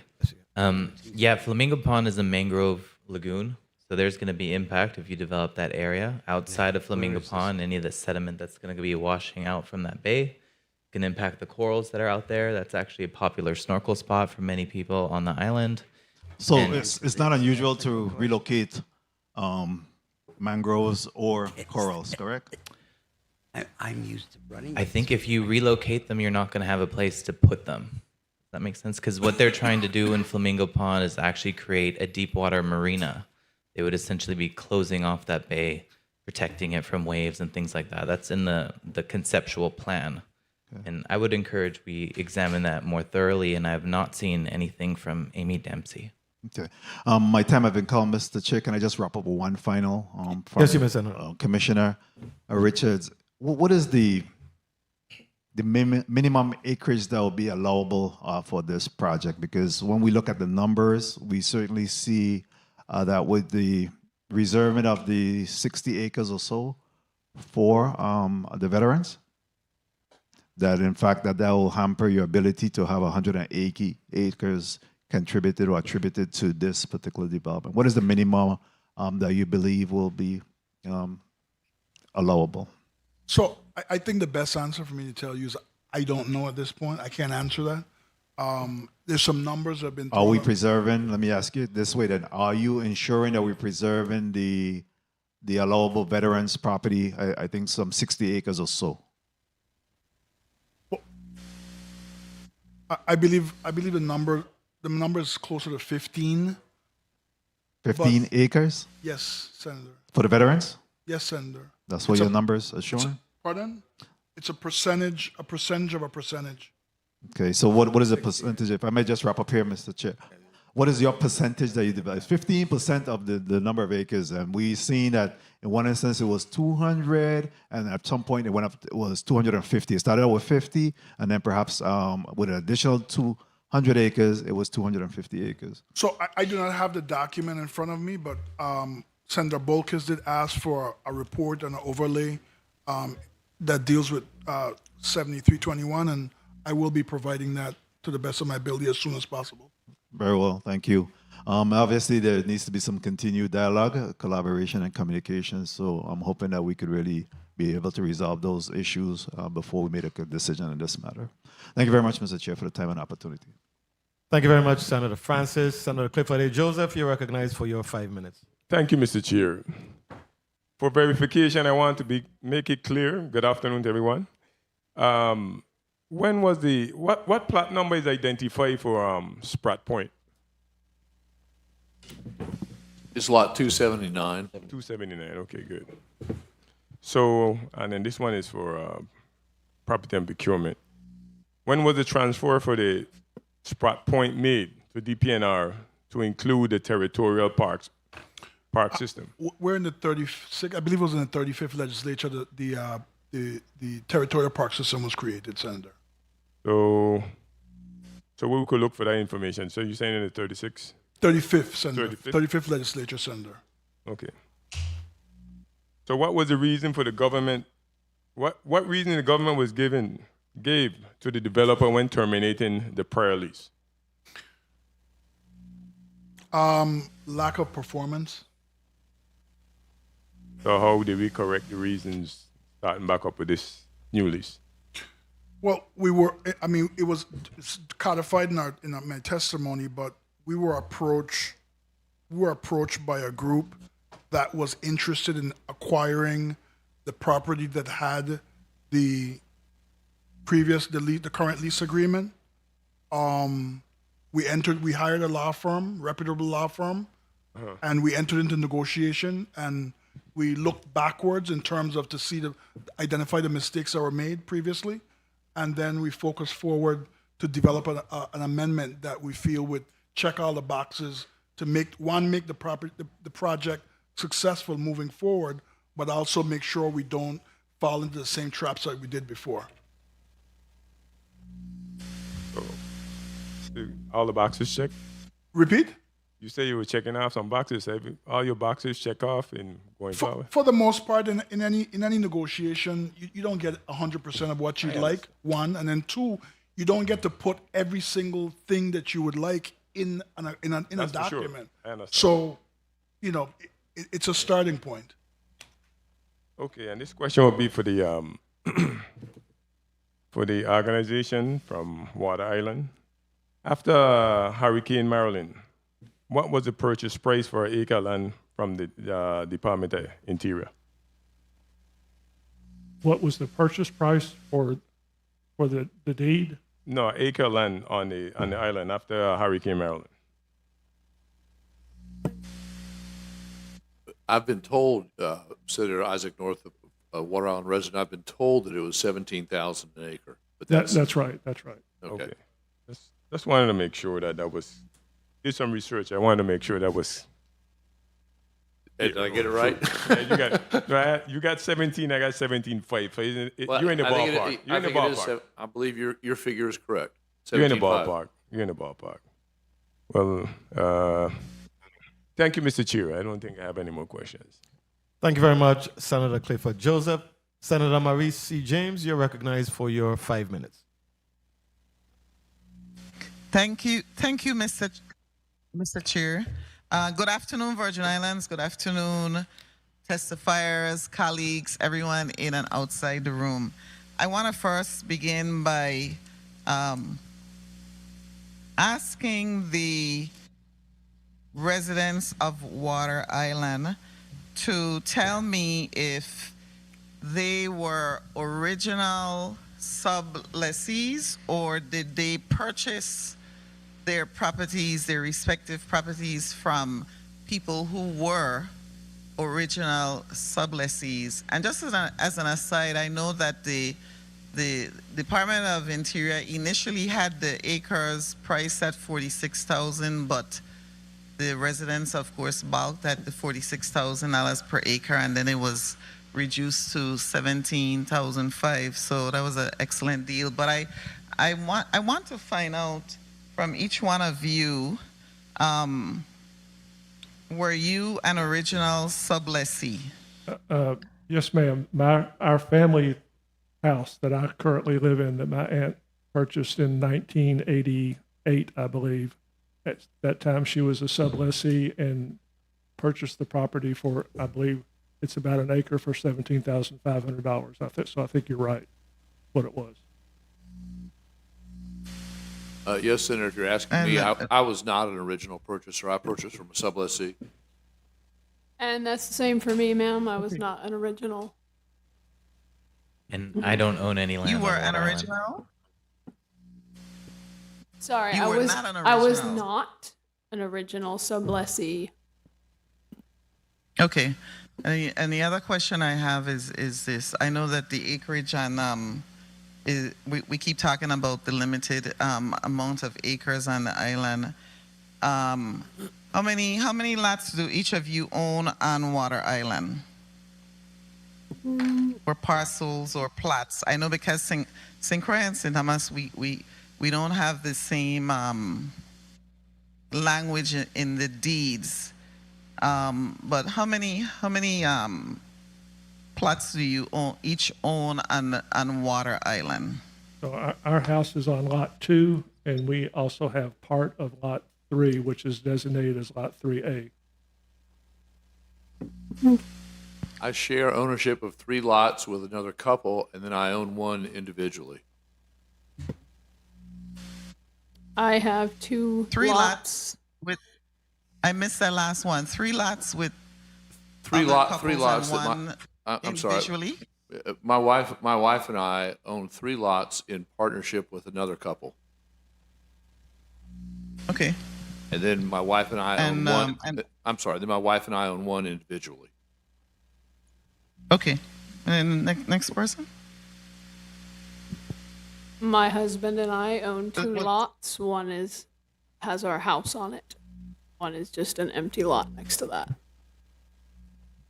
One with your house. Was that a house that you built or you bought? No, ma'am. It was passed down to me from my mother, and she purchased it from an original sublessee back in 2003. 1 minute, 30 seconds. Okay.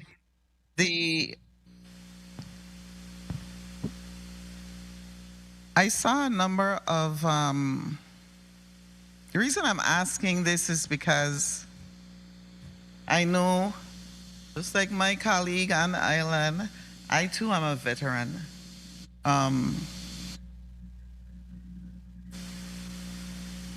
Okay, I'm not going to go in that direction. Let me ask this. It's an island. I saw an email where you state that it's an island of 200 residents, right? 200 people? Someone wrote an email. I saw a couple of them that I got. And there was one of the issues that was raised was it's a small place. It will be overwhelmed. The government has fallen short of its obligations. I don't know if any of you are familiar, were an author of any of these emails that I got, but there were a number of, adding almost 200 houses would be too much to add to a 497 acre island. And I'm just going to come out and say this because I'm feeling exactly the same way that I felt when we were discussing the island of St. John. Time. Mr. Chair, may I finish? Yes, you may, Senator. Okay. I'll just wrap up by saying that I'm feeling exactly the same way like I felt when we were discussing the island of St. John. I happen to be from the island of St. Croix. I'm a Crucian, and we have more space than the residents of both of those islands. However, when we talk about too many people in spaces, and my colleague who served along with me is being very protective, as he should be, about veterans. I'm just wondering, how do you, if we have 30 acres that we would love to have veterans reside on the island of Water Island, and I think some of my other colleagues have been talking about that also.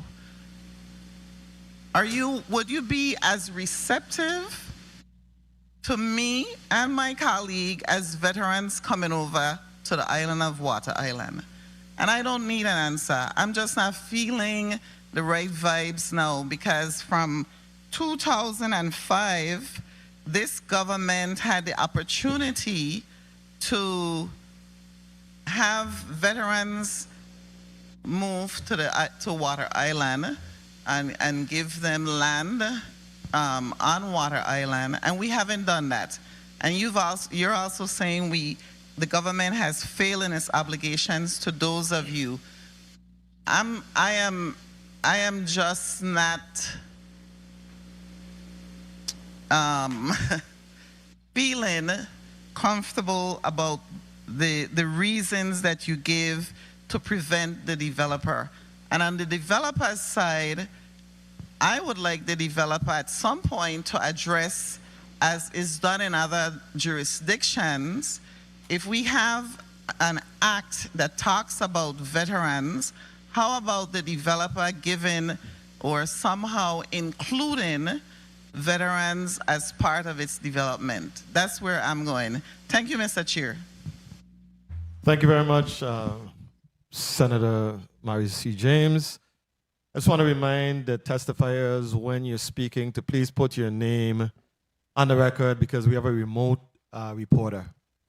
So she needs to know who is speaking so we can accurately capture the records. Senator Ray Fonseca, you're recognized for your 5 minutes. Yes, thank you, Mr. Chair, and a special welcome to all the panel of testifiers, both the proponents and the other side.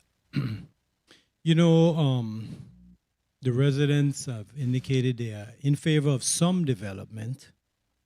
And, you know, this is a complex development. But I see a bright side because, you know, the blue industry, the marine industry, we have a lot of challenges with what, you know, the BVI has implemented. And I see it as it being a stop to help the marine industry, so there's another stop. But you know, this is a very complex development, and you know, in 4 months, you know, there'll be a new administration, 5 months, and maybe something this complex need to actually be turned over to the next governor and lieutenant governor, so that they can have an input. Okay, I got a few questions. So, concerning the $3 million performance bond, what specific obligations are secured by that $3 million performance bond? Does it guarantee the completion of the entire project? And in the event that the construction ceases after, you know, clearing, etc., will the bond be sufficient to restore the property or safeguard the government's financial interests? That question is for whom? Whoever can answer it. I imagine Vincent Richards for the Department of Property and Procurement. I have, Mr. President, I have my our attorney from the office of Dwayne Morris on the call, Dan Mita. I'd like to let him respond to that question, please. Wait. No. I don't want him to respond. I got a lot of questions. If the chair is good, you could respond on the chair times. I got some other questions. So the testimony that you gave indicates that the lease amendments are necessary to ensure the project's financial viability. What specific provisions of the 2014 lease impedes development under the current agreement? Yeah, Vince, you, Mr. Assistant Commissioner, you can answer that question. Repeat your question, Senator. Okay. The testimony that we receive here indicates that the lease amendments are necessary to ensure the project's financial viability. What specific provisions of the 2014 lease impedes development under the current lease agreement? I believe the mix of the size of the mix of hotel rooms versus the residences basically dictates the financial viability. That's my short answer for you. 1 minute, 30 seconds. Okay, that's your belief. So tell me then, what additional rights, development flexibility, or economic benefits is the government granting through these amendments that were not included in the original 2014 lease? What additional rights? Yes. Development flexibility or economic benefits is the government granting through those amendments? Senator, I think that's a complex question, but I'll try to answer you. Not only is this lease and the additional property make the project viable, I believe. I want to believe that some of the actions of this same body in terms of the Hotel Development Act and the improvements that you've made and that this body has made has brought several projects before you for approval that makes hotel development and resort development viable. So it's, that's my short answer to you, so I don't use too much of your time. Okay, so good. Thank you. So in addition to the 3 million performance bond, what other financial safeguards are in place to protect the government in the event of a default by the developer? You want me to answer or you want my attorney to No, answer I that? want anyone that can answer, yes. Attorney Dan Mita, can you assist in this answer, please? Response, please? You want me to repeat the question? Time. Yes, please. Thank you. Okay, so I'm asking here, what additional, in addition to the performance bond, what additional financial safeguards are in place to protect the government in the event of a default by the developer or a non-project completion? And before you answer, please put your name and position on the record so that the stenographers can capture your information. Certainly. My name is Daniel Mita, M-I-T-A. I'm a partner at the law firm of Duane Morris, LLP. Okay, you may proceed. Thank you. So there's a combination of additions in the lease amendment that provide further protections to the government than that which was afforded under the original 2014 lease. And those are done by a balance of kind of two things. One is obligations, clear line obligations or covenants of the tenant, things they have to do or are not allowed to do, negative covenants. And on the other hand is if there's a breach of those covenants, there are certain remedies that the government has, including lease termination. With regard to the obligations, one of the things that we tried to do when we incorporated in this lease that was not in the 2014 lease was, putting in specific timeframes in which certain phases of the development had to occur. One of the comments we've heard from both the community and we heard from the government on the front end was making sure there wasn't another instance where the project, if it was not proceeding along in a timely manner, could continue to drag out to the detriment of, opportunity costs and the ability to move in a different developer. The idea being if the developer wasn't doing what it was supposed to do within the agreed upon timeframes up front, then that could ripen into a default and the government would have the right to terminate the lease, pivot.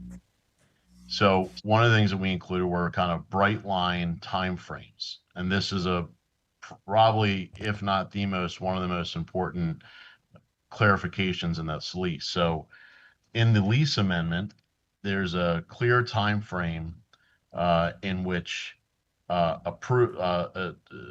concept plans need to be submitted to the landlord. I believe it's 90 days from when the lease is executed. Then there's another window in which plans then need to be submitted to the applicable permitting authorities. I believe that's 180 days.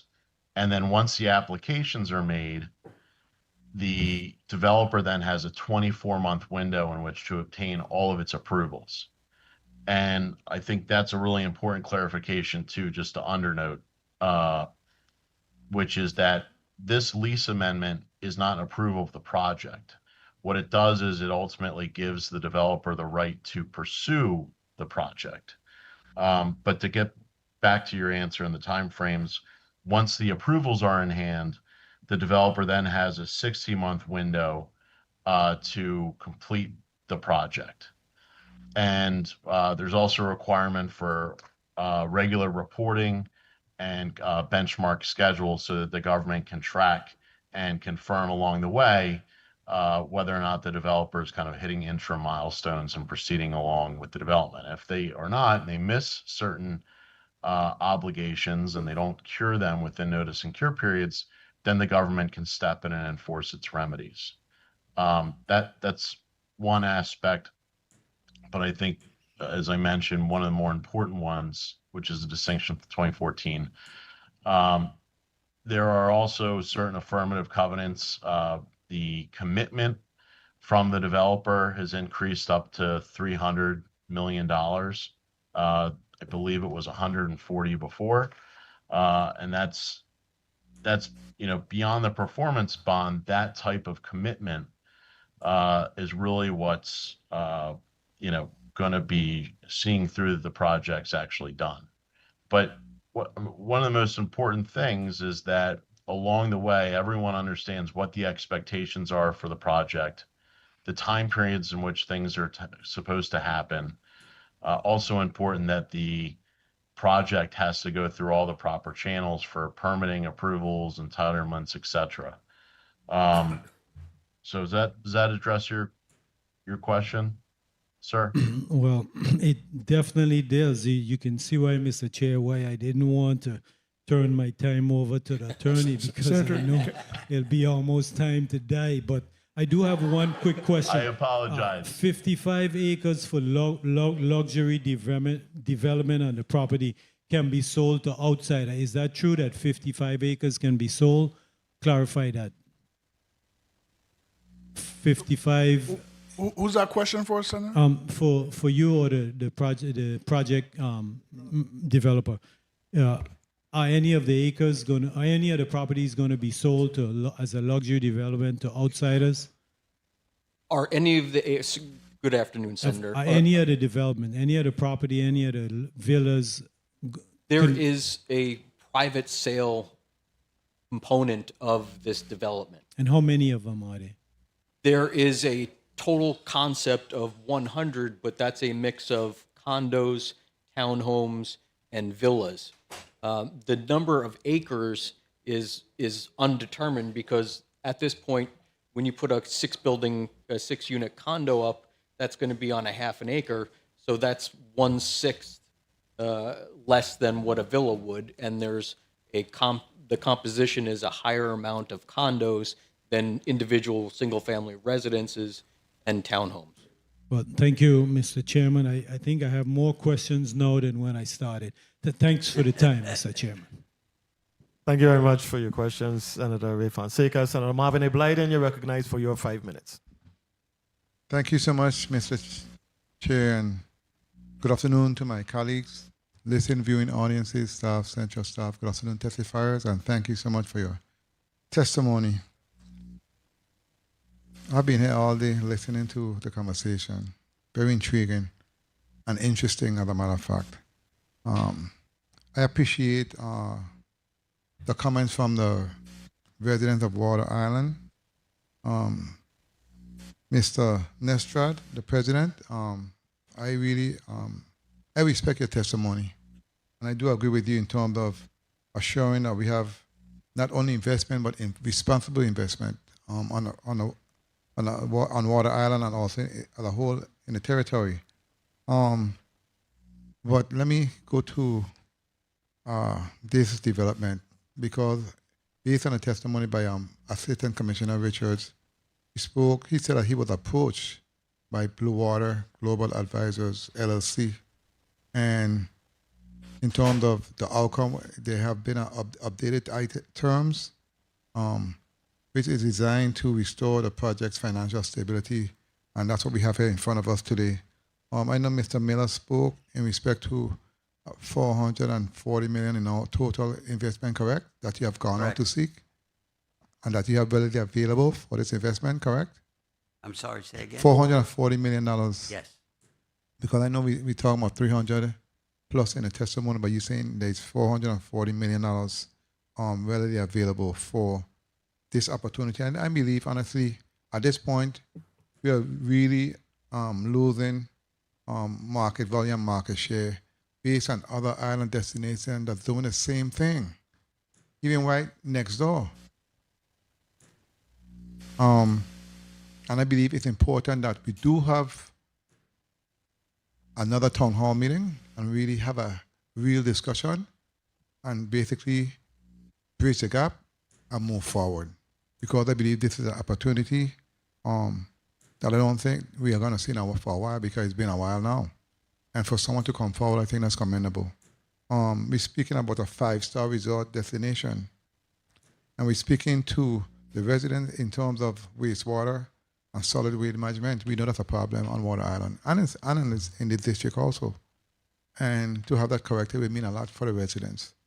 We're speaking to a marina and other advantages in terms of workforce housing, employee housing, restaurants, police support, fire, medical, security services, and on and on. So I say that to say this. Many times we have differences, but at the end of the day, we're all on the same page, we're all on the same boat. And we must agree to disagree and find I should say, agreement where we can mutually agree on some decisions. But let me ask, in respect to the lease, so are we saying, AC Richards, 1 minute, 30 seconds. in respect to the lease, right? In terms of further amendments before ratification, some of the statements that have been said here today, I believe the list need to be further amended to satisfy their concerns based on their ask in many ways, and I do agree with them. So is that possible? Whomever can answer the question. I'm happy to jump in here, Senator. Please. A lease can always be amended. The Okay. challenge is timing and the ability to keep financing in place. I'm glad you went there, because Mr. Miller also spoke to 60 months, which is 5+ years. I believe the president is going to try and set up a meeting as soon as possible for us to go to Water Island. And we're going to have the town hall meeting. You guys can work out the differences and let's move forward based on a timeline, because you are correct. And I know that it's very important in terms of the financing. That's critical. But the point is, it's something that can be done. It can be done. It needs to be done. And as a matter of fact, honestly, I would like to see it happen, because I think this is a great opportunity, a great investment, and it's a special project. It's a very special project Time. for Water Island and for the territory as a whole in respect to revenues for our territory, the quality of life for the residents of Water Island, and basically as a whole, just a better looking island in terms of Water Island. And I think we need to do what we can to assure that we get there. And that's I just want to say that. So I look forward to the town hall and you guys doing what's necessary to make this happen. Let's take night and turn it into day. Let's do what we got to do. Thank you so much, Mr. Chair, for the time. And thank you. Thank you very much, Senator Marvin Blyden. Senator Kurt Violet, you're recognized for your 5 minutes. Thank you so much, Mr. Chair. And as you prepare to get ready for this meeting and you begin to study the history of Water Island, you quickly realize that the subleases of Water Island, you guys had the deal of the century.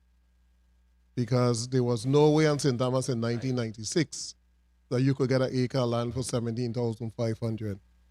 And I quickly went and just Googled what is the cost of an acre of land on Water Island, and they said starting at $280,000, and then they listed some properties that were available for sale, 1.5 million, 3 million, and I said, if I only knew, I too would have put a little cistern on the land and claim to be a subleasee and get it for $17,500.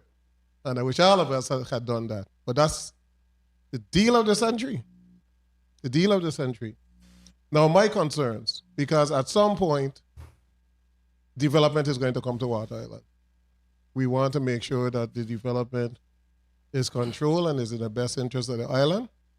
But I read the arguments, and some of the arguments are valid and some are not. You have infrastructure issues right now as you speak. Road, electricity, old cable, wastewater, landfill.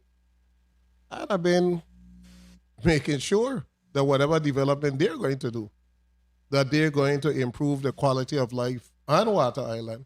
And we're going to write some of that stuff into the lease that they will assist with this, they will assist with that, so that you could get a better quality of life. Now, there's a lot of talk about what is going to happen with the marina, etc. Even if we pass this today, you got to go to CCM, Army Corps. We are not over the marina.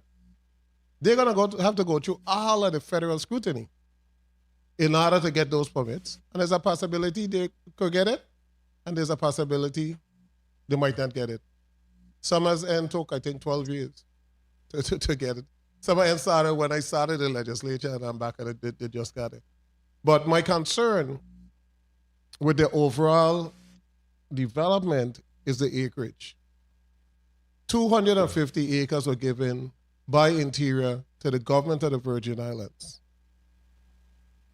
Legislation placed 30% of that acreage to the Housing Finance Authority, 30% of 200. There was two gifts, one for 50 and one for 200.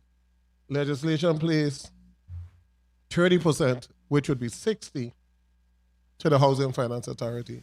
Further legislation took 15% of the 30%, which is 9 acres, and allocated it for veterans. 40 acres is the Sprat Point area, which is supposed to go to the park system. So if you remove the territorial park system, if you remove the 40 from the 250, you get 210. So you have 210. If you take out 180, you only have 30 acres left. So right there, you're 30 acres short. I mean, and I'm just doing the math because I want to make sure it works. So from what I'm seeing, from the land that was given, the development really can't get no more than 150 acres because that would fall in line. Now, I got this document that says restricted covenants. So now that's the next area that you need to look at. And the restricted covenants, track F, requires signed preservation covenant, area G, signed preservation covenant. There's a lot of different stuff in this restricted covenant. There's a lot of areas. I don't know the acreage of all of these areas, but you have to comprehensively, the area that is not buildable, that belongs to the government, you gotta remove that. You gotta remove that. And then you gotta look at the areas that are deemed public, which I saw as the dock, the ferry dock, and there was one other place I saw, and you gotta make sure that the deep water dock and the ferry dock, you gotta make sure that whoever live on Water Island always have access to the area without any additional charge, anything, that the area is free and accessible to all the residents, the guests of Water Island, etc. And then I like the beach access and all of that. But I don't think it's really hard for us to look, because you don't want moving forward when you're seeking the clearance from Interior, that you're seeking clearance for an area that's already restricted. So we need to remove all of the restricted area. What is the acreage? The 60 acres. 1 minute. Add it together. Subtract it from the 250. The public dock, and then that is what is available. And then we begin having a discussion from there. I'll let you know. Now, we did have a meeting. The legislature had a meeting with the developers. And we did ask a couple stuff. One was, we wanted to make sure that stamp tax is going to come to the government of the Virgin Islands, because there's provision that if you sell government property, that you don't pay stamp tax on it. But we wanted to make sure that the government is going to get that additional revenue of the stamp tax.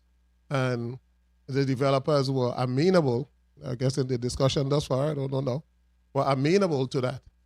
We also said that we were happy that Honeymoon Beach was returned back to the government and not leased. However, we want the developers to maintain Honeymoon Beach. Maintain that entire area because we don't want it to be a dump or area that's just abused. So we would like them to maintain the area because they're adding population. And the population is going to be utilizing that particular beach. So they should be responsible for the maintenance of that beach on behalf of Parks and Recreation. So I think we have a lot that we can put together. Now we have a short, I'll finish now, Mr. Chair. We have a short window time because there are some concerns with financing. But I know the president, it seems like you're amenable and heads need to get together and everybody ain't gonna get everything they want. But we gotta come up with a solution in terms of moving forward. And I'll end with, I just came from a small island a couple weeks ago, Capri, Italy. A small island. You go there by boat. But you don't want to see the amount of tourists and how beautiful the place is. And I just envision as to what Water Island can become and the direction that we need to move. So let's protect the residents, let's protect the development, let's protect the island, protect the environment, and let's try to move forward. Thank you so much, Mr. Chair. I think the good attorney wanted to say something. Thank you very much, Senator Kurt VLA. You may proceed with your testimony. Thank you, Senator. I appreciate the recognition. What I would like to do is just draw the Senate's attention to the question about the restrictive covenants. The permanent non-development restrictive covenant says that it defines it as means that that to prevent erosion and other disturbances to endangered species, no additional development or removal of vegetation cover may occur from this date forward unless consulted and approved by Fish and Wildlife and Virgin Islands Fish and Wildlife. So the restrictions on development are in place, but there's a mechanism within the restriction to remove it, and that's the reason why the developer and the Department of Property and Procurement and Governor DeYoung originally in 2016 sent the letter to the Department of Interior requesting that these development restrictions be withdrawn by the United States Department of Interior. Thank you. No, I don't know if they responded. Thank you very much. Was there a response to that letter? I believe there was discussions between Governor DeYoung's administration and the Department of Interior, but I also understand that the 2017 hurricanes basically ended that discussion because there was obviously more pressing needs to be dealt with. Yes, Senator, when that letter was sent, it was sent the same day that... Name? Yes, excuse me, Chuck Nestor, Water Island Civic Association. The letter was sent at the same day that the lease was signed in 2017. That lease, to their credit, had a 4-year window that they had to get approval from the United States government to sell property. 4 years or the lease was over. After 4 years, they either had to terminate the lease or waive the restriction. So they tried for 4 years to get the government to waive that restriction on selling property. Would not do it. So they waived it. They gave up. We can't get approval. We're not going to sell property. We're going to continue working on the hotel. When the lease was revived, they agreed, well, okay, you waived that and you got rid of it. Well, we're going to reinstate that requirement and we're going to start all over with the Department of Interior. So they couldn't do it for 4 years. How long are we going to give them this time to try to get approval from the Department of Interior? 4 more years? 10 years? 12 years? I don't know. But the key is if they don't get approval, then the part of the development is null and void. So they're taking a risk. If they don't get approval, then they can't sell those units. Then that's on them. They could only do the hotel development, but they won't be able to build units and sell those units. So that's in their court. Right. So the big difference, though, is that in 2014, no lease for those lands. No lease. No, I understand. This year, this term, let's give them the lease first and let them tie up the property while they're trying to get approval. Huge difference. Your property is tied up for 99 years. hoping that maybe the Department of Interior will do something they wouldn't do for the last 12. But then the last lease was terminated because of non-performance. But only for 48 acres for the hotel.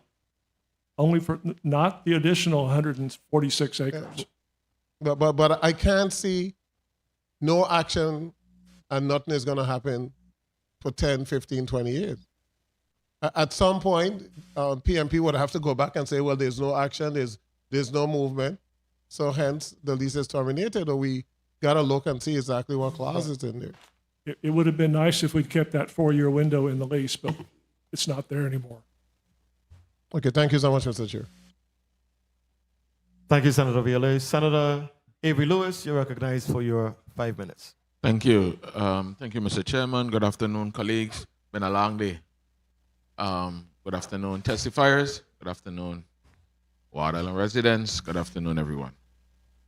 Assistant Commissioner Richards, keeping along the same vein of that line of questioning, if they don't do anything and property and procurement say, well, we're going to terminate, that's where the performance bonds come in? Yes, Senator. Vincent Richards, yes, Senator. And we automatically get what for not doing anything? $3 million, Senator. Okay. All right. Let's put something on the record here, Assistant Commissioner. The main dock that, where you leave from. Ferry dock. The ferry dock. Who's in charge of that? It's owned by the people of the Virgin Islands, Senator. It's owned by the government of the Virgin Islands? Yes, Senator. And that's going to remain with the government of the Virgin Islands? Yes, Senator. Okay. But there's acreage next to the dock that we've discussed about developing a restroom. Okay. But I'm concerned about the dock. The dock remains. Some people has concerns that, the developer going to take over the dock and then, you could say who go and come and all kind of things. So, Senator Lewis, the dock it's almost like a road that connects St. Thomas to St. Thomas to Water Island. Yes, thank you. A federal road, if I may say that. Attorney Moskowitz, thank you.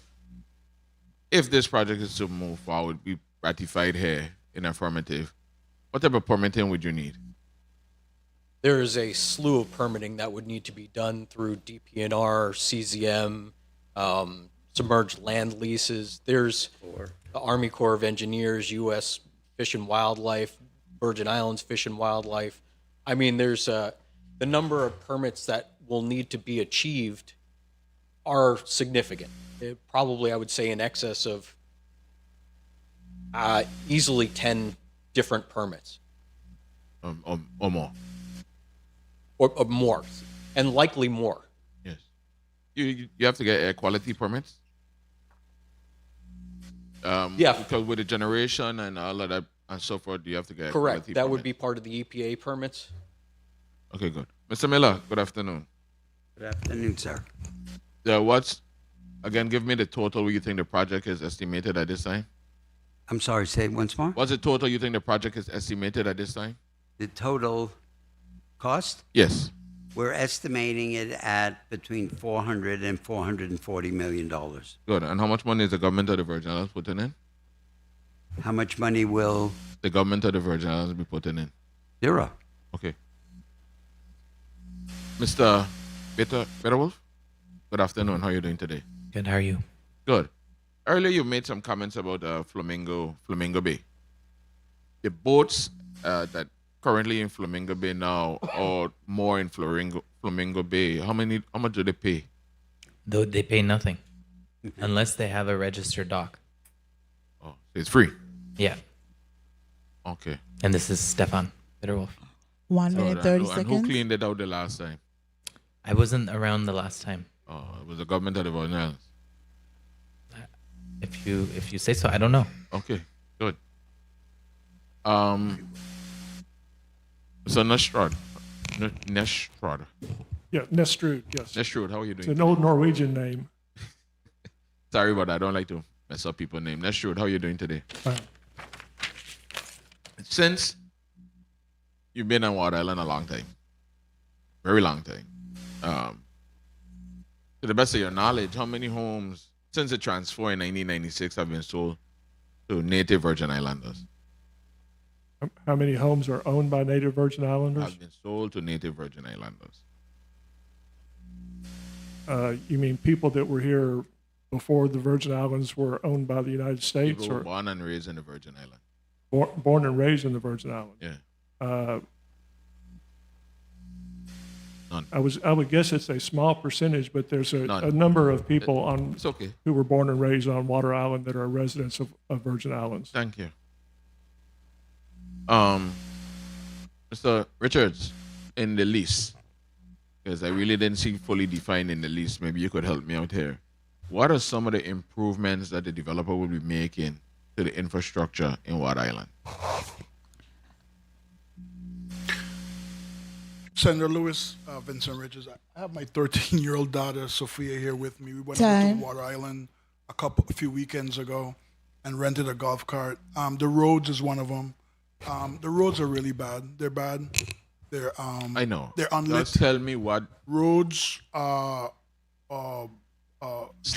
Mr. Miller is here. Mr. Miller, tell me what you're going to repair. Yeah, in it's Water. Steve Miller. We're repairing all the roads that are on our facility and to attach different sections of our leased land will be upgraded. We'll probably have new concrete surfaces. They will be properly drained where we will collect the water and use it in our system. That's just on roads and so forth. There was mention before about what might happen in the in Flamingo Bay and Pond. We will maintain and enhance the quality of the plants that are there right now, mangroves and so forth. We will bury existing electric. We will provide our own electric, all underground. We will collect our sewerage. There is now raw sewerage pouring down into parts of the pond. We will repair that, incorporate it into our systems. We will be collecting water off the roofs of all of our buildings and incorporating that into our systems. And we will be taking our trash and anybody else who would like to give us their trash. We will have regular collections to their properties and pick it up. We are talking about a dock to be located somewhere along, I'm going to call it the northwest side. Correctly, we thought at first 112, but then we found out it's not in our property. So we're going to figure another place to put it, which will have its own landings, keep it away from the public ferry so we don't create any havoc for them, where we can bring supplies back and forth, bring employees back and forth, and they'll be doing that for free. We're planning on having our own boat to go from the airport to the Flamingo Bay, again, keeping out of the traffic of everybody else. That boat will be available for emergencies for everybody on the island. And we're planning on having a heliport in a new jetty that we are planning to build out, which, by the way, when people talk about money, is about $15-16 million with a heliport there. And we were already speaking with the FAA about landing on the airport. So that's the bigger picture. Within that, there are so many smaller infrastructure. If we decide that the road should be lighted, it'll come from our expense and we'll light the roads.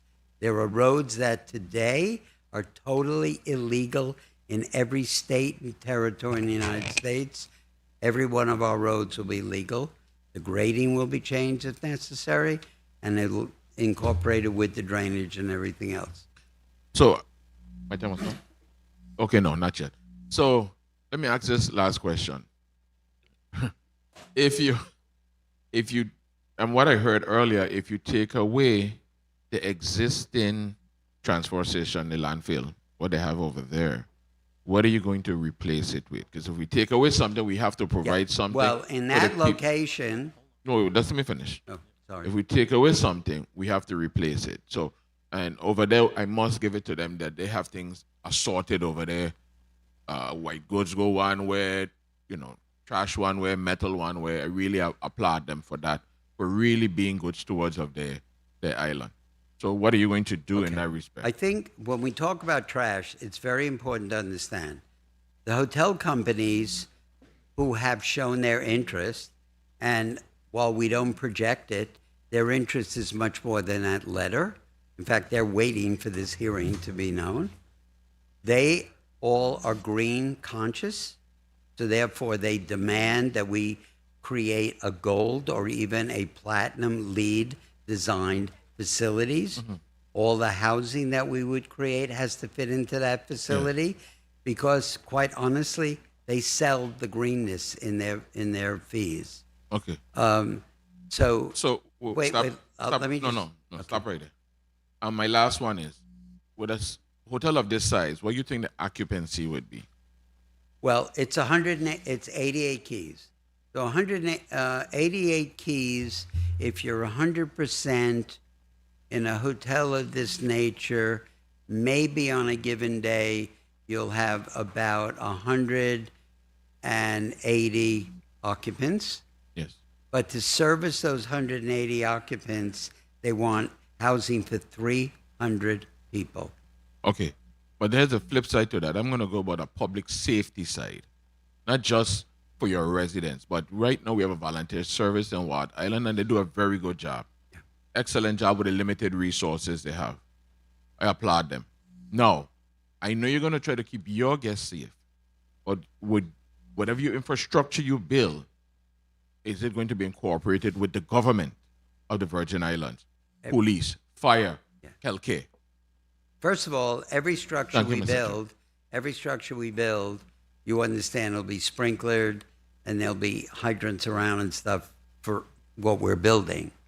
However, we have said, and Mr. Moskowitz said it before, we're planning on this worker village. And in this worker village, beside the retail, in fact, I'm already working with one of your local architects here to construct a new proper fire facility, security office facilities, and emergency care facilities. One, the hotels demand it, and we feel it's fair, especially if we're providing for 300 employees. That's with full benefits. These employees will have full health insurance. They will have meals served, everything that's necessary. So therefore, we have said that not only will we create these facilities as part of this new area, but we're willing to offer training, if necessary, to local people so that they become part of an entire fire protection, police security protection, and any other rescue force required. Thank you for your responses. And if this project moves forward, don't forget to hire the locals. St. Thomas, St. John, St. Croix. You're building your 300 room for people to stay. Why you build 300 rooms and everybody come off American Airlines? Hire the people here. This is employees. No, I understand. Yeah. Hire the people here, the locals. Thank you. You're welcome. Thank you very much, Senator Lewis. Senator Joseph, you're recognized for your point of information. Thank you so much, Mr. Chairman. I just wanted to ask, what do you envision, or who do you envision living in the employee residential units? Is it the managers you're looking at? No. When you do a hotel like this, you do a marina. Speak into the mic, please, Mr. Miller. This is Steve Miller. When you do a facility like this, the managers, the executive chef, the manager of the marina, they live themselves. But everybody from the second tier, what they call front desk managers, the managers of all of the restaurants, all the various services, the spa people, going all the way down to the service people. Remember, we're going to be maintaining at least 30, 40 acres of highly creative landscape. All that will have to be maintained by these people and all the people that service a hotel like this. Hotels like this, the training is excessive. They offer to the workers, you get your uniforms every day. Even if you come from St. Thomas and you have to come on the boat, if you didn't have time to shower, they have shower rooms and everything for you. They have served 2 meals a day if you're an employee here. So it's everybody from the guy who cuts the weeds to the assistant executive chef will have an opportunity to live in that facility. Thank you so much. Thank you so much for answering that question. Thank you, Mr. Chairman. Thank you. Mr. Miller, just to piggyback off of what you were saying, how many employee units are contemplated? I don't know if you mentioned that. Employee units? Yes. That's one question I can't say because I've been told by the 3 different hotel companies and the marina managers, I need to have facilities for at least 300 people. Okay. They have to give me the mix. So I don't know whether they're going to have 2 people share a facility. I don't know if they're going to have a facilities. Remember, as they step up, if a lady comes in and she needs daycare and she lives in St. Thomas and she's going to be there for a week, she's got a 1-bedroom apartment. So until they give me that, we have allocated 150,000 square feet on a 2-level facility to do that. And by the way, numbers have been thrown around here everywhere. If you took the footprint of everything we're thinking of building, it's less than 30 acres. Less than 30 acres. So in 180 plus acres, the footprints are less than 30 acres. Okay. The other thing is the value of this land. The reason we are willing, and we have agreed with the government, to pay 6% is because at the end of the day, we believe we're going to be giving back to the government close to $50 million. Because the piece of property that somebody got because they lived here or their father lived here or somebody, that piece of property in a sales in today's marketplace is something most of them probably don't want to buy. It's too expensive. But there's a market out there for that, and that just enhances everything about Water Island. It enhances St. Thomas. It enhances the Virgin Islands. Thank you for your response, Mr. Miller. Thank you. Senator Kenneth Gittins, you're recognized for your 5 minutes. We're winding down. Thank you, Mr. Chair, and good afternoon to all. Let me go straight to this. A lot of the questions were asked, but I wanted to ask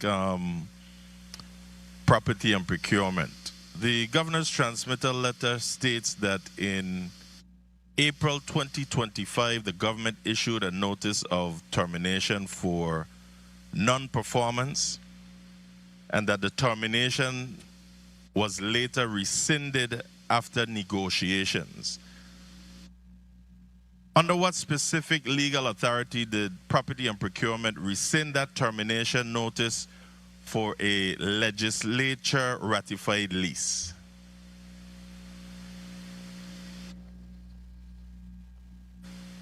Vincent Richards for the Department of Property and Procurement. You were saying something else, Senator? Go ahead. And I also want to know, was the lease legally active again after the rescission, or is it only proposed to be reinstated if this legislature approves the pending amendment? So the lease, a termination letter was sent, and it was soon thereafter rescinded by instructions of the governor. Senator, 1. 2, the lease agreement is active, Senator. Yes.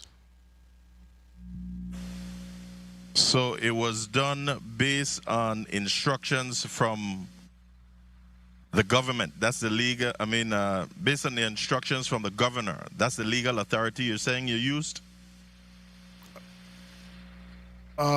Senator, yes, the Department of Property and Procurement is an office and a wing of the administration, the office of the governor, Senator. So, if the original lease was already terminated for non-performance, why is this bill styled as a reinstatement and amendment? Or I should ask, how do you terminate for non-performance and then reinstate? In this case, I want to know what triggered the government of the Virgin Islands to know or be convinced that this group will now perform. Because this original lease was started back in 2014. 11 years later, you decided to terminate the lease for non-performance.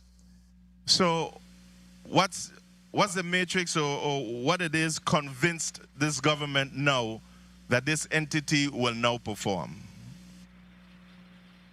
Good afternoon, Governor. This is Alex Moskowitz. I just want to respond briefly to your question about the legal Thank you status. for the promotion, but I'm still a senator. Thank you. I apologize, Senator. The legal basis for the termination is the termination was not effective upon notice, as the original developer, WIDC, disputed the basis for the default, and as a result, there was no judicial determination that the lease was actually in default and could be validly terminated. The parties entered into negotiations, and the government validly. Excuse me, I'm withdrew sorry. Can you speak more directly into the mic? I'm having a hard time hearing your response. I'm sorry, Senator. The lease notice of termination was a document that was issued to the developer alleging certain defaults. The developer at the time, WIDC, disputed those items of default, and the parties entered into negotiations to fetter out whether or not the defaults existed. At the at the conclusion of those negotiations, the parties agreed that the notice of termination was not proper, and the rescission was immediately entered as the defenses to the default were acknowledged.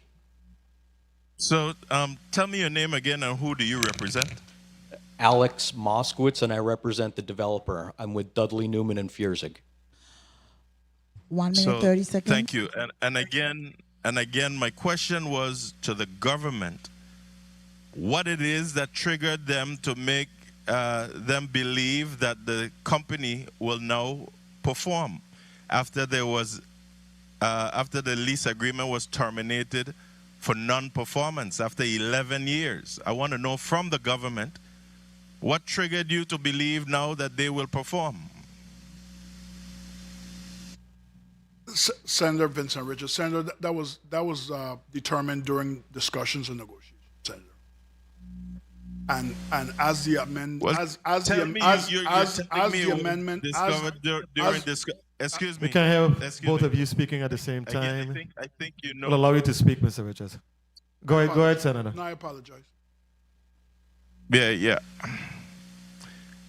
Again, I want to know from them. Don't tell me that was discussed. I don't know what was discussed because I'm not in the room.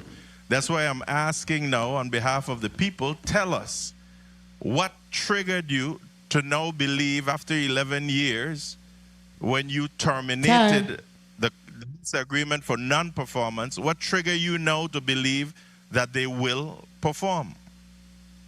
Vincent Richards, Senator, in a short answer is the new terms that we agreed to move forward, that's what triggered us to understand that, one, they were serious. The $3 million bond, putting up a $3 million bond, that's no small feat. And the protections are put into the amendment as well, in a short answer. So, if I heard you correct, if you're talking about under a new lease, that's what you stated? It's not a new lease. I said the amendments to the existing lease agreement, Senator. The terms that we had a disagreement. The government fired a warning shot in terms of a termination letter, They came to the table. We had discussions. In the discussions, we talked about how we would move forward to make sure that the errors that were made in the past or the conditions in the past will not happen again. $3 million is significant. Putting $3 million on the table 60 days after this is ratified is a significant improvement. It's a serious amount of money. So that was one. And then also the terms moving forward, that to make sure that we don't take another 10 years or 15 years of nothing. That was also another 10 years. That was also, those protections were also reason to move forward. I'm pretty sure we were convinced back in 2014 as well when we ratified the original lease, and we find that they didn't perform. So again, here we go again. That's why I was asking the question that I'm asking. $3 million is a small amount when compared to a $440 million project.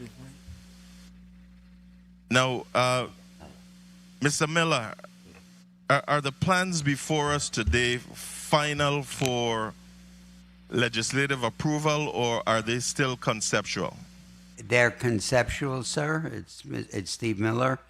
And if they're conceptual, why should we approve the transfer lease expansion and residential sales authority before final site plans, infrastructure plans, environmental studies, and public access protections are locked in to the lease?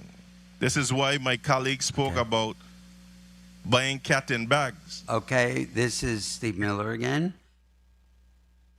In order to get to a point where 29 consultants, the integration of and selecting a hotel company to be involved, to then pull your first building permits or clearing permits or just examining the rock, because we're in a granite mountainside.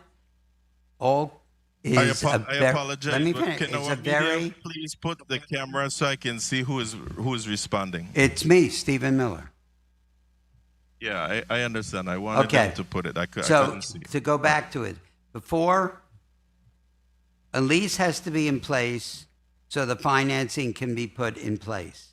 Financing is necessary because 29 consultants right now are involved in this project, and we're talking about all professional licensed people and so forth. We have to integrate one of the hotel companies, which means we have to negotiate with 3 hotel companies and all of their legal teams.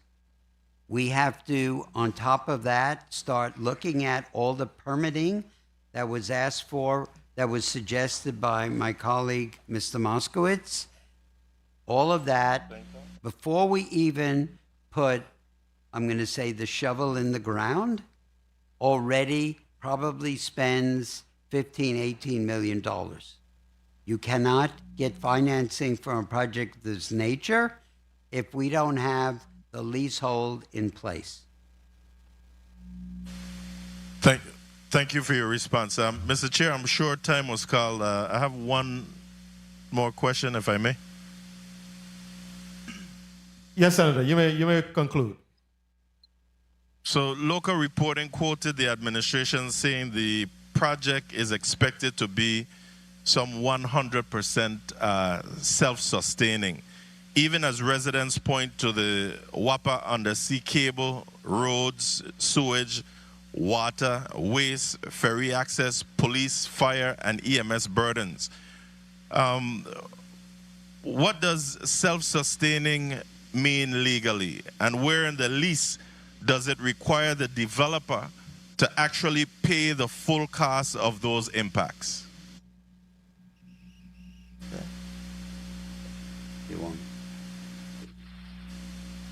Good afternoon, Senator. Alex Moskowitz. The lease does not specifically lay that out. However, the establishment of the 5-star hotel and everything surrounding it requires the developer to maintain the property to a certain level. And part of that level is providing functioning utilities, wastewater treatment, security, fire, and other protections. This is all part and parcel of the entire project, and without it, the project can't move forward, and it'll be the brand hotel that's looking to establish a 5-star hotel on the property would never accept anything less than complete municipal services, which is what the developer has agreed to maintain and undertake. So you say it's not in the lease. Shouldn't it be in the lease explicitly?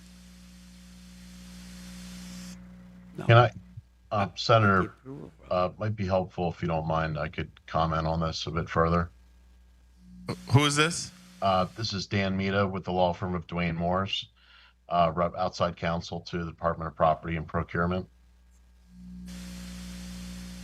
If the chair allows you, you may proceed. You may proceed. Thank you very much. Woven throughout the lease is the requisite that the tenant has to comply with all applicable legal requirements. That means they have to obey the law. It also means that they have to comply and both build and operate the project pursuant to any approvals that they get from the applicable approving agencies. So if, by way of example, the developer gets plan approval to build a road or construct a utility, it is equally incumbent on the tenant to not just build that pursuant to the approved plans, but to build it in lawful compliance and operate it as such. If they don't and they allow those things to go to waste, they fall out of legal compliance, it becomes a lease default, and then the government has its remedies available to it, including termination. So that's a control to make sure the property is properly maintained. But it's a little bit of a chicken and the egg, because at this juncture on the front end, as Mr. Miller noted, there's not plan approvals because this would precede those plan approvals. Thank you. Thank you, Senator Gittens. Thank you, Mr. Chair. Thank you. I think this would probably be a good time for our legal counsel to weigh in on a discussion that Senator Gittens just started regarding the reinstatement of a terminated lease without Thank you very much. Thank you very much for that. Yeah, without the defects or breaches being cured. I'm gonna ask Chief Counsel Amos Carty just to comment on that. Mr. President, good afternoon. In terms of commenting on it, would it be appropriate if I just read the drafter's note that the Office of Legislative Counsel has prepared, which addresses the issue raised by Senator Gittens as well as other issues that we've identified? Yes, that would be perfect. Okay, all right. So the drafter's note that has been prepared speaks to the bill that has been presented to this body by the governor. So this note does not in any way include any subsequent changes that may have been discussed since the submission of the governor's bill or which would have been discussed today. So the governor's May 19th, 2026 letter to Senate President Milton E. Potter transmits a reinstatement and amendment to the 2014 lease agreement. However, the Commissioner of the Department of Property and Procurement issued a notice of termination of the lease to Water Island Development Company, LLC, WIDC, for non-performance effective April 11th, 2025. Specifically, the lease was terminated because, quote, WIDC did not obtain the necessary financing and permits within 24 months of the effective date of the lease agreement. Following the expiration of this 24-month period, notwithstanding the government's extensions and considerations to enable lessee to comply with the lease agreement's terms, lessee has failed to make progress under the lease to justify continuation of this lease agreement. Subsequently, on November 20th, 2025, the Commissioner issued a letter rescinding the April 11, 2025 termination of the lease. In that letter, the commissioner confirmed that the government does not intend to declare WIDC in breach or default under the lease while the parties are negotiating the amendment, and WIDC continues to comply with the terms of the lease and the commitments and acknowledgments in this letter. The commitments and acknowledgement requires WIDC to obtain a $3 million performance bond within 60 days of WIDC's acceptance of the letter. The WIDC president accepted the letter on November 24, 2025. Under the restatement second of property, in the case of a valid lease termination, the tenant curing the breach is a factor in reinstating the lease agreement. The Supreme Court of the Virgin Islands has recognized that absent controlling local law, courts may look to the restatement as persuasive authority. However, there is no evidence presented in the governor's transmittal to the legislature or in subsequent documentation received by the Office of Legislative Legal Counsel from the Department of Property and Procurement that WIDC cured the underlying breach of the lease agreement that triggered the April 11, 2025 termination letter from the commissioner. The November 20th, 2025 letter from the commissioner rescinding the April 11, 2025 letter, the termination letter, presumes that the commissioner was satisfied enough with WIDC's performance at that time to rescind the lease termination and negotiate an amendment to the lease, and also required WIDC to post the $3 million performance bond. Consequently, even though the legislative record should include evidence that WIDC cured its breach of the lease agreement, the reinstatement and amendment to the lease agreement is properly before the legislature for consideration. Section 1.4.3 of the lease amendment provides, upon enactment of the approving act and subject to Title 31, Section 205, the commissioner is authorized and directed without further act of the legislature to execute one or more site leases to add to the premises up to 2 St. Thomas parcels for barging, storage, and staging uses, and for a heliport/helipad to support the Water Island Hotel and Marina, each for a term to be co-terminus with the term and this lease on economic terms substantially consistent with Section 1.4.1, including rent based on property and procurement appraisal procedures and a 5% capitalization rate, provided that, 1, each parcel is identified by meets and bounds. 2, each such lease is approved as a legal sufficiency in form by the Attorney General of the territory and bears the governor's written approval as required by Title 31, Section 205B, and 3, all required permits and approvals, including Department of Planning and Natural Resources, coastal zone management approvals, and any earth change permits. No further act of the legislature shall be required for such site leases executed in compliance with this Section 1.4 and the approving act. Similar language is also in Sections 2.3 and 9.2 of the lease agreement. This language is both unclear and conflicting. First, the Commissioner of the Department of Property and Procurement is authorized and directed to execute leases for government property without further act of the legislature. However, this authorization is subject to Title 31, Virgin Islands Code, Section 205C, which requires legislative approval of leases of government real estate for a term exceeding 1 year. Importantly, under Section 205C, the legislature approved lease agreements that are executed by the commissioner and the governor. Consequently, it is unnecessary to authorize the commissioner to perform acts that she already possesses the authority to perform. Second, if it is the intent of Sections 1.4.3, 2.3, and 9.2 for the legislature to delegate its authority to approve leases or sell government real estate to the commissioner, the Office of Legislative Legal Counsel has not found any legal support or precedent for such a delegation.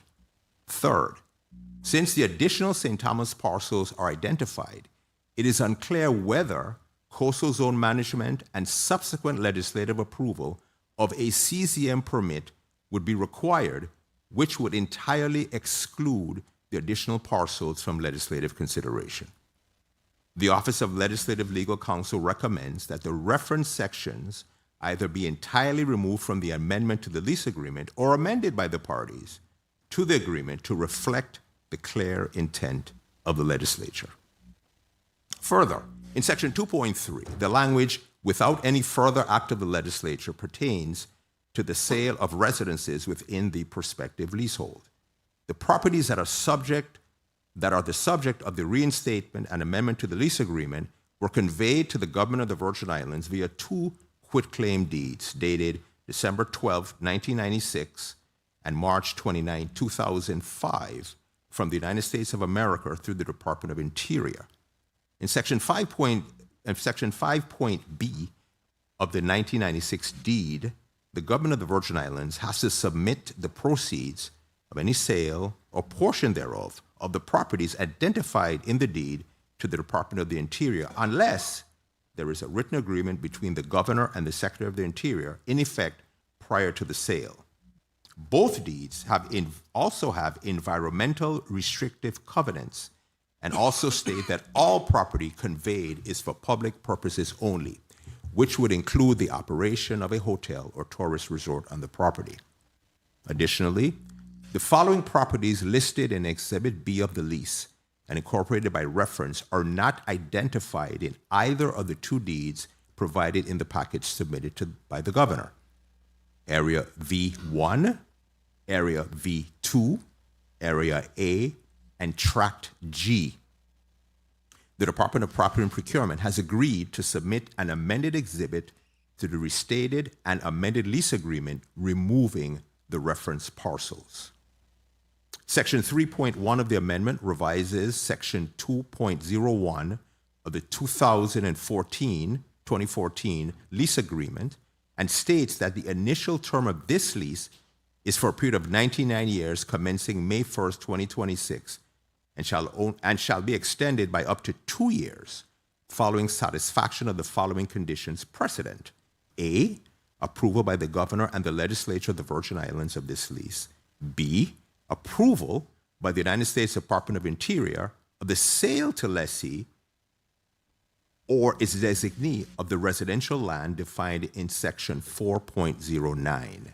However, the original lease has been effective since 2014. Therefore, this provision would add an additional 12 years to the initial term of the lease agreement, with a conditional extension for an additional 2 years, for an aggregate of 113 years, not 101 years as stated in the amendment. Finally, the business license and certificate of good standing will expire on June 30th, 2026. WIDC must present renewed corporate documents to the legislature through the governor and the commissioner of the Department of Property and Procurement prior to final legislative consideration of the reinstated and amended lease agreement. Thank you very much, Attorney Gade. Any comments?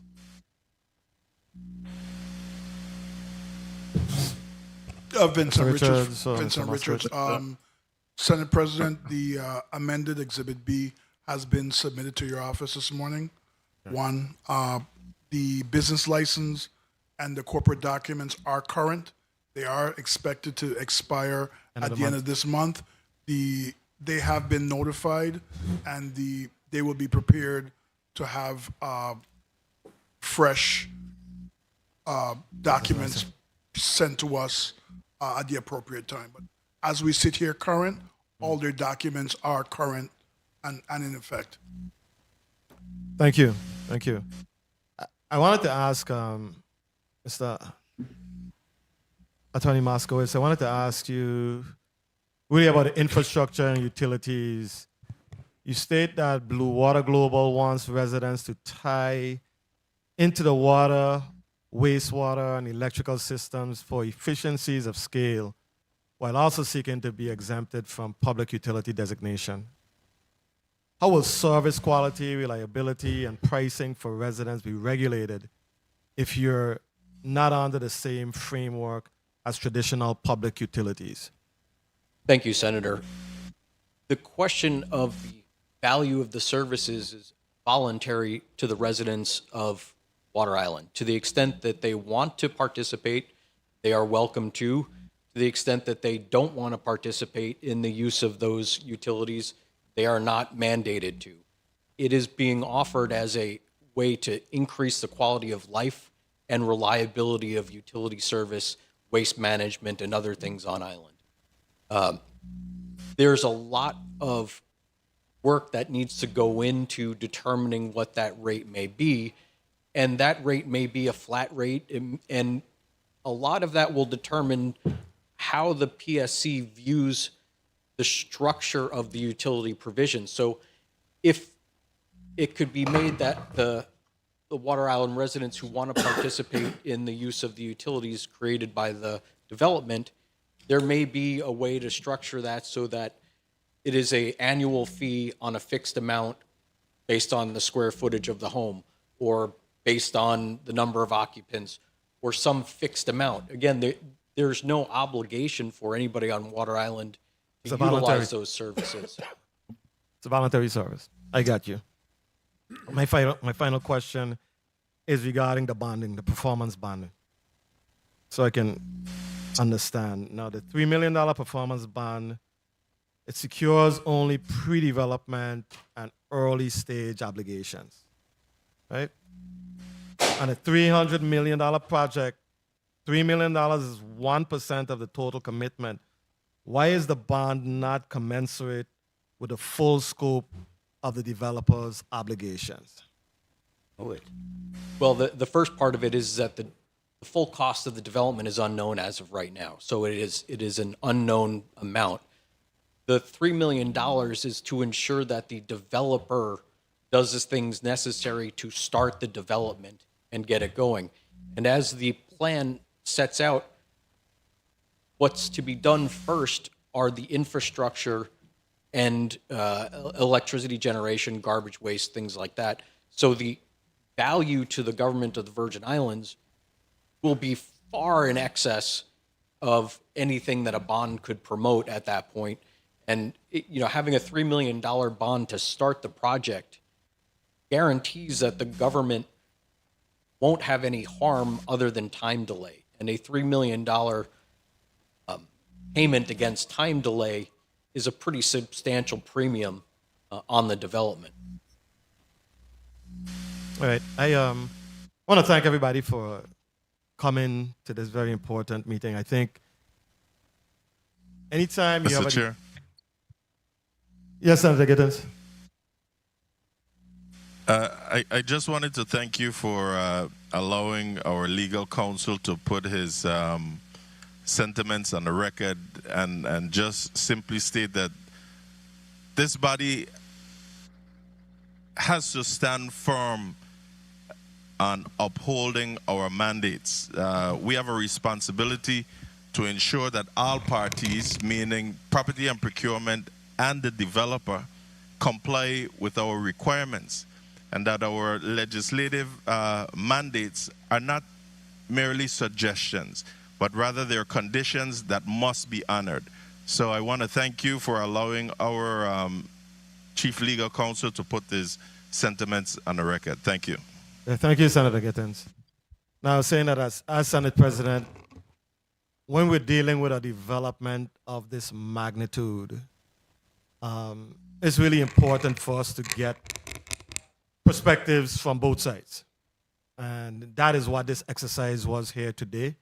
No conclusions have been made, no votes will be taken here today, but we have a responsibility to give both sides an opportunity to share their perspectives, why they think it is important for us to consider some things that we may not have considered.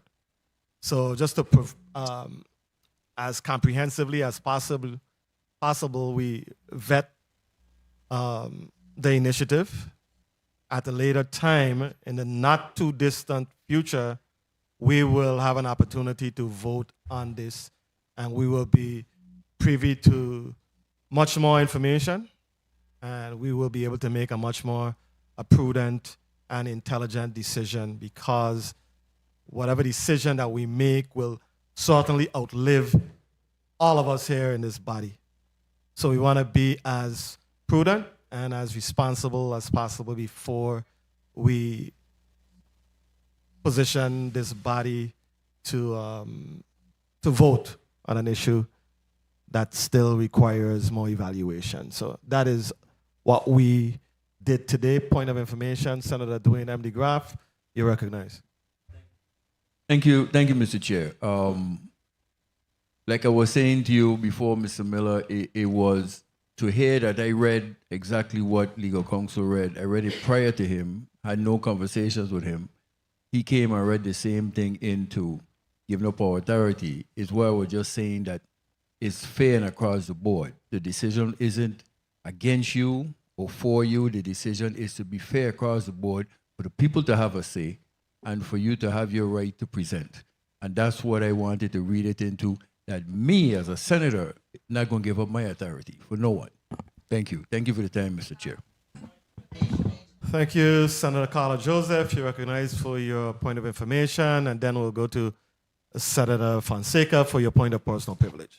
Thank you so much, Mr. President. I have been consistent from the inception regarding the lease, section 1.4.3, that when we had our conversations, I am not going to delegate my vote and my authority in the legislature to the executive branch to pre-authorize the approval of any subsequent leases. I'm not going to do that.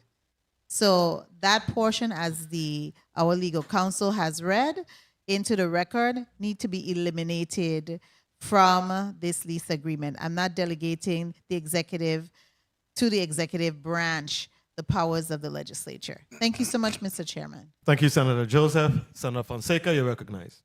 Yes, thank you, Mr. Chair. At an event 2 days ago, while I was responding to a time question, I mistakenly referred to the rum cover over rate as 11.25 per proof gallon, when the current federal cover over rate is 13.25 per proof gallon. I appreciate my colleague pointing that out publicly at the event. It's important to understand that the Virgin Islands rum cover over is not simply based on the number of bottles of rum sold in the United States. Rather, it is based on the federal excise tax collected on proof gallons of rum sold in the U.S. market. A proof gallon is 1 gallon of liquid at 100 proof, which is 50% alcohol.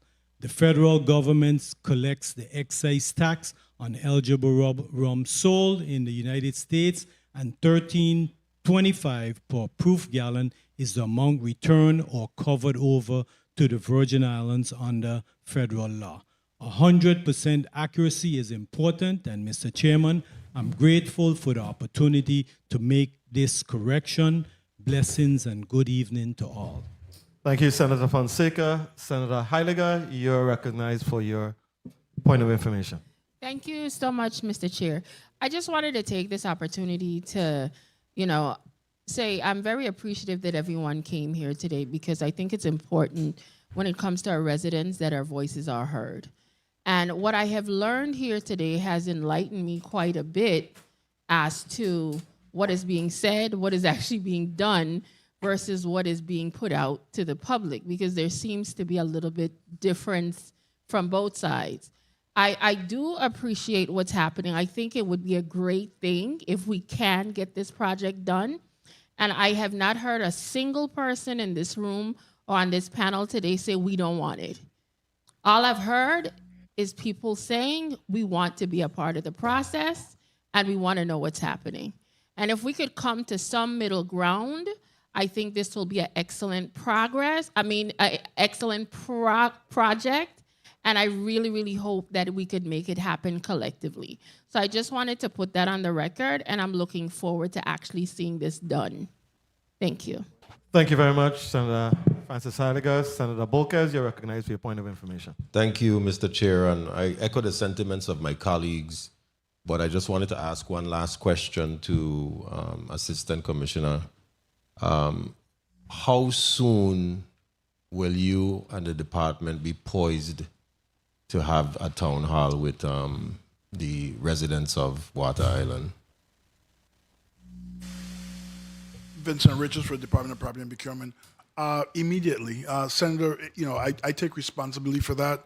I had to step away from the office and from the island the last week for a few days, and that was the reason why I wasn't able to schedule it immediately after the virtual meeting. And I did express that during the virtual meeting that I was going to be stepping away from the island on a personal break. So it will happen sooner rather than later. Okay, very well, and I thank you for placing that on the record, and I'm looking forward to everyone participating and being a part of it and reaching that amicable middle ground. Thank you, Mr. Chair. Thank you very much. Before we conclude, I'd like to give the testifiers an opportunity to do their 30-second wrap-up. Vincent Richards for the Department of Property and Procurement. I just want to thank the developers, thank their attorneys, thank our attorneys. I'd like to thank the body for hosting us today. And I'd like to continue to thank the residents of Water Island for their feedback. We can't disagree without being disagreeable. And in this country, there is, a spirit of division that's being fostered, and that seems to be the in thing, to be divisive and take your side and don't listen to anybody else. I do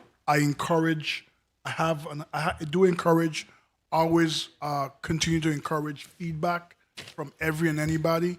We are all residents of the Virgin Islands, and we all want what's best for the Virgin Islands. And dialogue and engagement will only help us get to where we need to get and find that balance and common ground. So I appreciate this hosting us, and I appreciate the feedback. Senator Bolkes and Senator DeGraff, I have my marching orders. I have to get some data back to you, and I'll be back soon. So thank you very much. I appreciate it. Thank you very much, Assistant Commissioner Richards. Yes, Senator Joseph, you will get the study, Senator Joseph. Yes. Good afternoon, Senators. The developer would like to say flatly, we appreciate all of your time and considered questions that were levied today. I strongly and truly believe that each one of you would put the time and effort to look at this lease and really consider it with a sharp lens. And I appreciate that, because every bit of input makes our job better and easier to make a lease and a development that really works and can be approved by this body, as well as the Water Island residents. And I want to make sure that we appreciate the time and energy that they have put in to both opposing and bringing up points that need to be considered. I look forward to the opportunity to work with every single person in this body, including the Water Island residents and the Department of Property and Procurement, in getting this lease across the finish line to a project that works for everybody. And lastly, I'd just like to say the Department of Property and Procurement and its council have been doing an enormous amount of heavy lifting to see that this project goes forward, because the benefits to the Virgin Islands are significant. And the amount of money that this will bring into the islands in order to support our economy is needed. We look forward to working with you to a successful conclusion. Thank you. Thank you very much, Attorney Moskowitz. I'm going Mr. Nestrud? You can hold me to 30 seconds. Okay. Maybe. So one issue that has been brought up by a number of senators is this bond issue. And there seems to be a lot of confusion in the answers that you got today. The bond is only for getting permitting. When the permits are received, the $3 million goes to 2. When the final plan is approved, the bond can go from $1 million down to 0. Your question asked about the $3 million performance when the construction starts and the impacts start occurring and things can happen and the liability starts accumulating. There is no bond for that, 0. The bond terminates when all the permits are issued. When the construction starts, nothing will be in place. Second, almost all of the disagreements we have with the proposal relate to the real estate portion. So the revenue that the government is relying upon for this project can almost all be received from the hotel and marina. So if we can reach common ground, and I hope that we can, the government is really not going to lose any revenue. And in final closing, I'd like to say that before I came here, because I've never been before this body, a lot of people told me that the decision is a foregone conclusion. It's going to happen. You're wasting your time. And I'd like to say I thank you for your attention, because you have proved those people wrong. You have taken the time to listen to us, and we appreciate that. And we hope that we can continue that moving forward. Thank you. Thank you. Thank you very much.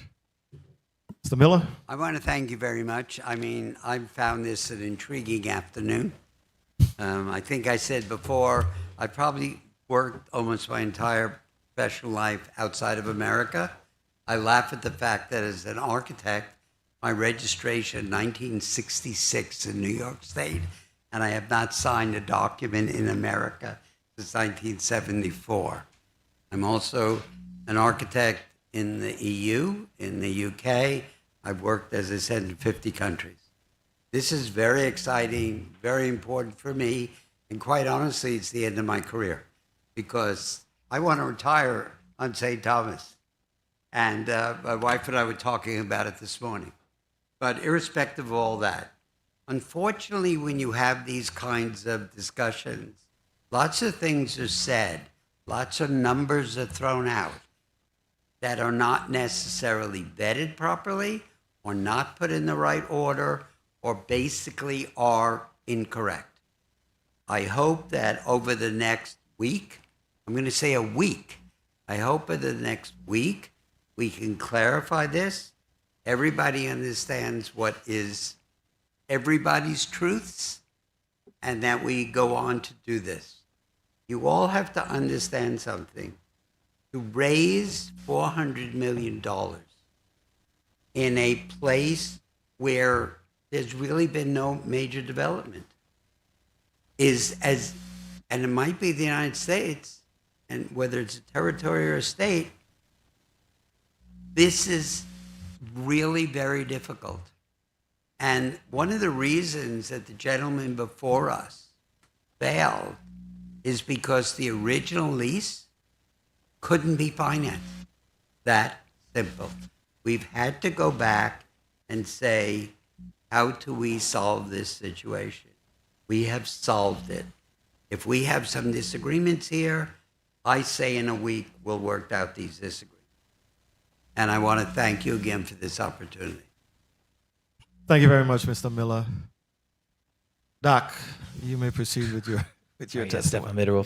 Yeah, thank you so much. This is my first time in the legislature in the Virgin Islands, and you are all an inspiration to me, for sure. Because I spent a lot of time preparing for this, and I'm not a legal expert, And reading a lease is no fun. I'll tell you that much. The only thing I want to secure for this lease is that whatever promises are being made by the developers or anybody else, that they're actually codified in law, and it's not just some verbal thing that's not going to happen. I want really clear-headed thinking for this project. If I can plug into their septic system, how much is that going to cost me? What is the cost to the residents if they're purporting that this is going to be a benefit to us? Things like that, things of that nature that they say, oh, this is going to be a benefit to you. All right, let me know how I do that, and where is that legally stated, so that if I come back in 30 years, I can reference a document and not, text messages or whatever else is being sent around. So thank you again, and I hope you all have a great night. Thank you very much. Mr. Northup. Yes, thank you again, Senator Potter, and thank everyone for listening. The only thing I hope became clear today is that there are clear errors in what is put forward, what came as the conceptual plan that this body is considering. There are errors as to which lots are included. I heard today, as I had asked in the past, where's the dock actually going to be built on the north side? Is it going to be on Carolina Point where the old plantation ruins? Where is it going to be? And what we heard today was we don't know yet. And so the Senate, and I realize no votes are being taken today, but you're being asked to bless or at least approve preliminarily a proposal that doesn't really make clear what's being leased and what's being going to be done with it in so many ways. And that is the concern of so many Water Island residents, as Dr. Bitterwolf just said. So once again, I'm very impressed by the reception we received today, very appreciative of it. And we thank you for your time. Thank you very much. Thank you very much. Ms. Ackley? Yes, sir. And thank you all so much. This has been very educational, and we really appreciate you listening to us and making us feel like our voices count, because it's stressful for us to come up here and do this in front of you all. We don't do this all the time. So we appreciate it.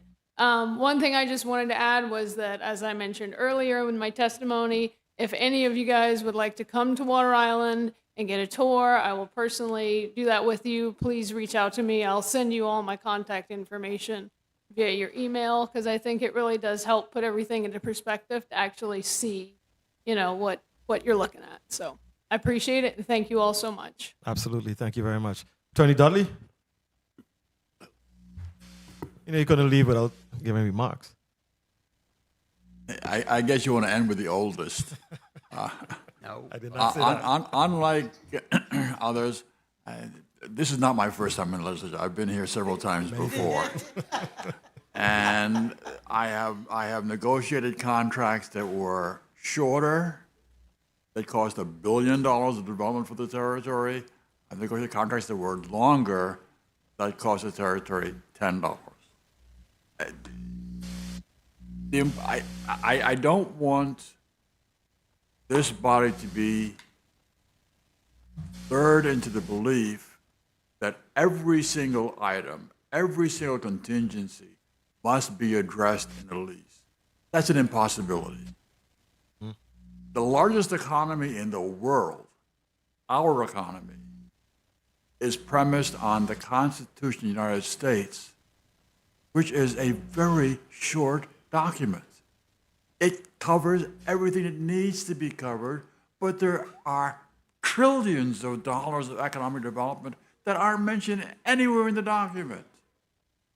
So I want to keep all of us focused on what's happening here. This body has an important responsibility to serve the people of the territory, to help us all prosper, to encourage our economic development and provide us the foundation within which to do it. I've spent 52 years of my life working with this body.